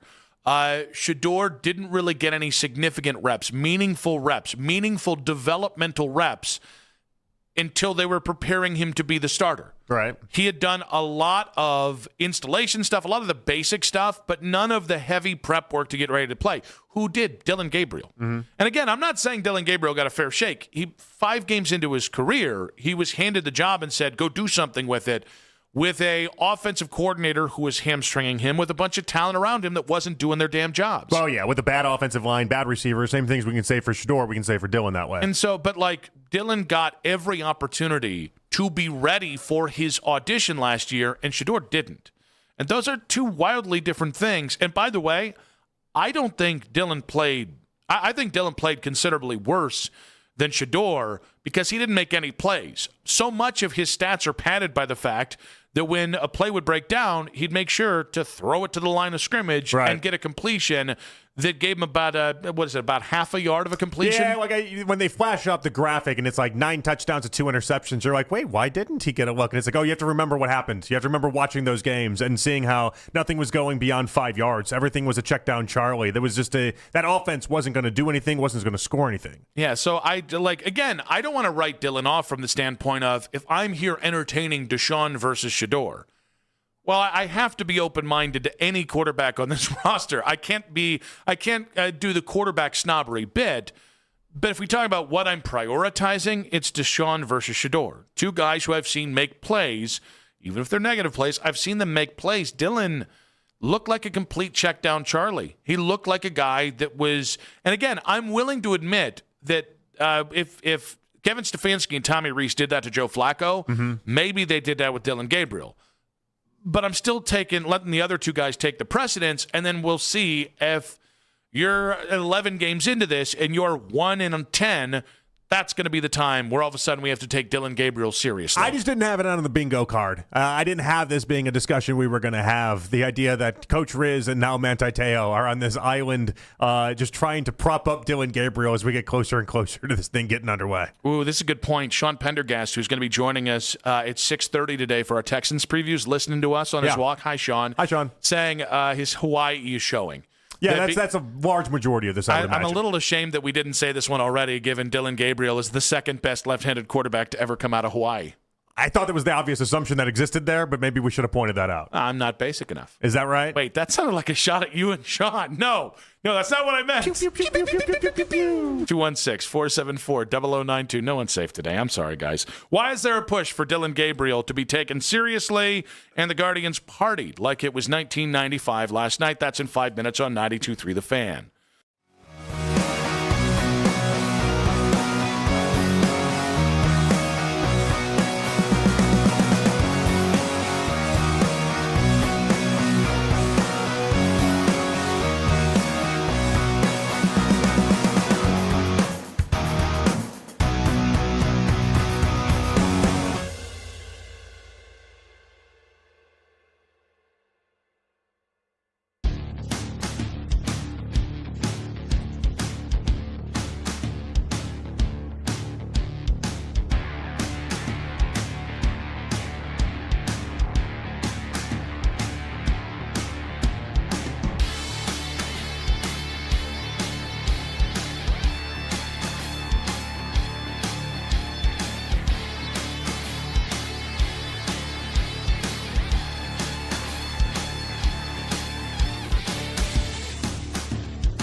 people.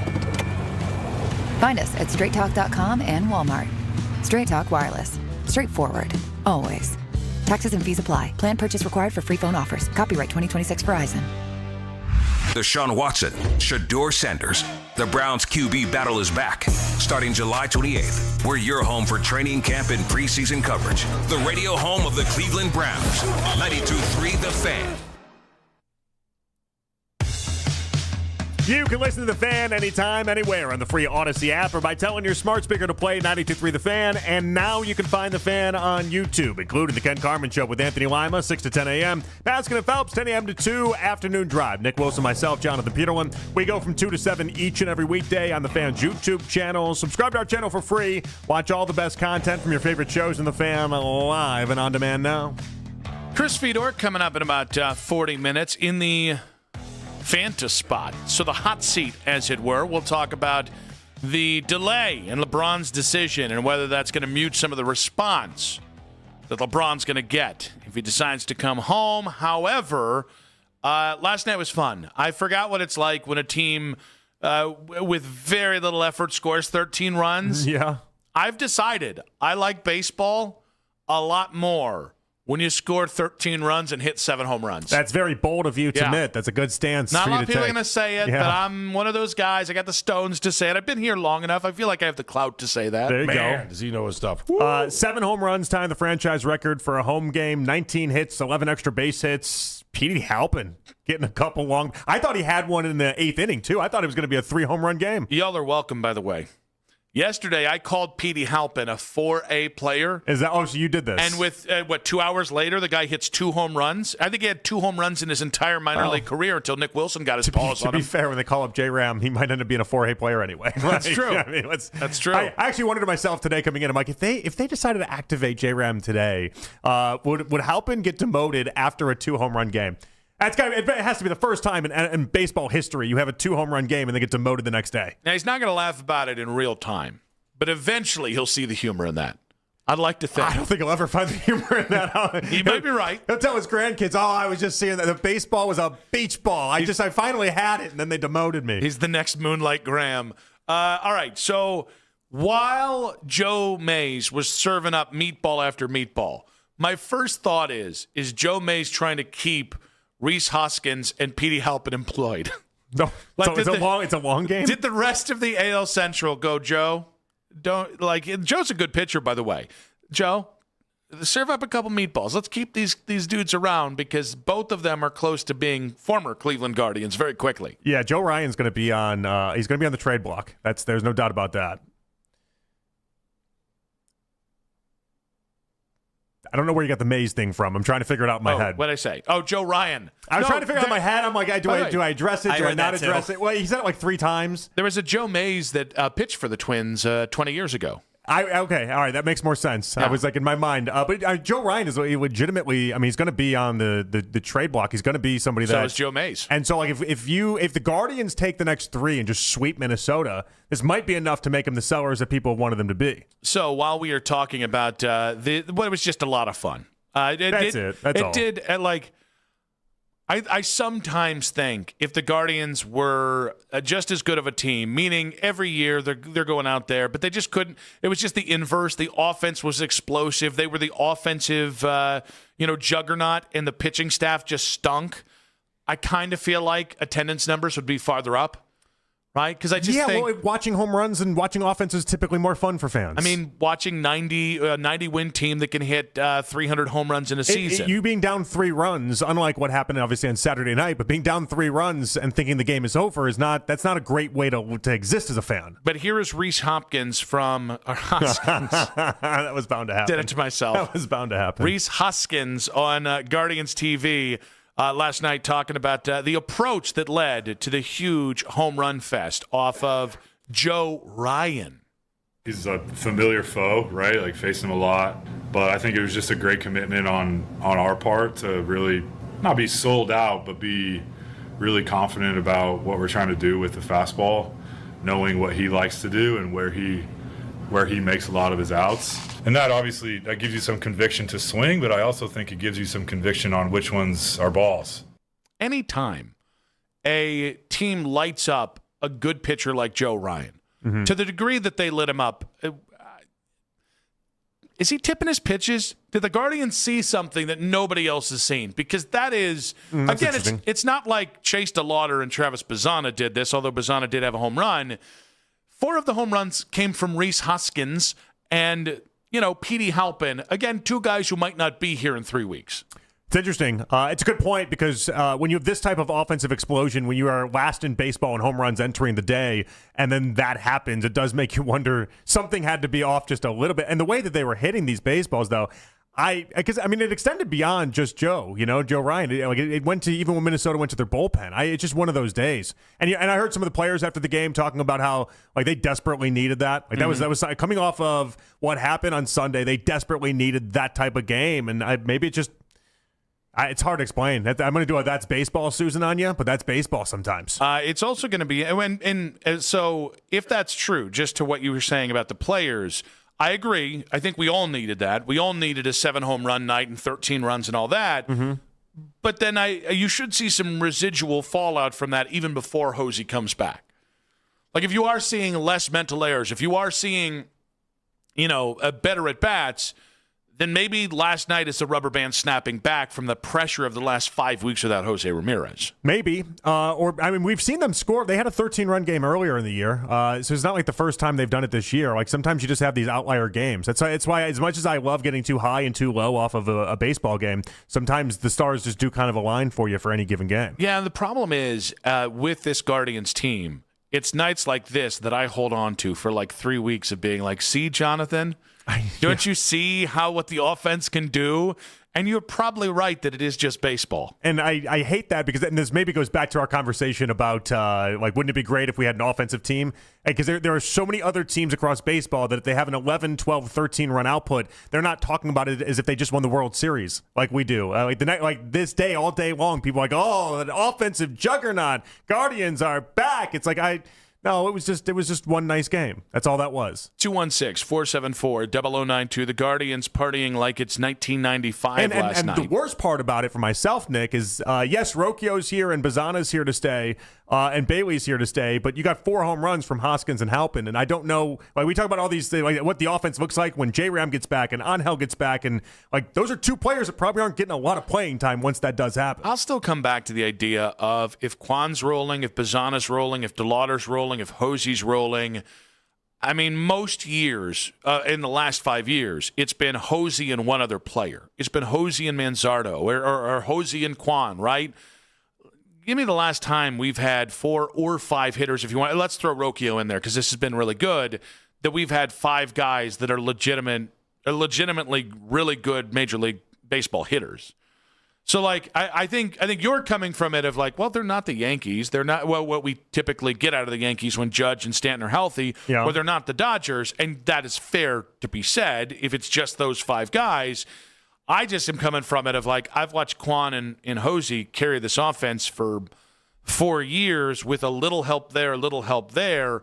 I think Bazzana, DeLauder, and Rocchio can give you a hell of a lot more than just a little help like they've been getting. No doubt about it, and that's what makes it so exciting. That's why the future is so exciting about all this. But it's one of those things where you still need Kwan to hit. What is he hitting, 405 now in the month of July? Yeah, he's just tearing the cover off the baseball. You need that stretch to stay. I've openly questioned, is Rocchio what you saw for the first 100 games what you see for the next 60? I don't know. I hope he turned the corner, but I don't know. And so part of this next little stretch is finding out some of those answers. What's the ceiling of this Guardians offense? Last night was a lot of fun. More of that, please. Petey Halpin, you're a 4A player. I'm just going to Patrick Bailey, 4A player. Manzardo, 4A player. I'm willing Can them to victory. Can you bully Manzardo a lot? Because that man needs it. Kyle, you're letting everyone down. That just seemed mean. That sounded more like fatherly than Kyle, you suck. You don't suck. It's okay. Just get better. Be better than you are. Well, we got to be a lot better than you are. Yeah. You really suck right now, buddy. When we come back, the waiting game with LeBron in 5 minutes on 92.3 The Fan. This is an Odyssey Sports Minute. Presented by Chumba Casino, your online casino for plays, spins, and a chance to score. Must be 21 and over. Terms at ChumbaCasino.com. The Phillies took down the Dodgers last week. The Dodgers held Shohei Ohtani back from pitching in the All-Star game and also from facing the Phillies this week. Ohtani is dealing with left knee irritation and is expected to pitch off the mound later this week. I'm Chris Black. This is the story of the one. As a maintenance engineer at a beverage manufacturing plant, he starts his day knowing every line is ready to run because Grainger delivers the industrial-grade products he needs to keep mixers, conveyors, and packaging equipment moving. With Grainger's vast selection of bearings, belts, and motors, he keeps operations running smoothly, so nothing grinds to a halt. Call 1-800-GRAINGER, click Grainger.com, or just stop by. Grainger, for the ones who get it done. What if your instincts could pay off? With Robinhood Prediction Markets, you could put your sports IQ to work on the games you know best. It's not you against the house. It's you participating in a live market. Buy or sell your predictions all game long. Trade every play with Robinhood. Visit Robinhood.com/predict. That's Robinhood.com/predict. Futures and cleared swaps trading involves significant risk and is not appropriate for everyone. Event contracts are offered by Robinhood Derivatives LLC, a registered futures commission merchant and swap firm. Hello, Haven. Haven, I'm sweating through my tux here. Through your tux? Time stood still as I watched the priceless treasure slip out of my fumbling fingers. The shiny jewel tumbled downward, mocking me as our happily ever after vanished before my very eyes. So, it's your wedding day, and you dropped the diamond ring down the sink? Wow, you are good. I'll send a Haven plumber. For HVAC, plumbing, and electric, say... Hello, Haven!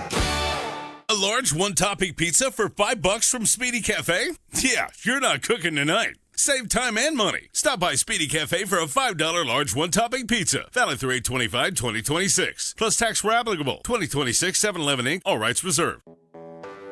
When you're hiring, have you ever felt like you're missing out on meeting truly great candidates for your roles? It seems impossible to find them, but they have to be out there somewhere, right? Well, they're not hard to find when you know where to go, and that place is ZipRecruiter. And right now, you can try ZipRecruiter for free at ZipRecruiter.com/radio. ZipRecruiter helps 10 million people with their job search every day. And because these people are actively looking for jobs just like yours, it's easy to find the right person right away. In fact, 4 out of 5 employers who post on ZipRecruiter get a quality candidate within the first day. But if you're not using ZipRecruiter, you're missing out. So see what it's like when the impossible is easy. When you go to ZipRecruiter.com/radio right now to try ZipRecruiter for free. Once again, that's ZipRecruiter.com/radio. ZipRecruiter.com/radio. Never miss out on great candidates with ZipRecruiter. This week only, receive $350 off any hair restoration solution. Call Vanscoy Hair Clinics today for your free evaluation. 216-370-7980. VanscoyHair.com. Wesley Financial Group is not a law firm. Ask yourself this question. Is it really worth holding on to that timeshare that you know you need to get rid of? Here's the truth. The average maintenance fee just went up over 17%. That could have been 117%, and there's nothing you can do about it. When you buy a timeshare, you give them a blank check for annual maintenance and assessment fees. I'm Chuck McDowell, founder of Wesley Financial Group. For 15 years, I've helped over 50,000 families cancel their timeshare. Not sell it, not transfer it, cancel it. Did you buy a timeshare because they told you it was a great investment and your maintenance fees would never go up? That's a lie. Are you ready to get rid of your timeshare once and for all? Simply call us and I'll send you our timeshare exit kit that explains all your options for cancellation. Call Wesley now for your timeshare exit kit. 800-619-3377. That's 800-619-3377. 800-619-3377. That'll be 8452. Perfect. Grab the bags, honey. Mom, why do you always check your phone before we pay? I'm just claiming my cash back on the Upside app. Since we're getting the groceries here and we filled up the car on the way, I've already earned enough this morning to pay for that pizza night we're having Friday. Wait, so the app pays for pizza? Not exactly, but the cash I earn on stuff we need helps us pay for the stuff we want. It's just a little win for our family every week. Get more out of your everyday.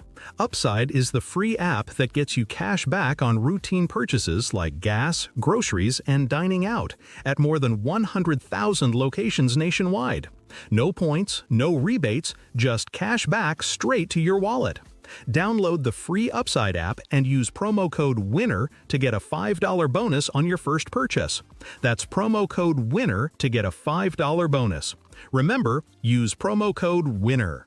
Offers vary by user and location at participating merchants. Go to upside.com for terms and conditions. Broadcasting from the 92.3 The Fan Studios, fueled by True North Convenience Stores. Don't follow the baseball season on a station without sports in its name.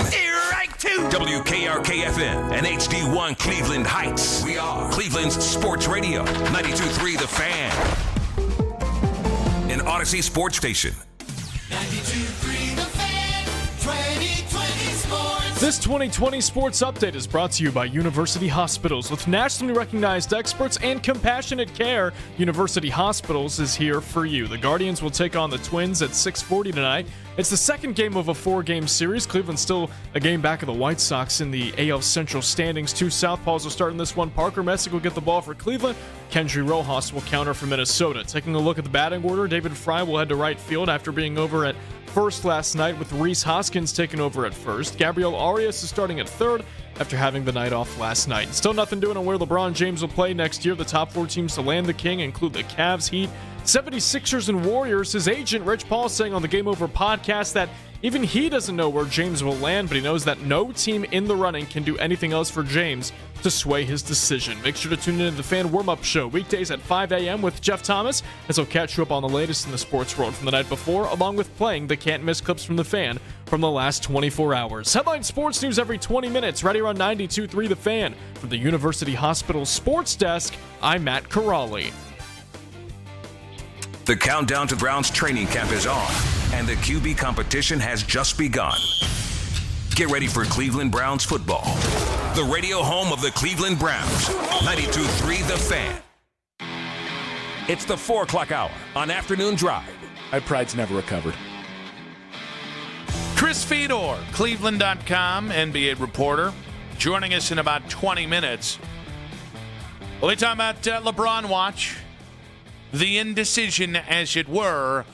It's interesting. Dave McMenamin of ESPN, coming out and saying he's hearing no news today. We've officially gotten to the point where I know the jokes when the smog was out that it was like, the white smoke's in the air, a new team for LeBron. Yeah. We're definitely getting on Pope watch level with LeBron when someone's coming out at 3 o'clock and being like, no news today. Everybody go back to your lives. I think he's trying to help out all the other media people. Like, all right, because there's a lot of people that get interrupted by this news. They have football practices and things to discuss, and so they've been held hostage for 4 full weeks. So you can sigh, big sigh of relief that you don't have to worry about that. Off that, by the way, Barry Jackson, who covers the Heat and has been he covers Florida sports. He's been in that market for 40 years doing stuff.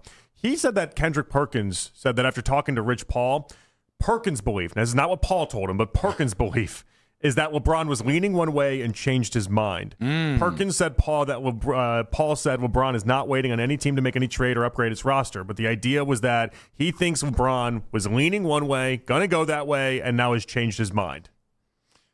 Can I just point out that this is from the brilliant mind of Kendrick Perkins? We all have to take that with a grain of salt. We all have to understand that that's part of the idea. Like if McMenamin said this, I'd be like, oh, God, no. He was leaning to us, and then he went – who's he leaning to, right? That he was leaning to somebody that wasn't us and is now leaning to us? Is that as if like he didn't understand that we were the only ones that will love him that way? Is that even a remote possibility?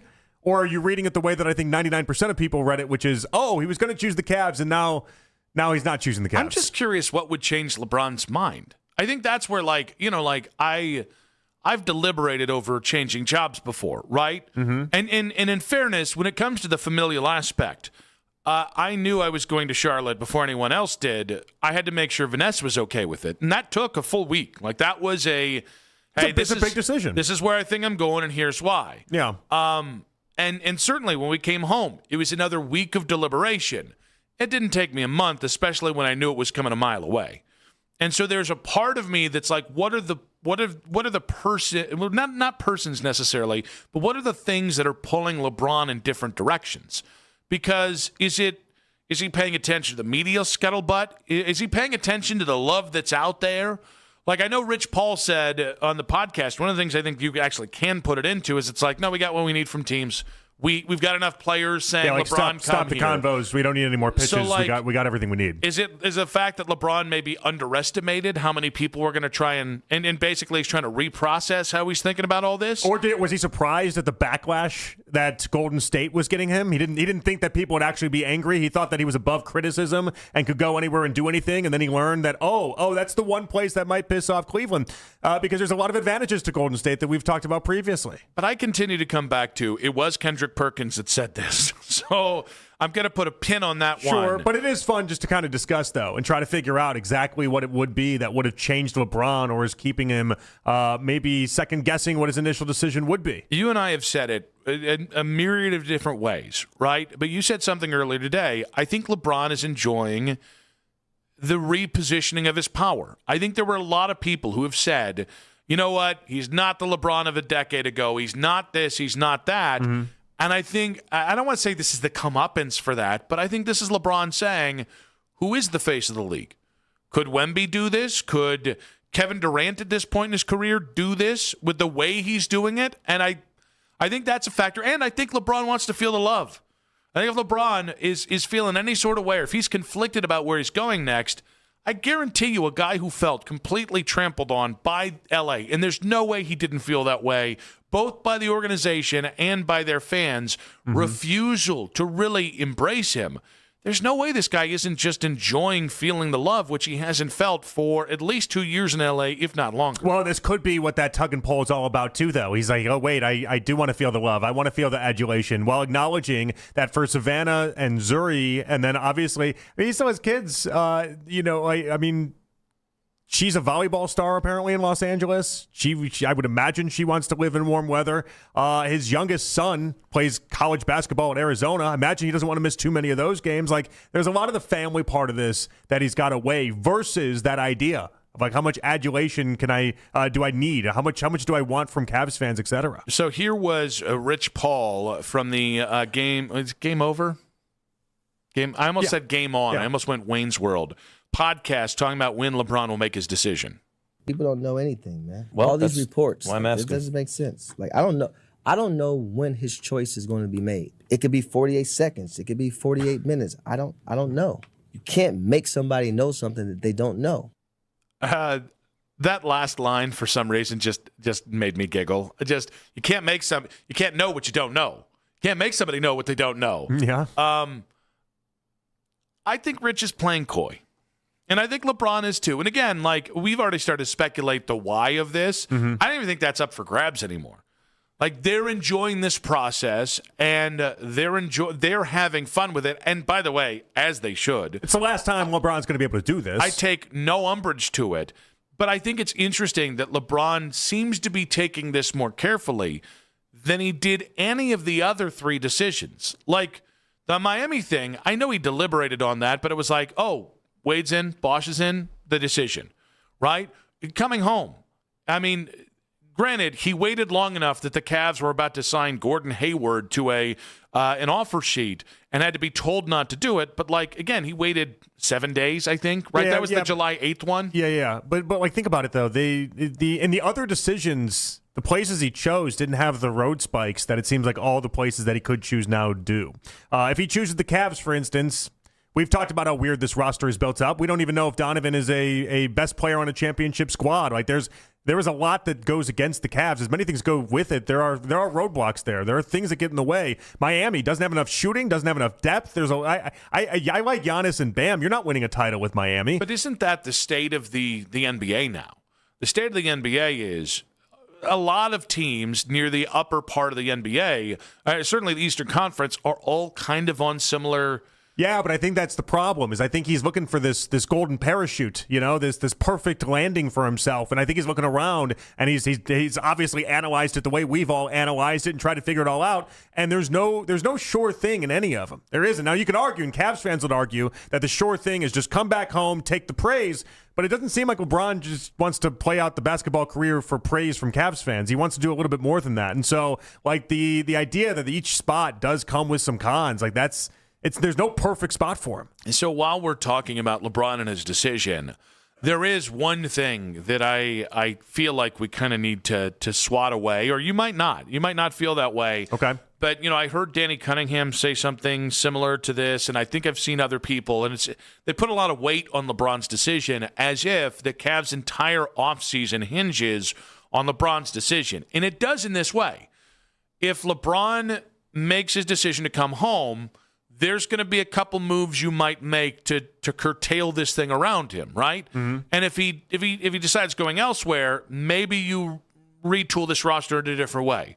So I do think that there's a little bit of a hinge here, but in terms of the success of the offseason hinges on LeBron, I don't know. I think there's going to be a plethora of moves you can make if LeBron comes here, and I think there's going to be a plethora of moves you can make if he doesn't come here, and there's some overlap. Like I think Jared Allen might have played his last game with the Cavalier, no matter if LeBron comes here or not.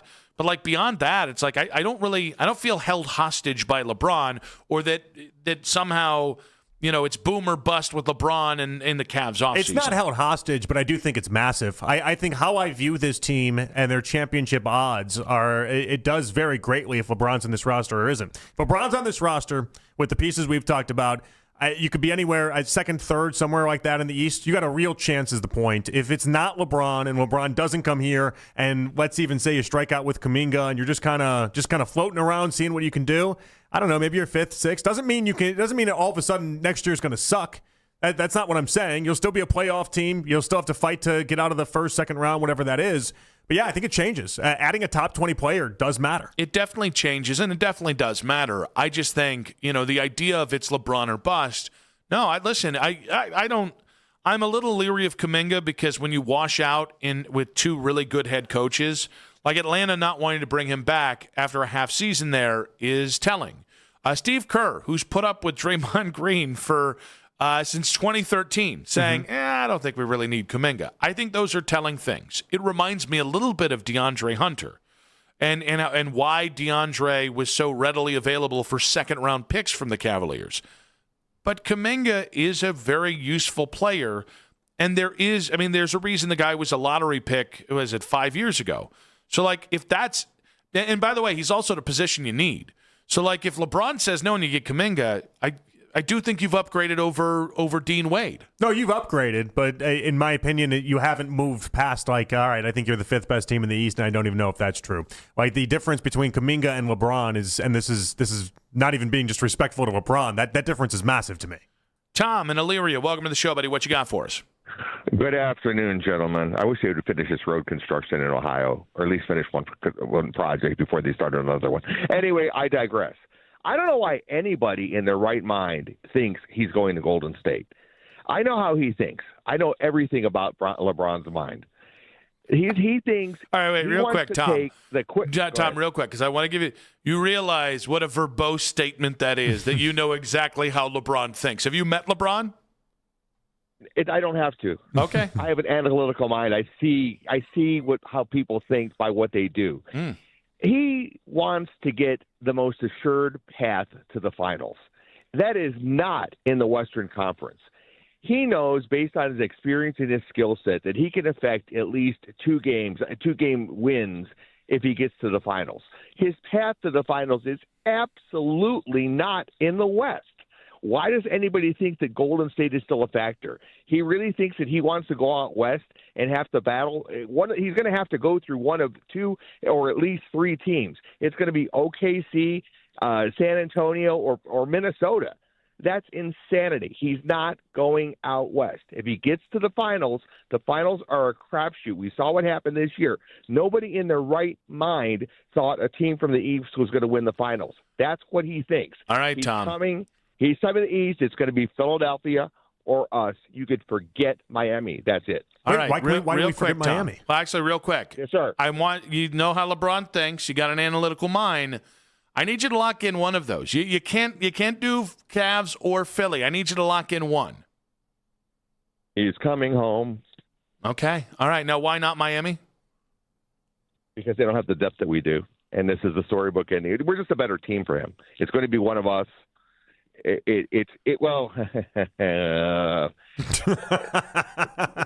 What'd you catch yourself doing there, Tom? This is a toughie, but it's a toss up between us and Philadelphia. It's really close. It's a really close call, but I believe just because of the fact that this is the final. This is the last hurrah that he's coming home. All right, Tom, we appreciate you and your analytical mind there. Tom, give us a call, 216-474-0092. Are you getting impatient with LeBron's decision? We had 3 hosts on this station the last 24 hours saying the announcement today would not mean what it would have meant 2 weeks ago. The air is out of the balloon, as it were. We'll see if Fedor agrees with it. Chris Fedor, Cleveland.com in 5 minutes on 92.3 The Fan.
this team potentially competing for a championship, and that's what it's all about. Football practice is hilarious. So, by the way,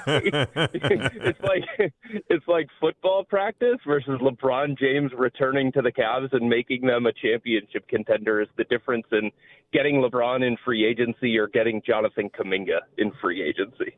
Which we discussed last segment. We'll get to that at some point with you, I'm sure, because that is a massive difference. But I got to ask you then off that. I think people are protecting their feelings. That's what the conclusion I've come to. People pay too much attention to Polymarket and Kalshi, and they're getting worried the Heat thing is real, and they're at a spot now where before you hurt me, LeBron, I'll make sure you know I don't even care that much.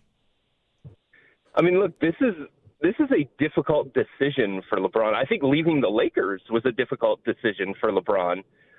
Because if you talk about all the other things that would have tied him to Los Angeles, his family is there. He has built a house there. He has built an empire there, basically. And the fact that he's willing to leave Los Angeles because of some, basketball-related things and maybe a toxic relationship between him and the organization, that's not an easy decision. And now we're talking about where he's going to spend the last part of his career. That's a significant decision for LeBron. And I think he's trying to treat it with the care that he should. And the other thing is, LeBron, whether it was in 2010, 2014, 2018, every time he has made this kind of life-changing decision, he's wanted to do it on his terms. He's wanted to do it on his timeline. And that's how he operates. And that's how one of the greatest players in NBA history is going to operate. And I don't think he can rush this decision, and we certainly can't rush this decision because it's really, really important to him, and it's going to play a big part of his career and his legacy.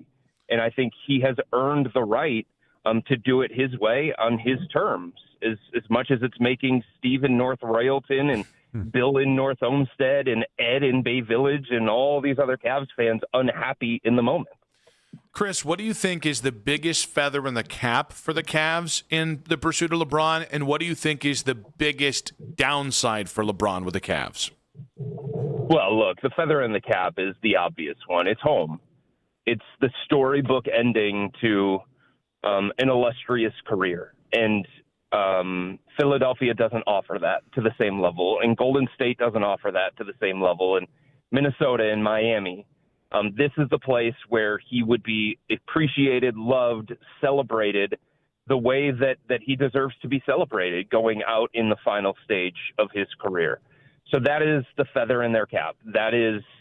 It could end up being the ultimate trump card because this isn't solely a basketball decision. This is a decision with his head and heart. This is about basketball and non-basketball. This is about striving for greatness and happiness. And Cleveland has the sentimental edge over any of these other places. And I've said this with you guys. I've said this on my podcast, the Wine and Gold Talk podcast. I've written this for Cleveland.com. I do not think this is the most seamless and best basketball fit. And if this was entirely a basketball decision, I don't know that the Cavs win it. But it's not entirely a basketball decision. So I think that is the sentimental edge that Cleveland has that I think a lot of teams are going to have a hard time overcoming. The downside of it, if there is a downside of it, it's that it's not an ideal basketball fit. I think there would have to be a few subtractions from this roster or some reconfiguration of this roster. And I think it would require LeBron to kind of alter his game a little bit and change his style of play a little bit when you talk about what else is surrounding him on this roster. Now, that's not to say that LeBron won't pick Cleveland because of that. He is a chameleon. He can fit anywhere. He can make anything work, any play style work. That's what he's done throughout the course of his career. But I think it makes Cleveland a little bit more tricky from a basketball standpoint than some of these other spots.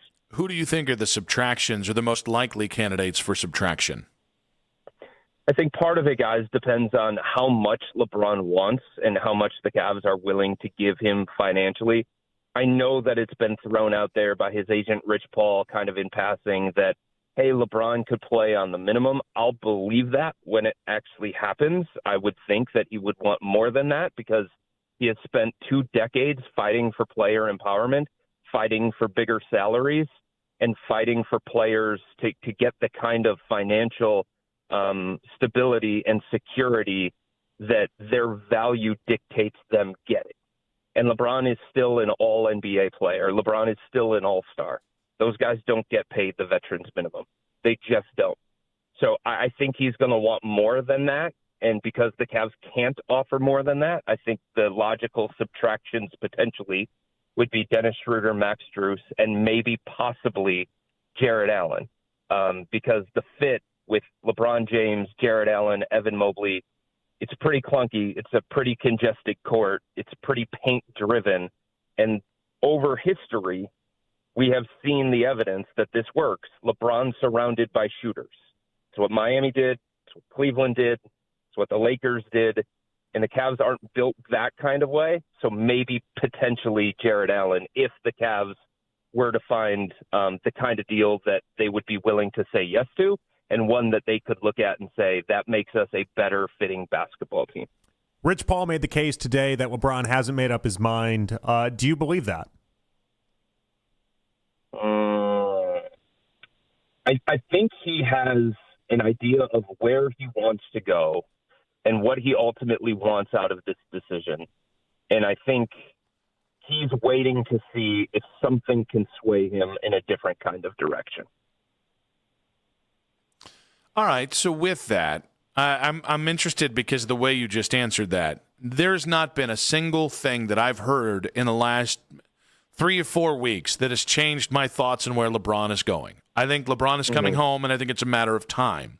Is there anything you've heard in the last 3 to 4 weeks, and I'm talking about plausible theories, not necessarily what you're hearing from around the NBA community, but is there have you changed your thoughts on where LeBron will end in this entire process? I haven't, because I still think that Cleveland would be the best definition of happiness, or the way that LeBron would best define happiness. In saying that, I have also said from the very beginning that there is no perfect option. There is no no-brainer option that is just like them and nobody else makes sense. Like, there is a legitimate argument that Miami can make from a basketball and non-basketball standpoint. There's a legitimate argument that Philadelphia can make from a basketball and non-basketball standpoint. And the same thing when it comes to Golden State, although their basketball argument is a little bit flimsy, so that one becomes a little bit more difficult. I think all of these places have enough basketball-related appeal and non-basketball-related appeal that it makes it a real decision here. And it's just which one is going to end up checking the most boxes of what LeBron is looking for. Because they do make a compelling argument. It's just who has the best argument. And I think Cleveland's going to, by the end of this, I think it's going to make the best argument because it combines most of the things that he won't want for the final chapter of his career. What would be the thing that you're suggesting, like we're waiting on something to maybe sway LeBron in another direction? Is that just Anthony Davis related? What do you think that is? I think if Anthony Davis gets traded to Golden State, that becomes pretty interesting. I think if Giannis gets on the phone and calls up LeBron and makes some kind of recruiting pitch and lets LeBron know how much he loves him, how much he wants to play for him, with him, I think that, there are feelings involved in that. There are emotions involved in that. I think if Miami can sell him on a different kind of vision for what their roster is going to look like, you don't want to read too much into this, guys, in terms of what Rich Paul is saying on a podcast, because you understand that some of that is already built into this equation. Like, not that he's speaking for LeBron, but it's just like logical things that people have already kind of thought about. But I think the fact that Rich was talking about, hey, like, don't look at this roster on paper, because what it is right now may not be what it is in January or what it is in February. And I think the fact that, it came out from LeBron himself on his own podcast that he's not necessarily looking at this as one more year in the NBA, year 24, and then that's it, that's retirement. It could be year 25. It could be year 26.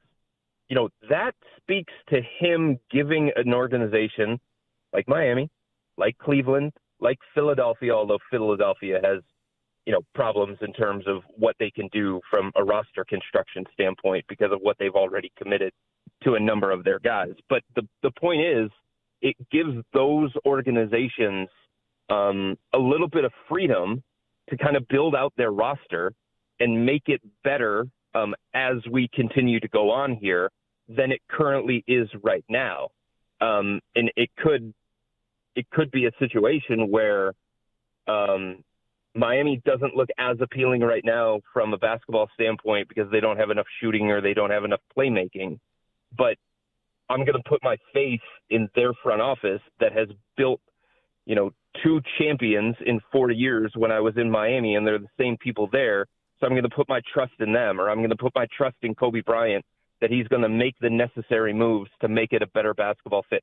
It just felt like to me that was LeBron saying, this is not one and done. It was Rich Paul saying, this is not one and done, and we're going to give these teams a little bit of space to make other maneuvers, and we're going to trust that they could build a champion rather than me just joining a ready-made champion. Chris, Kuminga is the name if LeBron doesn't come to Cleveland. If Kuminga's the name, does that mean Jared Allen's going to have to go out to get Kuminga here?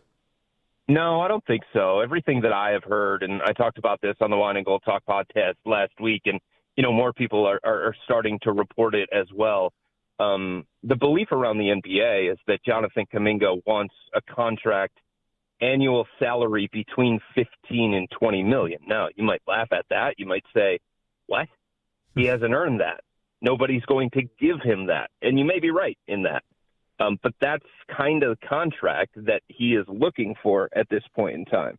So if you look at the Cavs roster, who fits those salary parameters, it's more Dennis Schroeder, Max Strus than it is Jared Allen. So you could theoretically, if motivated enough, if LeBron doesn't come back to Cleveland, if he chooses somewhere else, you could theoretically pull off a sign and trade with the Atlanta Hawks involving either Max Strus or Dennis Schroeder and give Jonathan Kuminga that kind of salary.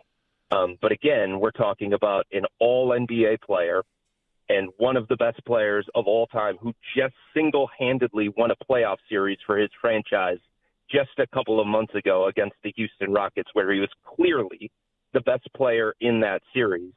And then Jonathan Kuminga, who just hasn't found his place in the NBA. Golden State gave up on him. It appears that Atlanta doesn't want to commit financially to him, despite the fact that they just traded for him recently.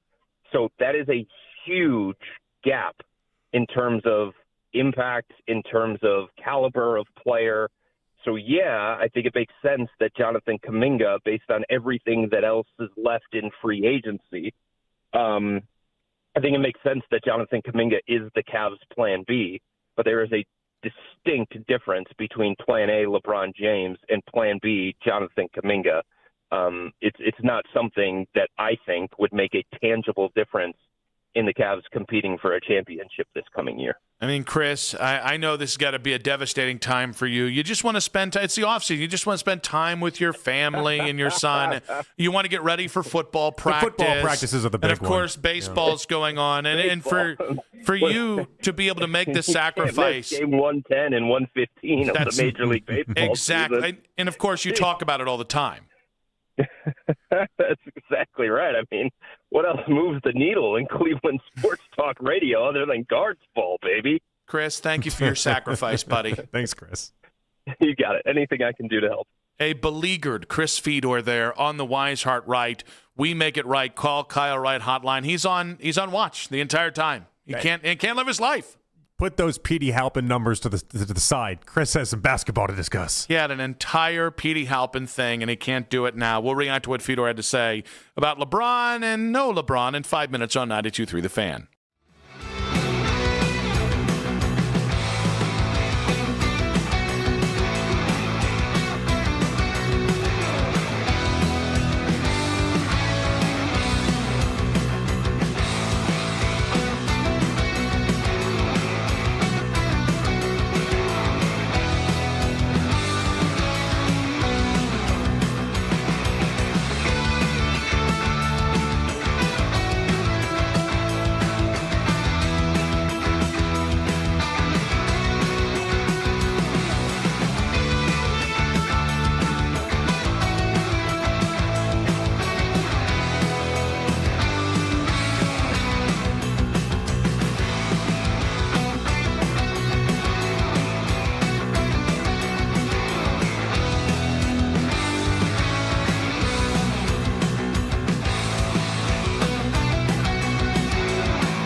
apply in minutes, and get same-day coverage. No medical exams, and you can get up to $3 million worth of coverage. I'm grateful we were prepared. Get your free quote at ethos.com/radio. That's ethos.com/radio. Paid spokesperson. Time spent on application may vary. Online health questions required.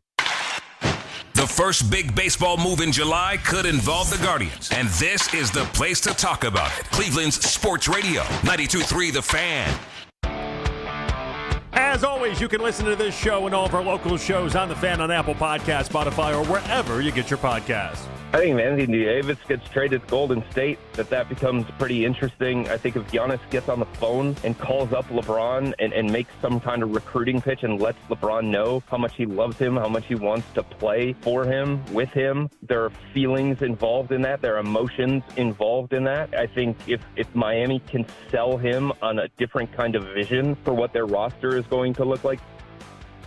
Chris Fedor, Cleveland.com, an NBA reporter there. I will imagine if Giannis calls up LeBron and says, I want to play with you, it might take him a minute to process that. I'm just surprised Giannis hasn't done it. Yes, 100%. It seems kind of ridiculous. Like and we've watched obviously Giannis on that live stream basically melt down at the idea that LeBron already had a choice. Like he wants LeBron to be there. Get on the phone. What's the hurry? What's the wait? I just think it's interesting that there could be something left to do that would make LeBron, the stars would align and the pieces would fall into place and they're finally yes. And it's like, I mean, even from like the Warriors side of things, Draymond Green turning into Anthony Davis, it's like AD, Steph, and LeBron is interesting. I don't know why you would think that would get you through the Western Conference. No, but AD's clearly a component to it. That's why I did wonder if that was one of those missing pieces. It's just I don't know what else he could want. If it's more groveling, if it's more, I don't know. I don't know. Maybe he just, I ultimately think he just doesn't love any of the options. That's like the main focus of this is that the roadblocks that we've talked about, each place having, they're just too much for him to get over. And so he's just kind of sitting here hoping something changes while for 3 weeks nothing has changed. I also think like LeBron has tried to look out for everybody involved in this process. And there is, and I think it was Brett Siegel tweeted out that Anthony Davis is eligible for a contract extension. I think it was August 6th is what he said. So maybe LeBron could be trying to again use his spot as leverage to get AD paid by the Wizards. Well, yeah, and that's not just LeBron. That's obviously Clutch, who represents Anthony Davis too. But at the same point, it's like, I don't know. Okay, I think LeBron has power. I don't know he has that power. I don't know that he's going to get Anthony Davis paid one last time by the Wizards because they're afraid AD is going to get impatient and force his way to wherever LeBron is. I mean, clearly they think that there's something that could be done, or else they wouldn't be waiting on this. Like, there's something Rich Paul believes or LeBron believes is just sitting there and waiting for some domino to fall that hasn't fallen yet. Is this like the world's worst staring contest? That's what's happening now? Like whoever blinks first is how we're going to get this? And sports talk show hosts everywhere are like held in the balance. Like we're the collateral. Our collective sanity. Our sanity? They don't care about our sanity. They're like, oh, you know what? Hey, this is going to cost a couple sports talk guys a few meltdowns, so we got to do this. I don't even know that we're pawns in this game. If there's a piece lower than pawns, it's what we are. Yeah, but I do think certain sports talk show hosts think they are pawns in this game. I know. That's not sure who those could be. Unfortunate. Could be three of the guys we work with. Now, that being said, 216-474-0092, does the Cavs' entire offseason hinge on LeBron's decision? This has been a fun little piece of sound that I wanted to play for you because I do think it might lead to some heat between the two of us. Charles Barkley was on the New Heights podcast and talked about one player he doesn't think current player that he doesn't think could hold up in the era that Charles was so great in, the 1990s. I love Steph Curry. But if anybody with any shred of common sense tells me Steph Curry could have been taking those licks that Michael was taking, come on. I love Steph Curry. I ain't never going to say anything bad about Steph Curry. But if people are going to tell me, number one, not just the body blows, the hand checking where you could just hold a guy and he just couldn't move. But if Steph Curry got hit like Michael was getting hit, he got broken in half. That's just a fact. right, one. That was a lot of media laugh right there. The Kelceys really do a lot, doing a lot of extra there. That was a lot. They don't guys, have to either. They're the Kelceys. That's exactly what I was going to say. Is like, don't have guys, hold your laugh. What part of that was even funny? I think Charles is so naturally funny. What part of that was even funny? Now, to what he said, do you agree with what Charles had to say? So I've already given you my hand on this one. So you've had time to think about it and prepare anything in return. I know you haven't. I haven't done it on air, though. But, I'm dying to find out what you have in return to this, because my answer was pretty simple. Steph could shine in any era, and in that era in particular, Steph would just shoot over everybody and it wouldn't be an issue. Like, he's just, I don't understand the idea. Like, is size going to be the argument that you use in this one? Is that the idea? No, I think physicality is a real conversation. Because he's the same size as Steve Kerr, and Steve Kerr was shooting threes. I mean, he was one of the more prolific three-point shooters in the 90s. So I actually think it's more duration. I think like Isaiah Thomas was the same size that Steph Curry is. I think Steph would be Mark Price. And I've made that comparison a couple times, but like, Mark in Steph's game, there are differences, but like they're elite three-point shooters. Mark was a better, I think, overall point guard. I think Steph's more of a combo guard. So what I like about that is that in the 90s, they weren't ready enough for what three-point basketball was. So like Steve Kerr, for instance, one of the most prolific three-pointers of that era, I think he averaged like 5 3-pointers a game. Yeah. Steph averages 12. You know, like the difference is just you'd be neutered because even though you're great at something and you'd excel at something, the game just wasn't here. Shoot as often as you possibly can from the perimeter. Yeah, I mean, Steph would be comboed up with a big center, and his job would be to feed that center. And I don't think he would be a dominant enough facilitator to do that. And here's the other thing. Mark Price's dominant era, and there was, I mean, I think maybe younger NBA fans don't know this, there were times where Mark was like MVP candidate good, circa like 1990. His peak was about 7 years. Yeah. And I think that's what Steph's would be. And I think Mark was a smaller point guard. He had some knee injuries. Mark but Price averaged 3.5 3-point attempts per throughout his NBA career. Yeah. 3.5. That's insanely low volume. So I think if you put Steph in the 80s and 90s where Mark played, I do think his career would be cut in half. Now, they might have had it because it beat the living crap out of him. Well, they would have had to look at it differently, too, though. Maybe because they'd never seen anyone shoot it as prolific as he would have. Maybe the light bulb would have went on earlier for the NBA. I don't know. I mean, they had Pistol Pete. Byron Scott was a sharpshooter. Mark Price, Craig Hodges. We've got a lot of guys that can shoot the basketball great, but like Steph Curry legitimately is the best to ever do it. Yeah, I think that's because he takes 13 threes a game. I don't want to confuse. He plays in the perfect era for him and what he does at an elite level, where he's the greatest shooter ever. He created this era. That's he gets credit for creating this three-point era that we live in. I don't know that he created it. I think NBA rule changes created it. I think taking away hand checking. I think, I want to make it clear. I think Steph would be really, really good in any era. So I think you and I are pretty close on this. But I don't think he could play till 35 at the level he's playing in an era of physicality, in an era of you can't just sit at the three-point line and shoot a three ball. Like, you can't just take 37-foot jumpers, and you can't subside on that. It was a completely different game. I think Mark Price.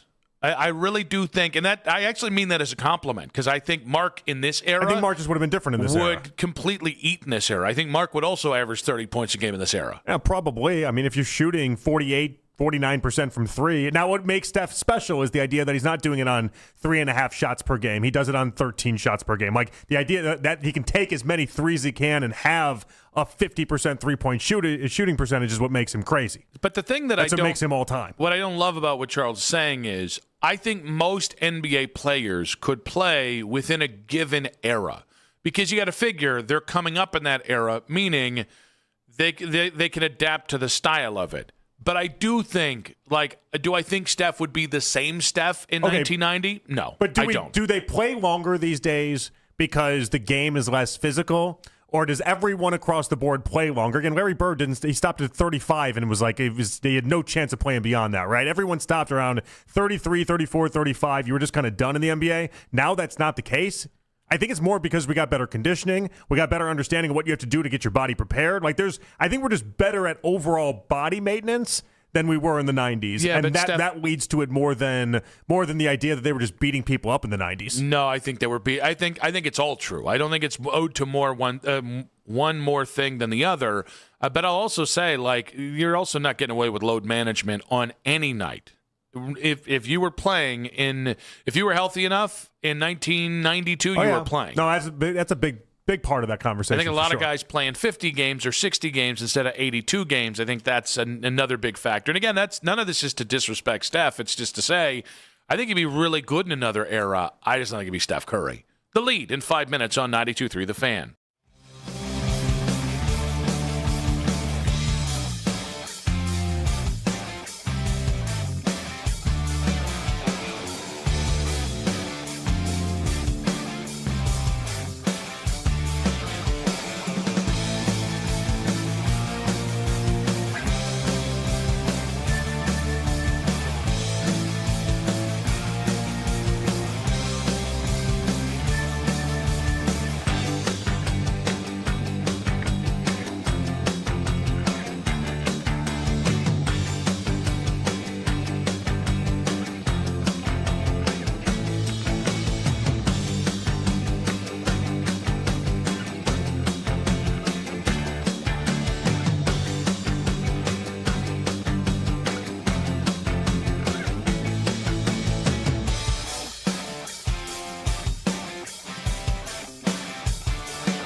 out in Vegas. Headline sports news every 20 minutes, right here on 92.3 The Fan. From the University Hospital Sports Desk, I'm Matt Corrali. Don't trust anybody with your Cavs coverage unless they have sports in their name. We are Sports Radio 92.3 The Fan. It's 5 o'clock on The Fan, and it's time for The Lead with Nick Wilson and Jonathan Peterlin on Afternoon Drive. Albert Breer coming up in about 20 minutes. We'll talk with him about the Browns quarterback situation and so much more. Oh, we do have 32 teams in 16 days continuing. Will Polaczyk coming up at 6:20 today, talking Panthers, a friend of JP and mine, and then Sean Pendergast, who was listening to us earlier, talking Houston Texans football, CJ Stroud's future at 6:30. But let's go ahead and dive right into the lead here. Curated by Matt Corrali. Yeah, I think it's a good one today. He done good. Chris Fedor, Cleveland.com NBA reporter, Cavs reporter, joined the show at 4:20 and talked about the scenarios that could still happen in order for teams to lure LeBron. I think if Anthony Davis gets traded to Golden State, that becomes pretty interesting. I think if Giannis gets on the phone and calls up LeBron and makes some kind of recruiting pitch and lets LeBron know how much he loves him, how much he wants to play for him, with him, there are feelings involved in that. There are emotions involved in that. I think if Miami can sell him on a different kind of vision for what their roster is going to look like. Yeah, I mean, the more and more we do this, it does kind of feel like LeBron entered this scenario with, all right, it's the Cavs, I want to go home. It's on you guys now to show me why that's not the best option for me. It's on you guys to make the presentation, make the trades, do whatever you have to do to convince me that that's not the best spot for me to spend the next couple years at. Yeah, it's interesting. Rich Paul saying, I've told him, don't worry about the paper now because that's going to change. Basically, don't worry about the roster now because it's going to change. The more I thought about that, the more I wondered if Rich wants him to play with Golden State and that, whether for whatever reason, you've mentioned the Silicon Valley, the billionaires that live out there, whether it's just the proximity to L.A., whether it's maybe Rich buys into the LeBron, Steph kind of thing. It's it just now, ever since I heard Rich say that, it just comes back to, well, wouldn't that favor Golden State most of all because they've got the most to do? Yeah. I mean, I've always been scared of Golden State, which is funny because now it seems like over the past, 72 hours, and we had a caller earlier on this, but not just him. I told you about Rachel Nichols yesterday. All these people are suggesting, all right, he's going to the East. I don't know much, but I know he's going to the East because he can't get through the West. It's like, guys, we don't know. We don't even know what his happiness will be or what he's trying to go after. I think short of Golden State, the only other thing I think he could do that would really upset people if he just retired. And I don't think that's going to happen. Every time we've asked somebody about that, they're like, it's not even on the board. It's guaranteed he's going to play year 24 and 25. He retires or he decides to join a team in like February? Retires. Yeah, okay. I don't see him. It takes a while to learn to play with LeBron. Yeah, I would think, and I think he'd know that more than anybody. And I think he likes to feel out his teammates, too, as seen by Deion Waiters. It has become, since this thing has just dragged on so much, it has become a talk in NBA circles if he'd pull off that NFL version of what we see, what we saw like Gronk, for instance, with the Buccaneers end up doing. Where it's like, I'll see you guys week 7, week 8, and I'll make sure my body's right, and we'll be all right and ready to go. I'm with you. I don't think that's going to happen. The old Roger Clemens. Yeah, LeBron went on the Boardroom podcast talking about how he's feeling, knowing that the end of his career is near. Well, I mean, I think it's having the realization that there's an end to everything. My favorite basketball player of all time and my inspiration growing up was Michael Jordan. It was the end for him. So if it was the end for one of the greatest that ever played a game of basketball that I ever watched play basketball, then it's inevitable it's going to happen to all of us. So it's just being in reality and actuality at the same time. So, I know that, the game of basketball will always be with me, no matter what. But also, I am very conscientious in understanding that, once it's over, then that's fine too, because it's about the things that you did when you played the game and the path that you laid while you was playing the game and being able to lay comfortably after you're done and be like, okay, I gave it everything I had and the game was good to me and I poured into the game itself. If you had told me when I was a junior in high school, so that's LeBron's rookie year, if you had told me, hey, you're going to grow up, watch LeBron win a championship in Cleveland, and 25 years from now or 23 years from now, 24 years from now, You're going to be a dream host, the sports talk station in your hometown in Cleveland. I thought you were a dream host. I was like, what do you dissect dreams all day? People call in and they're like, last night I was being chased by a tiger. I would do it. And then you tell them what's going on. And it'd be the same thing. It'd be like, I think you're overcompensating for something. But that's the only advice you get. That's, yes. Just 5 hours of you might be overcompensating. And I start for something. everything with like my fingers pinned together and I go, interesting. Yeah, mm-hmm. All right, listen, from everything you're telling me. But if you had told me 25 years in the future, you're going to have your dream job, afternoon drive on 92.3 The Fan. You don't have your name on the show, but it's okay. But that you'll be talking about LeBron coming home again. Mm-hmm. I don't know that you could have believed this. So there's already an element Wouldn't you have been like, well, wait, where did he go? Yeah, well... And how many times? How many times? Wait, he was gone that many times? How did I react the first time? I said, what? Wait, he was a Laker for a longer stretch than he was ever a Cav? How did this happen? But there's just so much. He's already What's in a bubble championship? He's in such rarefied air. Yeah. And it's interesting. I've been reading the Showtime Lakers book by Jeff Pearlman. Mm-hmm. And he talks about how, like, the last 2 years with Kareem in L.A., they were ready for him to be gone. He's a tough guy to get along with. He had eroding skills. Magic and the other guys just wanted to kind of run up and down the court, and Kareem stopped them from doing that. And it's like, I wonder if, outside of Cleveland, LeBron's whole thing is to walk off peacefully into the sunset with a lot of adulation. And I wonder if that's harder for him to pull off than maybe he realizes at this point. And that's why I continue to say come back to Cleveland. I mean, if you buy Rich Paul, though, and what he was saying today, this isn't LeBron's last year. This is a multi-year deal. It's not going to be a farewell tour this next year. This is going to be a couple years. And so he wants to give teams that process, and he wants to be able to see it through. I honestly, it scares me a little bit because it's not just about this upcoming season. It is about what you can do 2 years from now. So while we wait for LeBron to make a decision, Kendrick Perkins on NBA Today said Rich Paul told him why his decision is taking so long.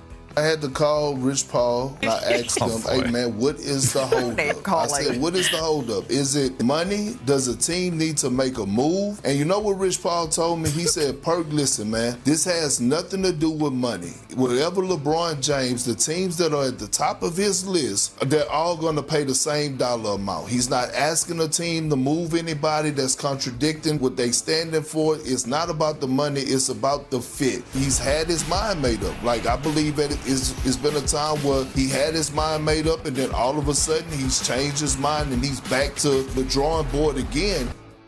It's that last part that is interesting. The first part, I mean, anybody can just... Rich Paul said that on so many podcasts. You're not being... it's like, I was talking to Rich Paul the other day, and it turns out he says that LeBron is the face of the NBA. It's what he told me. Also, if anyone's calling said that a lot right now. Rich Paul and getting a bunk answer, it's going to be Kendrick Perkins. Yeah, my goodness. But that man cannot keep a secret. But you definitely throw Perkins out there to be your patsy, right? Oh, yeah. Yeah, you definitely give him misinformation. He won't even realize you're doing it. That's the best part. No, and he wouldn't even hold a grudge about it either. He'd be like, I got a lot of clicks in the moment. We're cool. We're good. Well, no, I don't think he would realize he was used as a patsy. He just never puts it together. He's not that dumb. It's not that he's dumb. It's that I think Kendrick has a misplaced ego for a guy who's a really, really nice backup center for half of his career. Well, so what's funny about what he said, though, is that it does go in line closely to what Chris was telling us, though, and that idea that LeBron is waiting for somebody else to give him a reason why he's not choosing whatever option A was. He clearly has option A. He may not love option A, and he's waiting for somebody else to usurp that. And that stinks because it kind of feels like option A is Cleveland, and he's just waiting for somebody else to tell him, don't go to Cleveland, here's the reason why, and you can justify it for everything that we lay out. And he's like the John Cusack standing outside his window with the boom box, like, LeBron! Although John Cusack has lost a step. And like the last decade, there was a moment where it's like, where's he been in the last decade? Exactly. But there was a moment. There was a moment with Cusack that I'm like, this guy is going to age like fine wine. I don't know if it was the Cubs championship. Maybe he just got bored with all that success. The Cubs championship just aged people him. like presidents? Yeah, is that what him. happened? Yeah. He needed the desperation of being a Cubs fan. People did like Bill Murray, and then after the title, Murray's been on a downhill slope, has he not? That's true. Well, he's also about 80. Yeah, but there was like an understanding that it was kind of cool. Like Bill Murray was cool. Yeah. And now he's taking this Will Ferrell-esque road of just people just kind of thinking he just kind of sucks. Well, in fairness, there had been some whispers about that previously. Please see Richard Dreyfuss about What About Bob. I'm still Team Murray. Just so we're clear, I still think that dude is funny as hell, and I would like to hang out with Bill Murray. It was like stuff of legend, though, like him showing up at random parties in Austin and then walking into people's houses and stealing their beer and then being like, no one's going to believe you if you try to tell them that Bill Murray walked in. Like, it was like, it was cool. It was fun. And the past 10 years, he's just now is feeling, he's just kind of a downer. I kind of want a King of the Hill moment. Old man. Where I got a Coors Banquet in my hand. I'm sitting out there, maybe grilling something, and Murray just walks up, and I'm like, Bill, Coors Banquet in the fridge there. Go ahead and grab one, buddy. And we just sit down. I don't even know we talk. Just two guys living in the moment, grilling meat. I love these scenarios for yourself because you really do believe that's how it would go down. Nobody else does. Nobody else thinks that it would be anything but you fangirling. Listen, if this is a Matrix, I can will my way for something cool like that happening. If it's a Matrix. Will it for the lottery. That's what you're trying every day. I've been doing it. Will it for the lottery. Guardians take on the Twins tonight after hitting 7 home runs in last night's win. Could they turn into a team known for power, or is this a one-time thing? That's an excellent question, Jonathan. I actually do think there's more power there to be had. We had a lot of audio we could have played from last night. We could have, yeah. Rhys Hoskins basically admitting they knew Joe Ryan was throwing meatballs. There was a lot of audio that we had from last night's game. But I think this question's better. Yeah. I do think the Guardians have a much better... known for power. But there's one game. Well, yeah, but could they turn into that is what I think Corrali wrote. 30th in slugging percentage even after last night's game. 29th in runs. See, this is... How about that? We're moving up. This is why you are where you are. You're a non-believer. We're moving up. Hey, we're moving up. I'm a believer. We're moving up. 29th in runs. I think they got more 27th in batting average, 30th in slugging percentage. Let's go. Like I said, I locked it in that they're going to be a top 20 team, all right, over the final 65 games. And I feel even more emboldened by that after last night. Or by last night. You know what I mean. It was fun. It was fun to watch for one night. But it'd be funner if it was two. Albert Breer, MMQB, in 5 minutes on 92.3 The Fan.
afternoon drive, 32 teams in 16 days coming up in just about 1 hour's time. And, we have Carolina and we have Houston. And what makes that so interesting is these are the two teams that drafted 1 and 2, Bryce Young and then C.J. Stroud. And ironically, 3 years in, both teams are asking themselves the same question. Yeah. Do we pay the guy, and how much do we pay him? And I would bet I'm dying to find out what Willie P thinks about Carolina's situation, because it's so funny.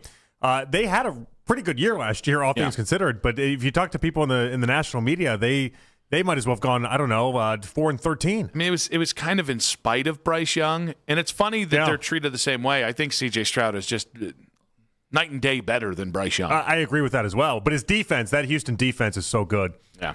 And he's got a pretty decent head coach there, D'Amico Ryan. So to go ahead and talk about quarterback decisions for the Browns and elsewhere, we head out to the Wise Heart Right. We make it right. Call Kyle Wright hotline.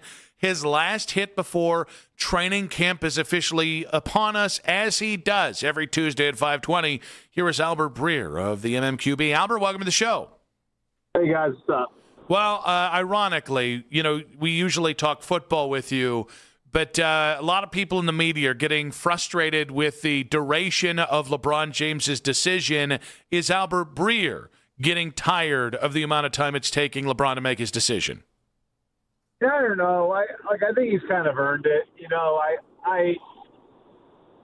I always think, like, in these sorts of situations, like, most players would like to take their time and really evaluate, like, their different options. And, I'm old enough to remember when guys actually took free agent visits.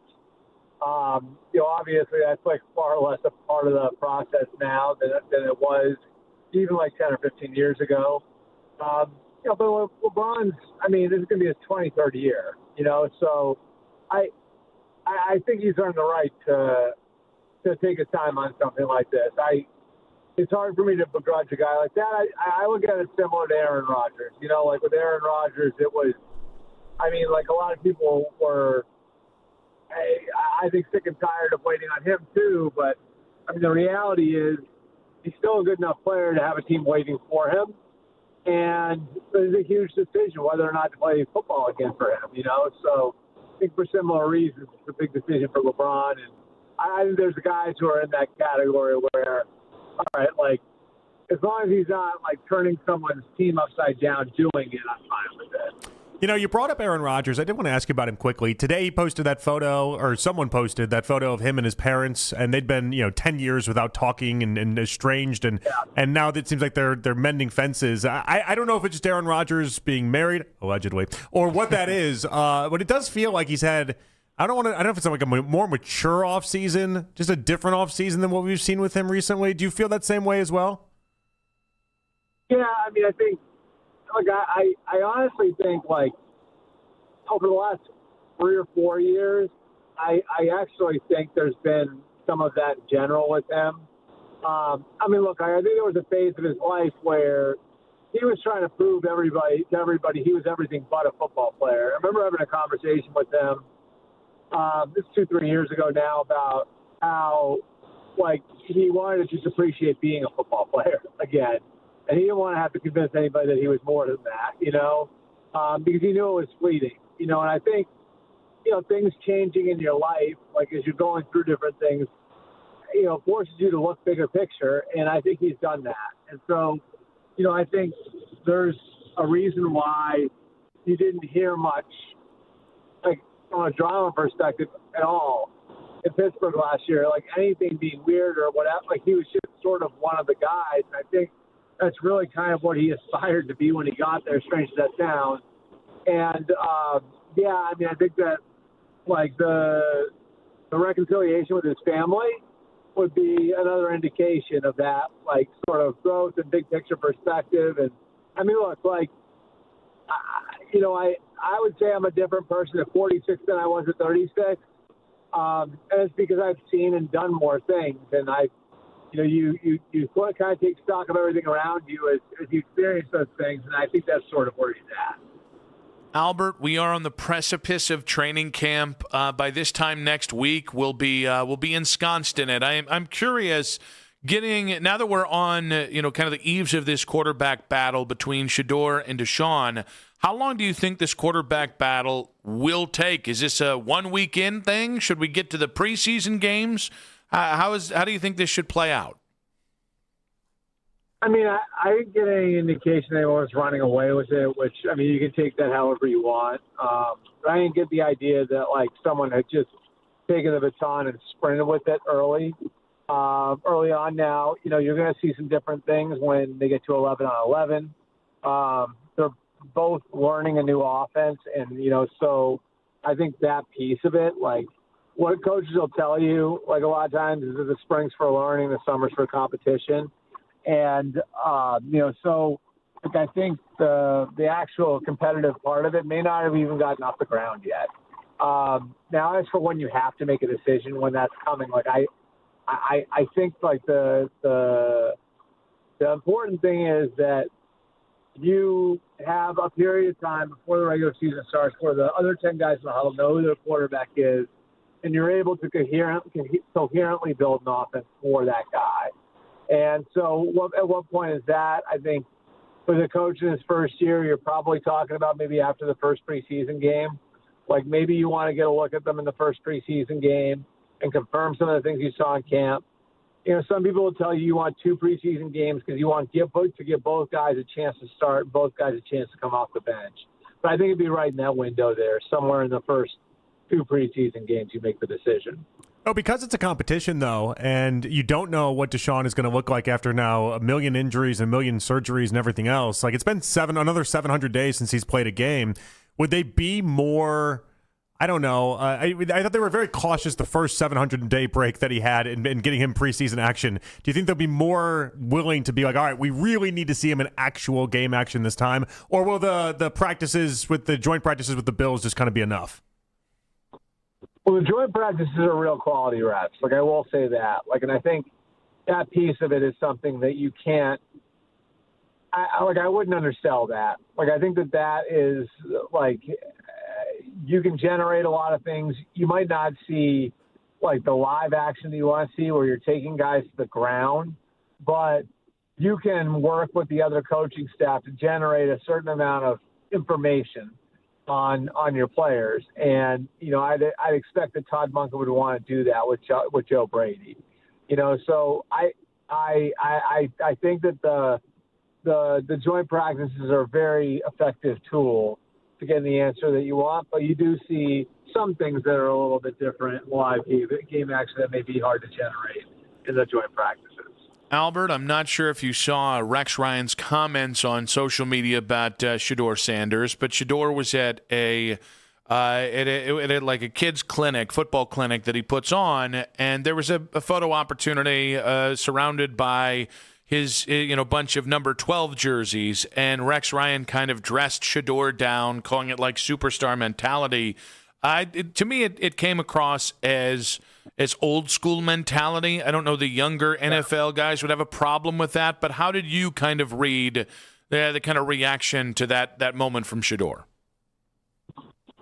I guess I'm a little old school too. It's just in that, like, I do like it when a guy will turn down those sorts of opportunities because he feels like he has to earn it. And, I can think of great quarterbacks who've been that way. I think the best example I can think of was, I remember this story about Patrick Mahomes from when he was a rookie. And so he wasn't starting. Alex Smith was starting. And like, Mahomes would want to get reps in after practice because once the regular season starts, you're not really running your offense in practice. If you're the backup, you're running the other team's offense for the scout team. And so, he would have he would stay after practice to get reps running the Chiefs offense, but he would always know and he would always be very aware of who he was taking with him. And so he never even asked Tyreek Hill or Sammy Watkins or Kareem Hunt. Like, he would never ask Travis Kelce at the time to stay with him because, as he viewed it, those were Alex Smith's guys. And so he wasn't going to disrupt that. Never said anything about it, but every coach on that staff took note of what he was doing. And there was an understanding, okay, this kid gets it. And this kid's got real self-awareness, and he's got an awareness of the environment around him and how these things could affect the way he's looked at by his teammates and the way the organization reacts to him. And, more recently, I heard this story about Drake May being pushed by the Patriots staff to lead as, in his second year last year. And he was hesitant because it was, I have to earn that with my teammates first, and that's not something that I can't just, flip a switch and make everyone respond to me, And so, I think when you're playing that position, there's an inherent leadership and stardom that comes with it. I've seen some of the best guys, some of the guys that are at the top of the heap, do things that indicate that you sometimes are best off waiting, and you are sometimes best off saying no in those situations. And you'll get a lot of respect from your teammates if you've got the kind of awareness to handle yourself like that when you're a young player. So that's where I think Rex Ryan's coming from on this. It doesn't mean Shedeur shouldn't do anything, but I think what he's getting at is maybe he doesn't have to do everything that he's doing.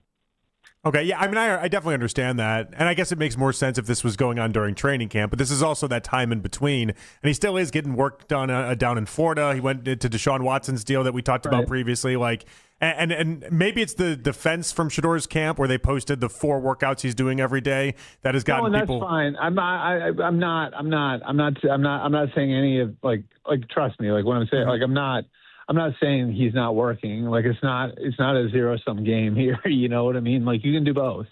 But I just think, but I do think I'm not saying you can't embrace being the star. But I've said this to a lot of people. I've actually said this directly to Josh Allen and Mahomes. There was a shot of them in a golf cart at the Wynn in Vegas. A couple of years ago when they were doing the match. Mm-hmm, yeah. And I don't know if you guys remember, but they had a case of Coors Light. Yeah, the swing juice is what Mahomes called it. Yeah. Yeah. And I remember saying to one of them, I said to both of them at one point or another, I think, but the capital that they get when they show everyone that they're normal people, you know what I mean? And I think that's a challenge for quarterbacks. Is, being able to kind of walk that tightrope where you are a superstar and there are all these things that come with it. But to the people in your locker room, you have to be a normal. You have to be relatable. You have to come off as a normal guy, Mm-hmm. And that's the tightrope they're all walking. And there are different ways to accomplish that and to get across that tightrope if you are a quarterback. And I'm not saying you can't do it the way that Shedeur is doing it, but it is something that I think is important. And I think of the Russell Wilson example of somebody who couldn't walk that tightrope, and he won a Super Bowl. You know what I mean? So it's not like he failed, but there were those issues that came up with his teammates in Seattle. I think part of it was that he couldn't walk the tightrope where, he is a superstar, but, to his teammates, he's just a normal guy, and I think Allen and Mahomes are great examples of it. I think Lamar is a really, really good example of it as well. Joe Burrow is a good example of it. I feel a lot of the best guys are very, very normal, guys to their teammates, and very, very normal in those environments. And a lot of times to kind of cultivate that, you'll see them turning down some opportunities that come their way because of the position that they play. Albert, I did know on one of your most recent videos in MMQB, you talked about Lamar's contractual situation. How pivotal is this year under a new coach for Lamar Jackson for his future in Baltimore? I think the Ravens want to get something done. The Ravens would like to extend his contract and manage the numbers going forward. And I think, it will be a good thing as they see it, for Jesse Minter to send the signal that, this is our guy going forward with Jesse in there as a first-year head coach. but it takes two to tango. And, like, so for Lamar, I think there hasn't been a ton of urgency to get something done on his end. And I think part of it is, like, look, like, he's got the no tag clause and he can be an unrestricted free agent with, at 31 years old in 2028. And so to forego the opportunity to hit the market, you're going to have to put something really good in front of him. So, we'll see where that goes. Like, I think, there's quite a bit of leverage that Lamar has in having that no tag clause at the end of his contract. And what it winds up meaning, we'll see. But I don't think the Ravens, have a hesitancy to put everything behind Lamar and build around Lamar right now. If he makes the decision to go forward without doing a long-term deal, then, I think you certainly could see a scenario where now all of a sudden it's like, okay, like, now everybody's sort of looking at the future a different way. Albert, great stuff, buddy. Excited to get football underway officially next week, and really do appreciate your time today, buddy. Thank you so much. All right. Thanks, guys. Have a good one. Albert Breer there, MMQB on the Wise Heart Right, We Make It Right. Call Kyle Wright hotline. I do want to react to something he just had to say there about Lamar Jackson's future in Baltimore and the willingness to get something done. We'll also get to his take on the Browns quarterback situation in 5 minutes on 92.3 The Fan.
extend his contract and manage the numbers going forward and be a good thing for Jesse Minter to send the signal that, this is our guy going forward. But it takes two to tango. And, so for Lamar, I think there hasn't been a ton of urgency to get something done. And I think part of it is, he's got the no tag clause and he can be an unrestricted free agent at 31 years old in 2028. To forego the opportunity to hit the market, you're going to have to put something really good in front of him.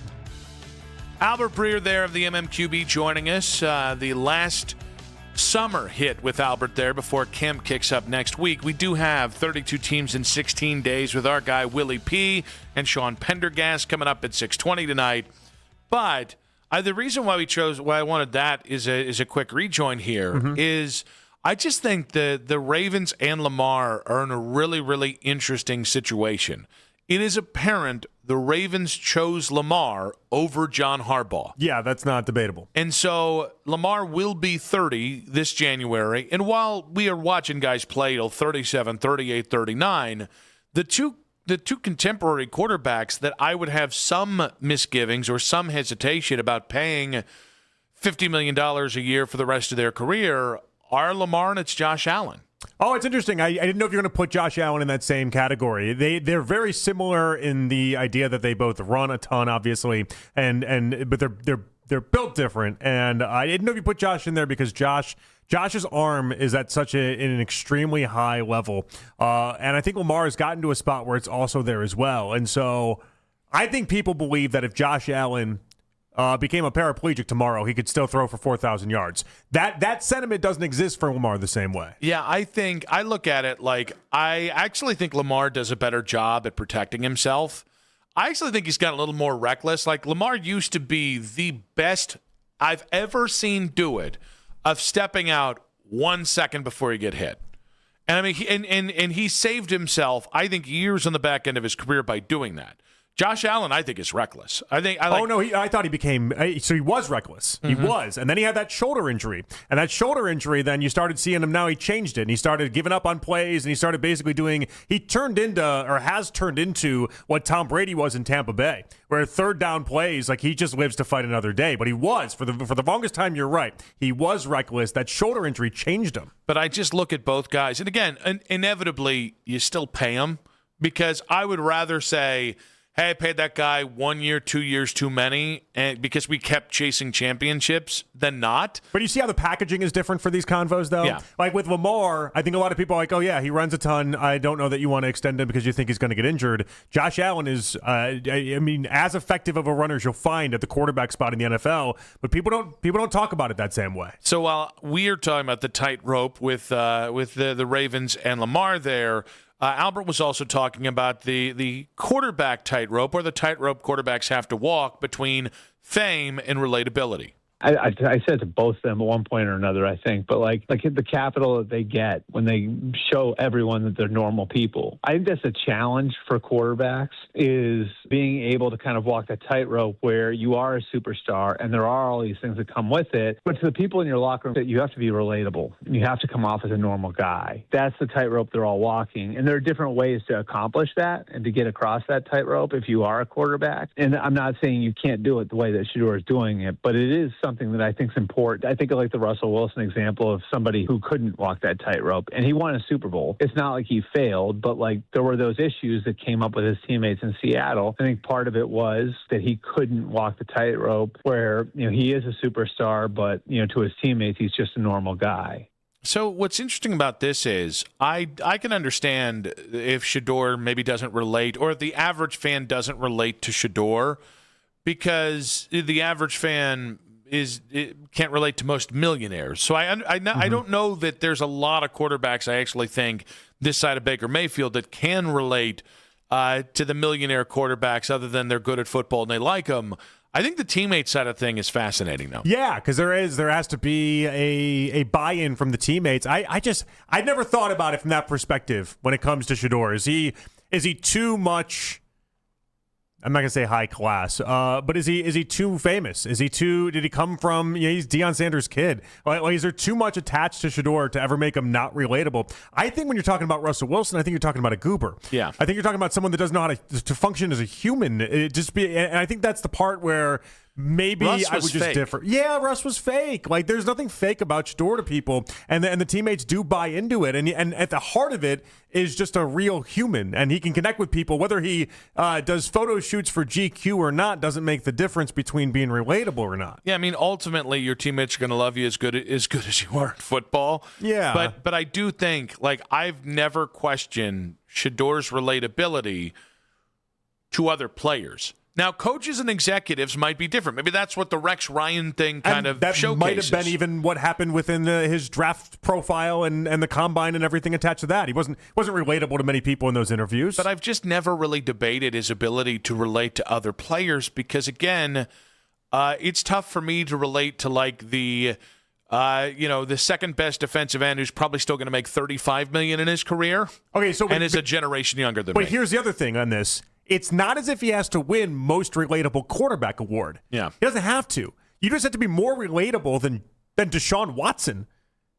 Oh, I think that's not a hard line to clear here. The only thing I would say is I think Deshaun is relatable to other players. Oh, I don't know. On what basis? I just have never heard them say, I don't get along with that guy, I don't like that guy. There's always been a huge disparity in how his teammates talk about him and how most fans feel. Teammates don't care that the guy was sued for 20-plus allegations of sexual assault.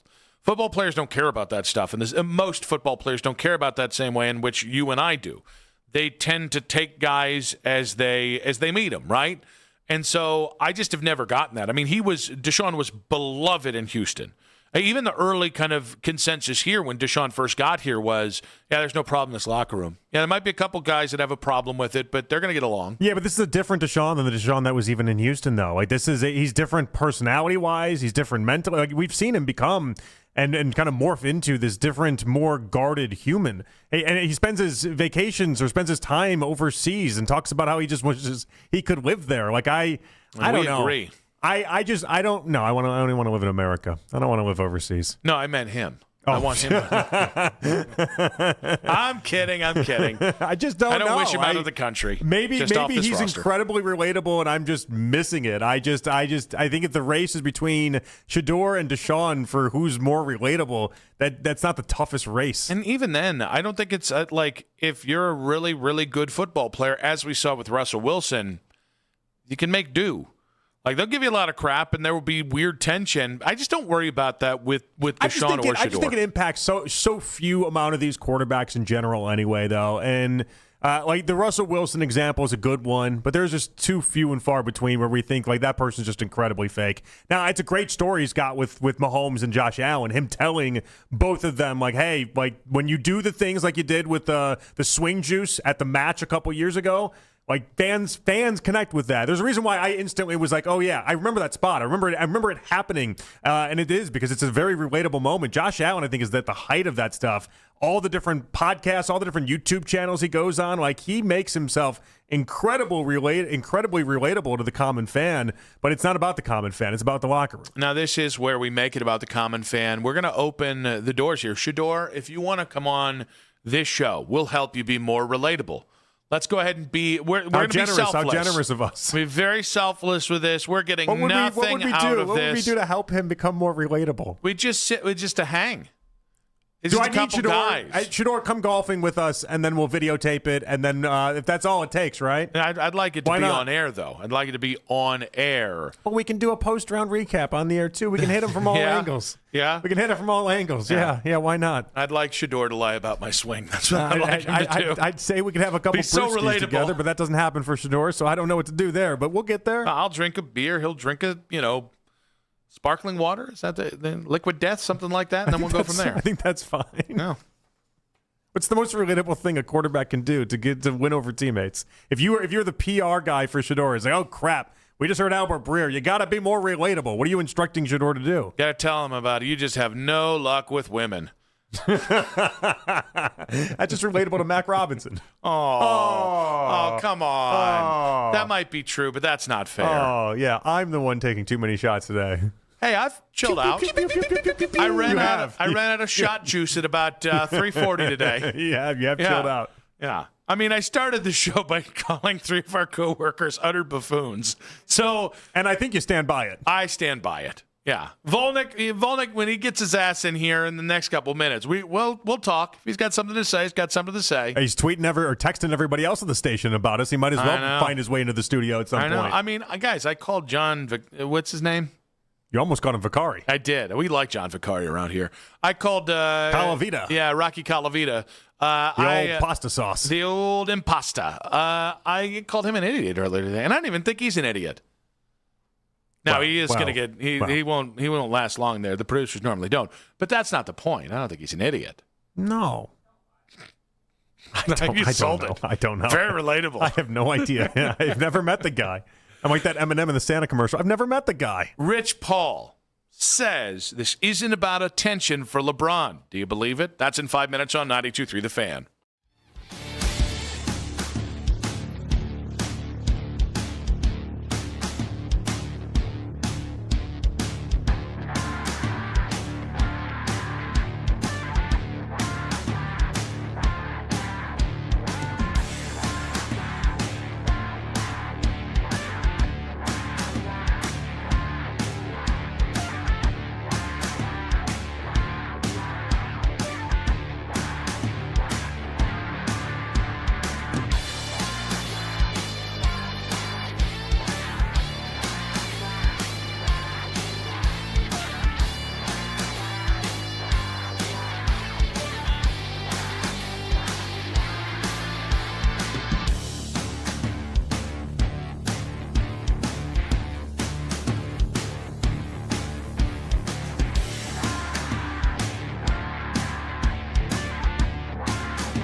and 92.3 The Fan on the Odyssey app. Headline sports news every 20 minutes. Right here on 92.3 The Fan from the University Hospital Sports Desk, I'm Matt Corrali. LeBron watches on. And this fall, I'm going to take my talents to. Could he make another return to Cleveland? We are the place for all the latest NBA news and rumors. We are Sports Radio 92.3 The Fan. It's the 6 o'clock hour. Someone step on a duck. On Afternoon Drive. 1 hour to go. Nick Wilson, Jonathan Peterlin back on Afternoon Drive. 32 teams in 16 days rolls on with our guy Will Pelagic in about 20 minutes, and then Sean Pendergast to Sports Radio 610 in Houston in about 30 minutes time there. But we still sit on LeBron watch. Yeah. We all still, I haven't really done anything. All because I just don't want. I don't even text people because I'm like, just in case this breaks, I got to be ready to hop into it. You got to have your schedule cleared. Listen, ready to go. I'm so pivotal to the LeBron breaking news and the reaction to it. Yeah. That if I miss it by a second, I think the story goes away. It might. It might just disappear. People won't talk about it. I mean, this station could crumble if you and I aren't on LeBron watch every waking moment of the day. Well, it's a good thing that we are then. I don't even sleep anymore. Well, I don't even sleep anymore. I canceled my football practices. I joined a football team to then cancel the practices. I never scheduled them. See, that's how far ahead of the game I am. Wow, that's impressive. Yeah. But you know what? It's sacrifice. It's brain surgeons. It's the guy that programs bombs, and then Nick and JP on LeBron watch. What's that LinkedIn post look like? Program bombs. I mean, I don't know. That's his exact. Well, honestly, too many generic names now with job listing. It's like account executive of. It's like no. Tell me what the job does. You build bombs. Well, you can't bomb builder. You can't pull the bait and switch if you're direct and honest with people at the front. That's just business 101, Nick. That's true. We got to tell you, you're going to do 6 things you're not going to actually do, and the job will entail 5 things you never even thought of. Yeah, that's why, anytime I put together a resume, which is the most ridiculous thing, it's like I talk on air. Yeah. You have to foof that up, right? You got to be like, well, I hosted a daily 5-hour talk program, which generated tremendous results. I also curated sound. It's like I curate nothing. I send people DMs. At this point, though, you'd never have to create another resume again unless you just got out of the business completely. Which, as far as radio is concerned, if you just stay in radio, you probably will never have to create another resume again. The problem is radio seems to like to send a lot of radio people the way of not doing radio anymore. Yeah, well, but at that point, no one's going to care. If you decide to go in a completely different business, no one's going to care that you've had a rating success for the past 4 years at WKRK. Nobody cares. I still got to polish that turd. Me putting in which is it would be in there. It's filled in for Jim Rome twice, and it's like no, that would make you a tremendous Walmart greeter. Yeah, it's gonna make me. Yeah. I'm gonna really knock sales out of the park with this. The last one we had is just a retiree who could barely walk. Like you. You've been places. You've seen things. Now there is a spill on aisle 14 there. By the way, here's a I'm too busy saying hi. Hey, you told me I was going to greet during this job, and now you're changing it. You see? Here's the thing. I'm going to greet this person as soon as LeBron makes his decision. I just can't. I got to stay available. Now, this being said, Rich Paul, who said many things, and if you joined it earlier, we got into, I don't think I would say it was a Donnybrook, but a disagreement over Rich Paul and how much of this LeBron story he's making himself while saying absolutely nothing. Yeah, I think the guy he's warranted a 20-minute podcast on what exactly is going on as a refresh. I would disagree. However, we're not here to get that brouhaha going back again. But to me, the most interesting thing that happened was when Rich Paul addressed the idea that part of the reason LeBron is taking so long is he likes attention. It's the lowest hanging fruit for when you don't have the information. That's just what it is. But there is also a thing where both things can be true, that you're making the right choice. It must be very flattering that people, of all the things that have happened in this offseason, these huge things have happened, and LeBron's decision is the biggest thing in the offseason. And the commissioners here saying we can't even set the schedule till we know. He must be flattered by the attention. And we understand that, though. Is he flattered by the attention, do you think? I don't know. I don't talk to him about. Are you being proud flattered of it? by the attention. Are you proud of it? I understand it. I understand it. I think he's earned it. Yeah, when you've been a partner to the NBA the way LeBron has been, he's earned it. The seat he sits in today, he's earned. All right. You cannot, and I say this as big of a LeBron fan as I can as there possibly is, that isn't a complete sycophant. All right, but you can't possibly trump up this image of you as this all-time Svengali, this power player that moves mountains and gets players traded and lay GM, and he's the king. You can't possibly do all the things that LeBron James has either claimed to do or his team has claimed he's done.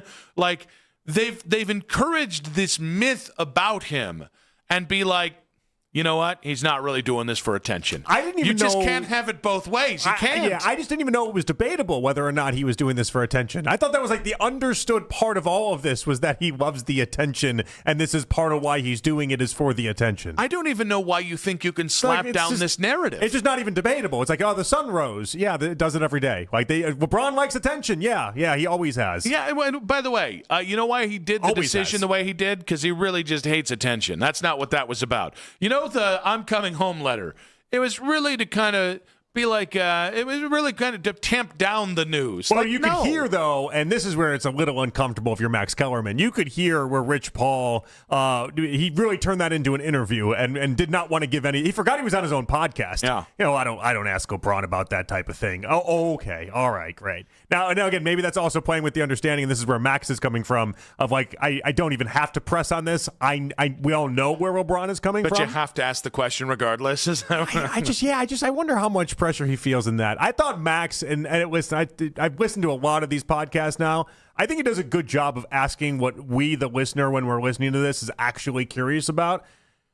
There's just a lot of things that Rich Paul isn't going to go down. Yeah, but I guess my thing is, I don't understand fighting narratives that I think have been confirmed. I just don't. I like Rich Paul saying this isn't going to change anyone's opinion. And by the way, again, I want to say this, and I know you are too. We're gigantic LeBron fans. Yeah. I don't care that he likes attention. I don't. I think it's par for the course. You have to. There has to be some level of ego. There has to be some level of need for greatness, need for validation that comes with the level of success that he has not just attained, but continuously chased for 23 freaking seasons. Also, the adulation and the praise and whatever he's missing is our secret weapon in this whole entire thing. So to swerve it back to the Cavs just for a little bit, like the idea that the attention that he'll get from Cleveland Cavs fans is greater than the attention he'll get from any other fan base also wants me to believe that he still is in the attention business because it's the biggest asset we have right now for him. And I think to play in that exact same lane, why did it end poorly in Los Angeles? The Lakers were not showing LeBron the love. And in a city where he is supposed to always be the number one on the marquee, he looked around and there's like, wait, the Dodgers are bigger than me now? I just think I'm not even the biggest guy on my own team. Luka gets better tables at restaurants than I do. It's all part of the attention's all part of it. I just think the idea that LeBron or his team can claim humility at this stage, I don't know anyone like Tom Brady does not have humility. He's got a lot going on. He's got a lot to. Tom, please less. Please less. Chill out there a little bit. But I do think like there's a level of fame that when you get to it, at least in the athletic world, like Taylor Swift seems to have brought it down to earth. When we talked to Albert about relatability, and it's like, well, Shador's really, really popular and he's really famous. Like that, at some point, I think this is what you're getting at here. At some point, you hit a level of fame where you're just beyond that. Yes, you're not a normal person. Yeah, it's not. That's okay. Yeah, it's not. That's your lot in life. That's who you are. It's okay. But it was funny to me. And here's the thing. The reason why I bring this up is I do hear LeBron and LeBron's camp trying to curtail certain narratives about him that I'm like, buddy, why are you wasting breath on one thing that will not impact the way people think about you in 10 years? Yeah. But also, that you cannot beat those charges. Yeah, you can't beat him. Well, I do think. Oh, hey, LeBron's in a fame W. Oh, why would you say that? I think they're working really hard to dispel the notion that he's already made up his mind. Mm-hmm. Because think about it, if you've already made up your mind, then what really are you doing? You're toying with everybody. That's all you're doing. You're toying with Adam Silver, who's trying to get the schedules out there. You're toying with all these other teams that are trying to get the best rosters put together and everything. And so I think this might go in line with that. If you say you're not about the attention, you don't want the attention, and you drive it more towards I haven't made up my decision yet, then it makes you seem like less of a bad guy if ultimately, you choose the Heat instead of the Cavs. So I think that's fair. Because you left the Cavs with the bag holding. But the thing I'd say about that is, again, you want everyone to know, hey, look at LeBron's impact. Look at the hold he has over the NBA. But then you don't want the downside. I really, the most annoying thing about famous people is they love the upside of fame and then endlessly bitch about the downside of fame. It's like Hoss. That's what the money's for. You can't be like, I love this free $1,000 Dior bag I got because I'm LeBron. Yeah. And you know what? I really don't. I think it's tasteless when you think I like attention. It's like, okay, princess, just take the bag and shut the hell up. Right? Okay. And that's not just about LeBron, by the way. That's about every famous person. Oh, I hate fame. You don't hate some of the perks. You don't hate the upside. Right. You hate the downside. That's your deal with the devil. Love you. You deal with it. I guess in this instance, I just wish they would have owned it a little bit more. That's all. You don't have to deny it. Just own it a little bit more. But Rich Paul's never going to come out and say, yeah, we like the attention. We like that in a month span. It's been driven. We're the only conversation in the sports world. They like that. But I think that's where you can own that. Hey, there were a lot of people saying LeBron was irrelevant. There were a lot of people saying X, Y, and Z. I guess that's not true. No, but it would have made everything. It would have made it all feel like it's one big game, and the game part of this is what's pissing people off, though. It is in part of the game. Why we wouldn't have cared, but fans would have cared out there. They would have said, "You're pissing us off. You're wasting our time. Make the decision. We don't care about you trying to stay in the headlines and trying to prove a point. Congratulations, you proved the point. Now make the decision and let us get on with our lives," is what they'd say. Do you believe that it's not about attention for LeBron? We've got 32 teams in 16 days with Will Pelagic and Sean Pendergast in 5 minutes on 92.3 The Fan.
aside.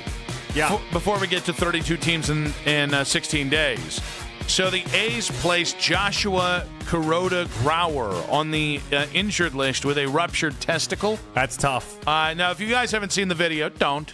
It looks painful. He hits a foul ball off home plate, as it were. There we go. But I was like, I don't know what that entails. How can you rupture it? Yeah. It's within something, right? Okay. So I went to Google it.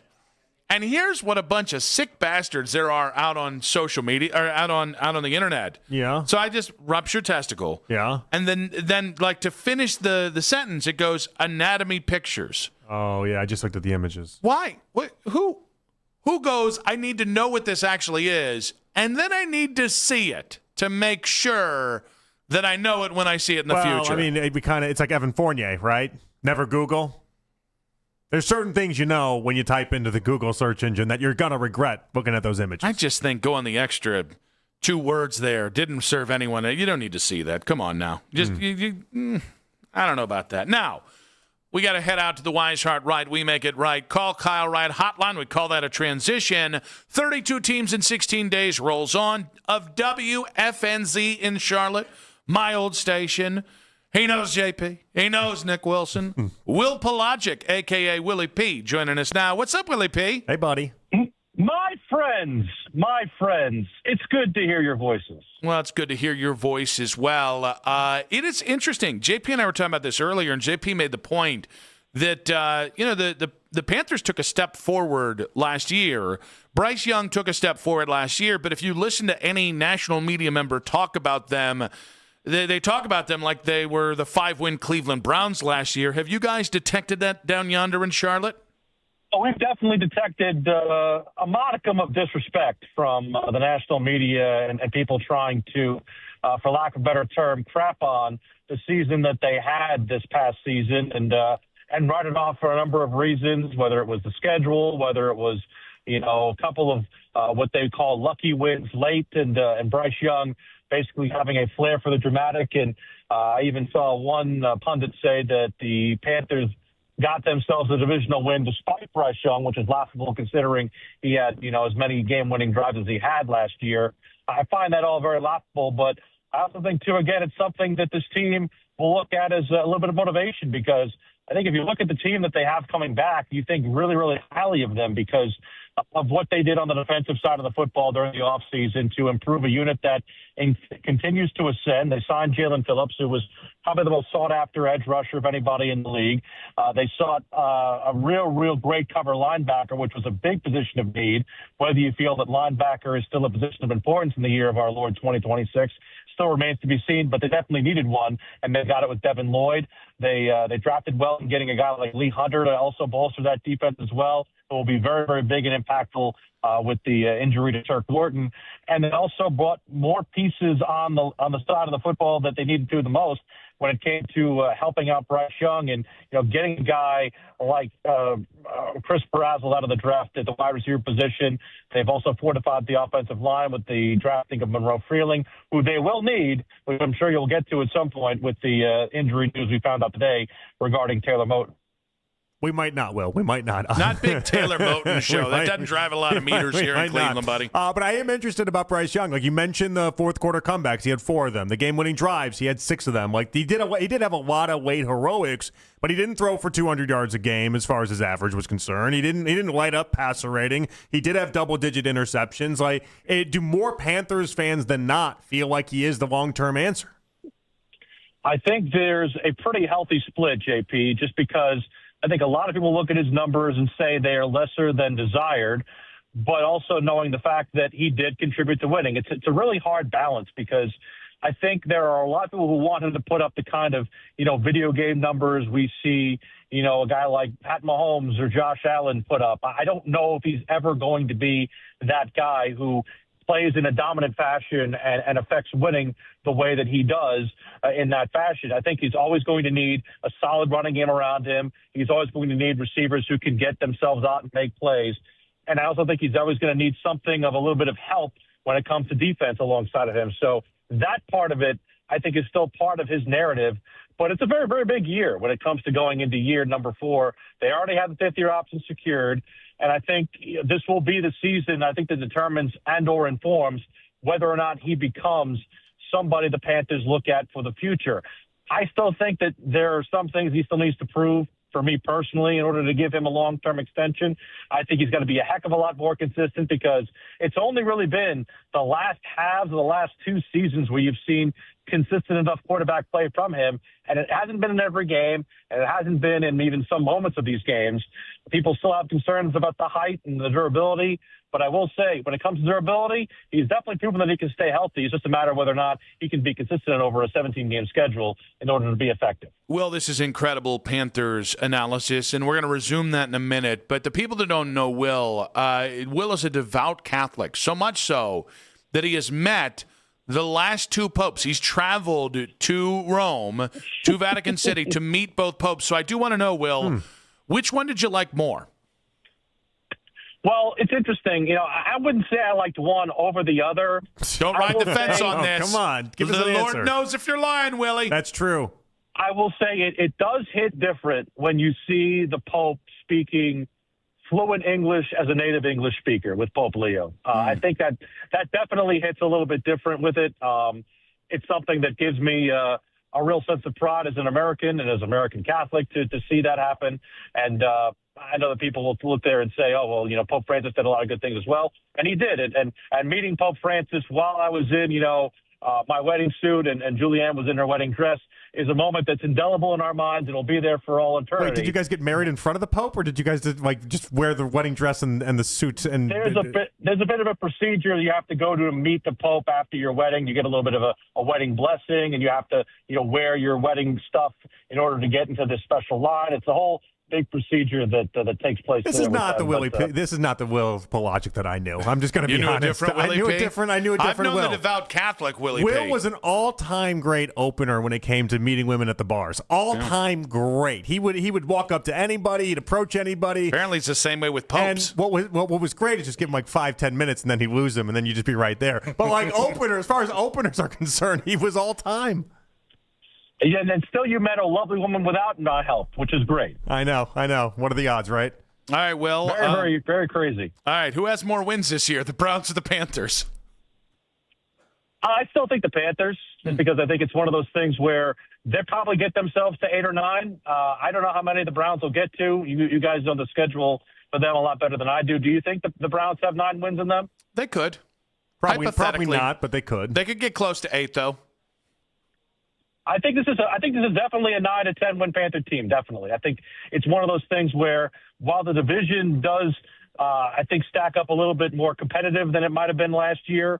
I still think it's one of those things where they will have their opportunities to really flex their muscle in the middle part of the season, and also they'll have the opportunities too to be able to get some in-divisional wins where they need them as much. Will, you're a gentleman. You definitely rode the fence on the Pope thing, but that's okay. You don't want to upset one Pope. The other one's going to, you don't want to favor a Pope. I get it, buddy. The last thing I want to do is end up in hell, Nick, over a Pope question on a radio station. You think that's going to get you there, Willie? God will forgive you. That's the cool thing about God. It is cool. It is very, very cool. It's got to be see what had happened was. All right, Willie, be good, buddy.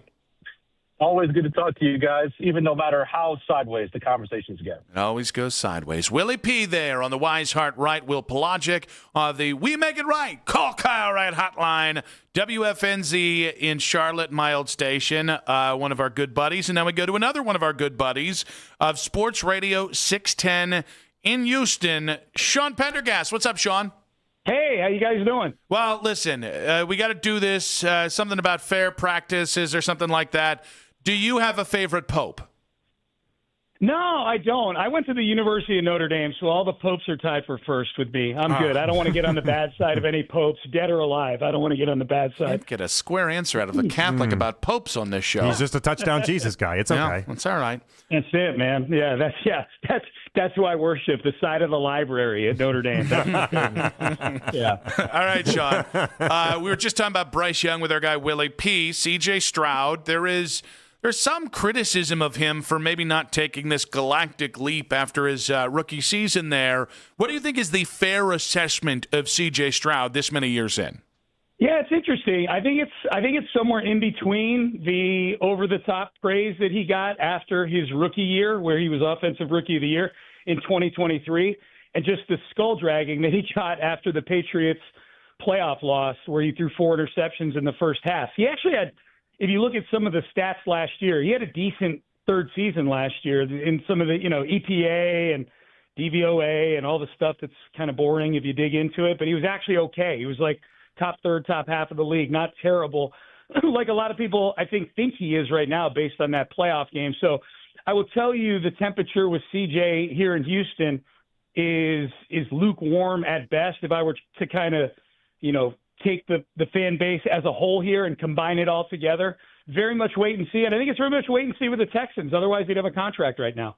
Oh, that's interesting. Just lukewarm at best. So there's a realistic chance that if it goes basically the same as it did last year, you think C.J. Stroud would just kind of be on the open market? Yeah, I think if it goes the same way in the playoffs next year or this coming season, then for sure he would be. I think if he has the same regular season, but they have some success in the postseason, and it doesn't even need to be Stroud-fueled success because they've got a defense that can actually win you playoff games, then I think it's a different story there. But yeah, it's very 50-50 right now with CJ here in Houston with people. Hey, we got a first rounder. Why don't we just trade you the Rams first rounder right now? You give us CJ Stroud. If you want Deshaun Watson back, we can make that happen too. We're good on that, man. We're good. I wanted to make sure I told you guys, we appreciate if not for the Deshaun trade, there's no Will Anderson Jr. on the Texans. So I was happy that you guys are bringing me on today. You don't get a chance to thank people very often. You know what I mean? So I wanted to thank Cleveland for giving us Will Anderson Jr. Sean, some towns, they care so much about football, they'll do anything to win. We just like to be charitable to other football towns. Yes, yeah, and we appreciate that. We've been on the wrong end of plenty of those things as well. The DeAndre Hopkins trade. There you go. So, yeah, it works both ways, no doubt. I know, but it's been kind of one-sided for a while between these two franchises. Whether Nick Chubb last year, we just gave you Wyatt Teller as well. Congratulations on that. Yeah, we like him. He's fun. He is fun. He's very vocal online, at least his wife is too, so I hope you've become accustomed to that. Yeah, looking forward to it. All right, let's get to expectations for this year. I know you've said take a step forward. What is that AFC title game? Is that Super Bowl? What's really maybe the floor for expectations? Yeah, I think AFC title game is the floor, and that was the floor last year too. This is a franchise that's never made it to an AFC title game. So, and they've had several chances to get to an AFC title game since 2011. That was the first time that they made the postseason as a franchise. They've been to the divisional round 7 times, and 7 times they've lost in the divisional round, and more often than not, lost in fairly convincing fashion in the divisional round. So if you're looking at it through the lens of a fan here, I think if the season were to, 2026 season winds to a close, Texans get to the playoffs, I think if they were to lose in the AFC title game, depending on how it looks, obviously, I think that would be considered a successful season. I think there are elements of this team that are Super Bowl caliber, particularly on the defensive side of the ball. And I think they've done a lot of things on the offensive side of the ball this offseason to at least get the offense to a level that doesn't lose the game for the defense like they did last year against New England. So the optimism level is actually very high right now with this team overall. I said with CJ earlier, the optimism level is probably lukewarm, 50-50, however you want to put it. But the optimism level with coaching, with the front office, with the defense, very, very high with this team. Tank Dell still injured, obviously, but Nico Collins is back, ready to go. Give me an update on what's going on with the wide receivers. Yeah, so Nico is elite. Nico's a top 10 wide receiver in football. He's got to stay healthy. Tank Dell, we'll find out. Training camp begins a week from tomorrow is the first practice. Tank Dell didn't do much in OTAs and minicamp, at least not enough to where we can glean where he's at. We glean more from videos on Twitter right now with Tank working out privately than we do out of practices. So Tank is a huge wild card that I don't think anybody's counting on right now. The big variable in that room will be Jaden Higgins and Jalen Knoll, the 2 second-year wide receivers from Iowa State. Jaden Higgins had a really nice rookie season last year, kind of bigger, stronger guy, built kind of like Nico Light. Jalen Knoll is more of a, smaller, shiftier kick returner, but can get downfield kind of guy. They've done nothing with that room in the offseason, really. I mean, they're really the optics are they're really counting on those 2 second-year guys to take a big leap forward, and they showed signs last year that they're capable of that, but that's kind of where that room is at right now. All right, Sean, we like to ask at least one Brown-centric question here. Yeah. About 45 seconds. Shedeur versus Deshaun. Who you got in this quarterback battle? I predicted back in February that Deshaun would be the week 1 starter for you guys, so I'm going to stick by that. There hasn't been much that I've seen from a distance in the offseason. And if I'm honest, like what's week 10, I think, is the game where it's Texans-Browns in Cleveland. I think most people down here are rooting that Deshaun is playing in that game just for obvious reasons. I will say this, if Deshaun is playing in that game, it probably means you guys are having a pretty decent season because that would mean he was likely the week 1 starter. So I can just speak for Houston from that standpoint is we're kind of hoping for Deshaun just so that week 10 matchup has a little bit of juice to it. Yeah, tell Houston fans we've had enough here. Sean, great stuff, buddy. Dude, I get it. I totally get it. We appreciate you, bud. All right, take care, guys. Sean Pendergast, 2 great Catholics riding on the fence of the Pope there. Oh, you wanted to make sure he didn't piss off one of the other popes, but the other pope was dead. Well, exactly. You wanted out of will, huh? Well, I mean, you just pick a pope. You take the one that's living. You take Pope Leo, right? I don't know. Maybe you really thought. What was the other pope? Pope Francis. Pope Francis. Maybe you're like, we had something there. You know. I guess. Like you and Mama Pat, there was something there. I wanted to sing for him really badly. There was a special connection. I really there. wanted to see what Will thought of my Christ has died.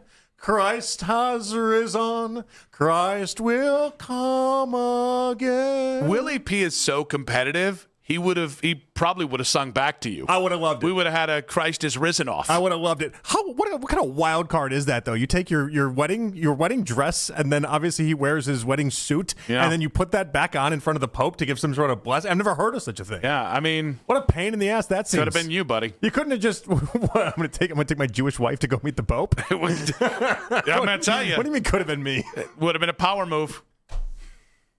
That would have been Pope Francis, right? Is that what that is? Yeah. That's what that would have been, yeah. And so what you do is you don't let him know until you get up close, and then you just whisper in his ear, she's Jewish. I barely get wink. to celebrate Christmas. You think I'm going to be able to take her to go meet the Pope? Hey, listen, the guy that I know, Jonathan that I know, bit of a wild card. Bit of a wild card. No, we're going to Israel. Oh, no, we got off in Rome. Yeah. Sorry, honey, I must have made a wrong right turn somewhere. Oh, no, I'm not taking you to see the Colosseum. Swerve. Yeah. We're at the Vatican. Yeah. Oh, no. Well, we're here. Oh, no. Yeah, we might as well say thank you for, letting us in your home. Here's your wedding dress. Just put that on. Yeah. That'll be good. Yeah. No, just put that on. No, not contrived at all. Yeah, no, that'll be great. In case we missed it in 5 minutes on 92.3 The Fan. Speedy.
just changed the way I live day to day, a lot more pain-free. QC Kinetics. Call today. Locations in Westlake, Independence, Beechwood, and Menor. 216-770-5488. That's 216-770-5488. Listen to 92.3 The Fan on the Odyssey, iHeartRadio, and TuneIn app. Football talk coverage on The Fan, presented by Xfinity. Score the most reliable Wi-Fi, one price, 5 years guaranteed. Xfinity, imagine that. Final segment of the show. I want to say a big thanks to our guest today, Chris Fedor, Cleveland.com, NBA and Cavs reporter at 420 today. He pinch hit for John Fanta, who will be joining us in studio tomorrow at 4 o'clock, allegedly. Oh, I'm going to tell you right now, if he doesn't show up, or if he just goes to phone, I'm showing up at that broadcasting camp. Oh. Those kids are going to hear something about accountability in this business. Yeah, and what true professionalism looks like. Yeah, from Nick Wilson. Hey, we're having a laugh. Special. Albert Breer, 520. Good stuff on the quarterback position, how quickly he could see it being wrapped up here. And then Will Pelagic.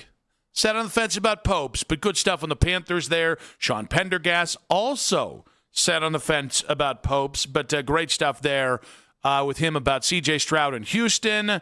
If you guys missed a moment of the show, as always, all 5 hours present on 92.3 The Fan's YouTube channel. Subscribe, like our videos. We like to be liked, except you, Cornlito. Suck it, Cornlito. We're getting better at that. I think we're really in step with the Suck it, Cornlito thing. Let's get to In Case You Missed It. All right, headline. Red alert, Nick Sirianni has discovered ChatGPT. The Defector has this one. I think you'll find it funny. Eagles fans may be tempted to write this off as no big deal. Yeah, the coach used ChatGPT to find some inspirational sports stories, no big deal. But consider this, Sirianni, who doesn't call plays on either side of the ball, is already known as a CEO coach, and he is entering his 6th season on the job. There are few things in America more dangerous than a bored CEO using ChatGPT, and the consequences for the Eagles could be tremendous. According to the local beat there, he has already started to quote different inspirational sports leaders in trying to ramp up the team using ChatGPT. Oh, that just doesn't work. Apparently, he started his research with the prompt, give me a great, relentless effort, true sports story, and has been just taking everything that ChatGPT has spit out and has run with it. I thought this was satire. This is 100%, satire. This is 100% real, yeah. All right. It sounds like it should be The Onion. There has never been, in a professional setting, this can be different like a personal relationship or having like a conversation where somebody's like, Gandhi says, right? Anytime somebody's tried to quote a famous coach, athlete, historical figure in like a pump-up moment, I've thought to myself, what a turd of a human being. No, but coaches do this, though. They live off inspirational messages and quotes from different people. But don't we know that that's kind of played out at this point? I think they fall for this stuff. I do. Do you think I think the a young lot of people athletes fall for today this give stuff. a rat's ass with like what Gandhi or Buddha said? It's all how you deliver it. Vince Lombardi. It's all how you deliver it. Coach, who's that? I think anybody knows it. Like you have to go like, Again, Tom Brady says. It's all in the delivery. I just find 25-year-old models are hot. I just find it wild that he was meeting with the Philadelphia media, and his response to like, how am I going to get the team better was, well, I talked to ChatGPT, and we're going to get this figured out. Are we sure he's not just? Why would you even tell anybody this? Because are we sure again he's not playing around? No, this is serious. Yeah, he is kind of a dodo. It would make sense that he actually says it and means it. And it's not as if like it'd be different if Sirianni was some great offensive guru. He doesn't call the plays there, or defensive guru. He doesn't call the plays on that side of the ball. Like one of the things he's supposed to have going for him is a leader of men type, but he's never fit that category. He's never really fit that. So he always comes back to this like, well, what is it you say you do around here? He has one of the highest winning percentages in NFL history, and no one can really figure out why. So when I was at FNZ, we got traded to Radio 1. Yeah. Which has not really worked out for WFNZ. It's by the way, very nice people in that company. It's just not a sports talk conglomerate, right? Mm-hmm, yeah. Anyways, so everybody was kind of caught off guard, including senior leadership positions within WFNZ. And our kind of big boss there, whom I really got along with really well and really liked, he quoted, and I don't remember who it was, but he quoted a philosopher. And then he immediately, because he was despondent, he knew it meant it was a job. He was going to be replaced by a Radio 1 market manager. Yeah. And he's like, I don't know why I said that. It's probably BS. I'm sorry. And then just went upon it, and I was like, you know what? That was an honest moment. I don't even remember who it was, but it was somebody that was like, it wasn't even like your garden variety philosopher. It's not, Aristotle says. No, it was like a deep cut, and it was like, I don't think that's going to play in this room. There was a time in his life where he believed that. I think he also knows who he's talking to. If you're not an inspirational message guy, you're not an inspirational message guy. But there are a lot of people that are. Tony Robbins exists and makes a lot of money for a reason, Nick. Not sure if you guys have heard about this. Spain bested Argentina in the World Cup finale this weekend, and some are saying the two played just a little bit harder on Sunday because of this pregame speech by Tom Cruise. So as we gather for one final chapter, let us celebrate a tournament that brought the world together. Let us celebrate each other. This is football. This is unity. And this is greatness. That courtesy of Fox. What did I just listen to? That was, I believe, an attempt in an inspirational speech by Tom Cruise. See, should have just go to ChatGPT, dial up one that's already been done. Ronaldo says dial up. Just threesomes are awesome. Do the Miracle on Ice. Just repeat the same Miracle on Ice. Three-way? And just put in, instead of the parts where they talk about hockey, put in soccer instead. And just do that. You think Messi knows what Miracle on Ice speech is? He's got no idea. Copy that one. Use it for this one. You would have been fine. So, Tom Cruise is trying to make this point that he's not just an action star now. He's got I think the movie's called Digger. He's in the new Iñárritu film. Why? He's an action star. Because you don't have to be anything more than that. No, this is what's infuriating. We like you as that. The kids today don't know. That guy used to be able to act. You went to Scientology and nobody cared because we liked you so much as an action star. And an actor. Don't forget, this man can act. However, he's not helping those allegations with that performance. Yeah, that was tough. That was A tough. Few Good Men or Cocktail. If I ever get asked to do an inspirational speech, I'm ripping somebody straight off. Might be Miracle. I don't know. I'll figure it out. I'm just copy and pasting. I'm taking somebody's and I'm going to filter. I'm going to move the words, and that's what that's going to be. It's called paraphrasing and plagiarism. Yeah. And if you're not in on it, then you're not in on it. You know what the best? That's all that is. You'll just be like, all right, I guess I wasn't in on it. You know the best acting job Tom Cruise ever did? Yeah. What is Getting everyone to think that he actually thought Nicole Kidman was attractive. That just seems, just a needless shot at Nicole Kidman. Oh no, that's a shot at Tom Cruise. It seems clearly like a shot at her attractiveness. No, that's a beautiful woman. Yeah, no, that's the old decades rumors about Tom not exactly loving the ladies. That's more what that was. Oh. Yeah. You've had a couple reactions today that have just floored me. They really have. I don't know. All right. Big thanks to Mac Robinson on the board. Yes. Big thanks to Matt Corrali. Big thanks to Keith Britton. Seriously, the guys did a great job. We've been shorthanded a little bit this week, and everybody's done a great job. Want to shout? It's only Tuesday. Yeah, but so far we've been shorthanded, and it's not going to get easier the rest of this week. It's like a Friday message right there. See, this is why you don't wait. You don't wait till the end of the game to give the inspirational message. Yeah, but you're telling people, good job. We're still in the first quarter. Well, I'll tell them bad job if they screw it up tomorrow. We barely got this thing going. JP, good stuff, buddy. Had fun. We'll do it tomorrow. We'll back tomorrow. And Thursday and Friday. And then next Monday. Hey. We'll see if LeBron makes his decision. See you guys tomorrow. Keep it spicy, baby. Let's go. I love you. Have a great day. Take care, Nick. Take care of him. He needs help.